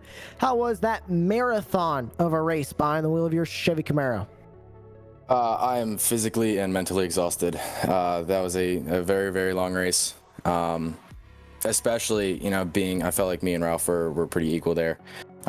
We didn't start off the greatest, but I figured I wasn't going to start complaining about the car until the sun went down. And, the back half of stage 2 and I felt like all of stage 3, we were really, really good. Just couldn't get past Ralph with the dirty air. And started stage 4, just went the wrong way with the pit adjustment. And I thought I threw away my shot. So I didn't really want to pit until, 40, 35 laps to go. But I kind of was forced to pit. With 50 to go, just to try to make up the time that I was losing. I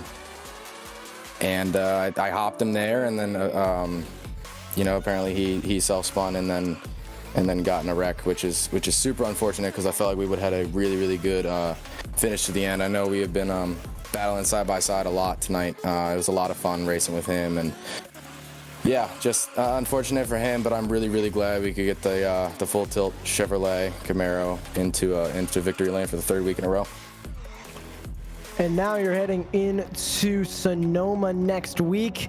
What are the chances you can go 4 in a row at a road course coming in? You won at Circuit of the Americas, and we're going back to a road course. Do you think you can get it done at Sonoma?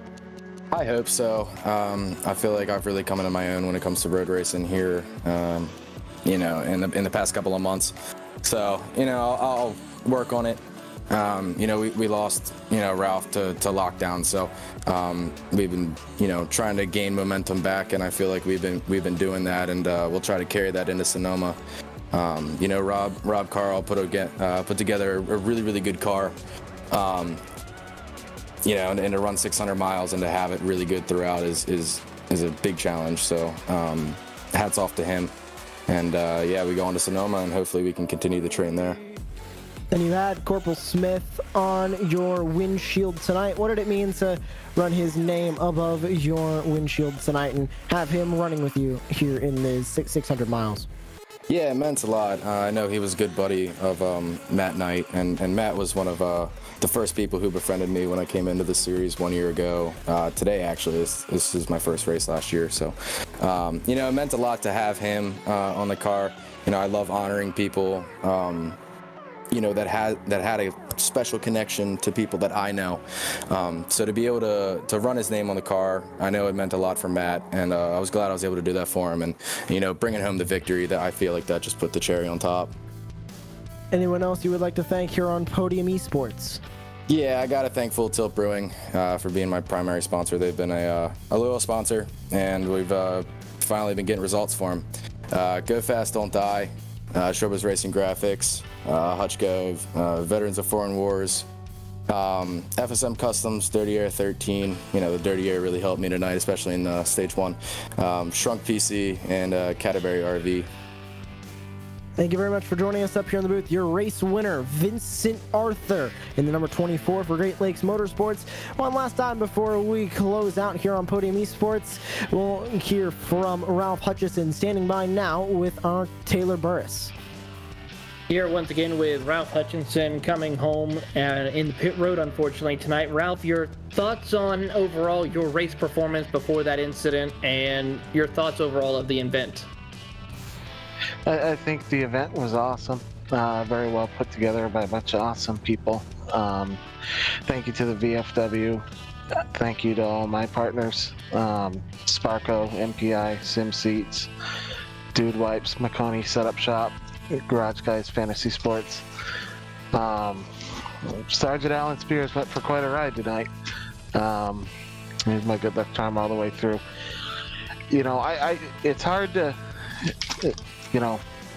it's hard to have much good to say, when one ends like that. But nothing to hang our heads about. It was an awesome performance. Amazing race car. It had it absolutely perfect for the end of the race too. So, it is what it is. That's racing. Certainly is. And your thoughts on heading back to, of course, Sonoma, and then also a final thought about having our Sergeant Allen on your race car tonight. Sonoma is going to be a lot of fun. When I first got into the sim about a year and a half ago, road racing wasn't a strong suit for me, and I've put a lot of time into it, wanted to be better at it, wanted to improve. And, all of a sudden it's fun for me. So I really look forward to turning right and left anymore. That'll be a lot of fun. To every veteran out there, I just want to say thank you. Freedom isn't free. I'm honored to carry Sergeant Alan Spears tonight, serving in the Pacific Theater. The sacrifices he made for our country, it absolutely supersedes anything we'll ever do. So, very, very proud of that, and proud of the performance despite the ending. Final thank you to all the league sponsors, Veterans of Foreign Wars, Shorba's Racing Graphic, HutchCo, FSM Customs, Dirty Air 13, Strunk PC, and Canterbury RV. I say it every time, we wouldn't get to go have fun without help like that. So thank you, everybody. And thank you guys. Of course, that is Ralph Hutchinson, our in-race reporter here tonight, Josh, and I gotta say, probably the best driver out there before his incident. Oh, without a doubt. And excuse me. And it was a tough race for everybody in that field. Man, excuse me. The water is really killing my throat right now. Everybody in that field had a huge marathon race here tonight for all 600 miles, and it was 400 laps too. And that was a huge marathon. And Taylor, we have a lot of upcoming events here on Podium Esports that everybody can look forward to. We certainly do, and it all starts tomorrow at 7 p.m. The PCA Sim Racing Team Racing Endurance special event. It's going to be a great one. We have a special guest also joining the PCA broadcast crew from, of course, the IMSA radio broadcast crew. John Hydehall joins us for that race. The MPI Cup Series, round 19 at Talladega Superspeedway, May 30th, 9:15. Catch the action on twitch.tv/Podium Esports. Then we're back at it again with the PCA Sim Racing Series 6 at Canadian Tire Motorsports Park, June 2nd at 8 p.m.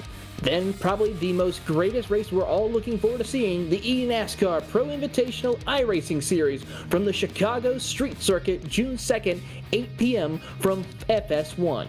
And then later on that night at 9 p.m., 2021's Dirt Sprint Car Championship. We're heading to the Bristol Dirt Track as we see that on twitch.tv/Podium2. The eNASCAR Road to Pro Qualifying Series heads to the Paperclip, Martinsville Speedway, June 3rd at 9 p.m. Catch the action at twitch.tv/Podium Esports.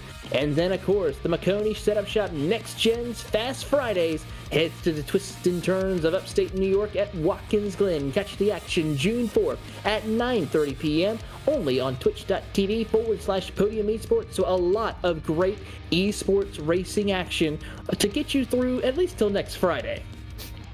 And we'd like to thank also one more time before we sign off here on Podium Esports, all the fantastic sponsors of the MSRA Premier Series. Of course, tonight's title sponsor, VFW. You can head to VFW.org for more information on what they do here in the VFW Memorial 600.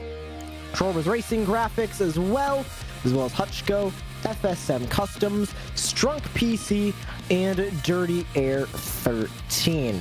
It's been a great night here at the virtual Charlotte Motor Speedway. For Jacob Shorba at the Midwest Sim Racing Association, for James Pike, Cisco Scaramuza, Gary Sexton, and John Theodore at Podium Esports. For tonight's team, our producer Ryan Bauer, cameras by Dougie Beard, and for my colleagues in the booth, Taylor Burris and Rachel Whiteford, I am Joshua Lee. Thank you so much for watching tonight's broadcast, and thank you to everybody who has served in the United States military, past and present. We hope to see you tomorrow night for the MPI Cup Series live from Talladega, and make sure to thank a hero this Memorial Day.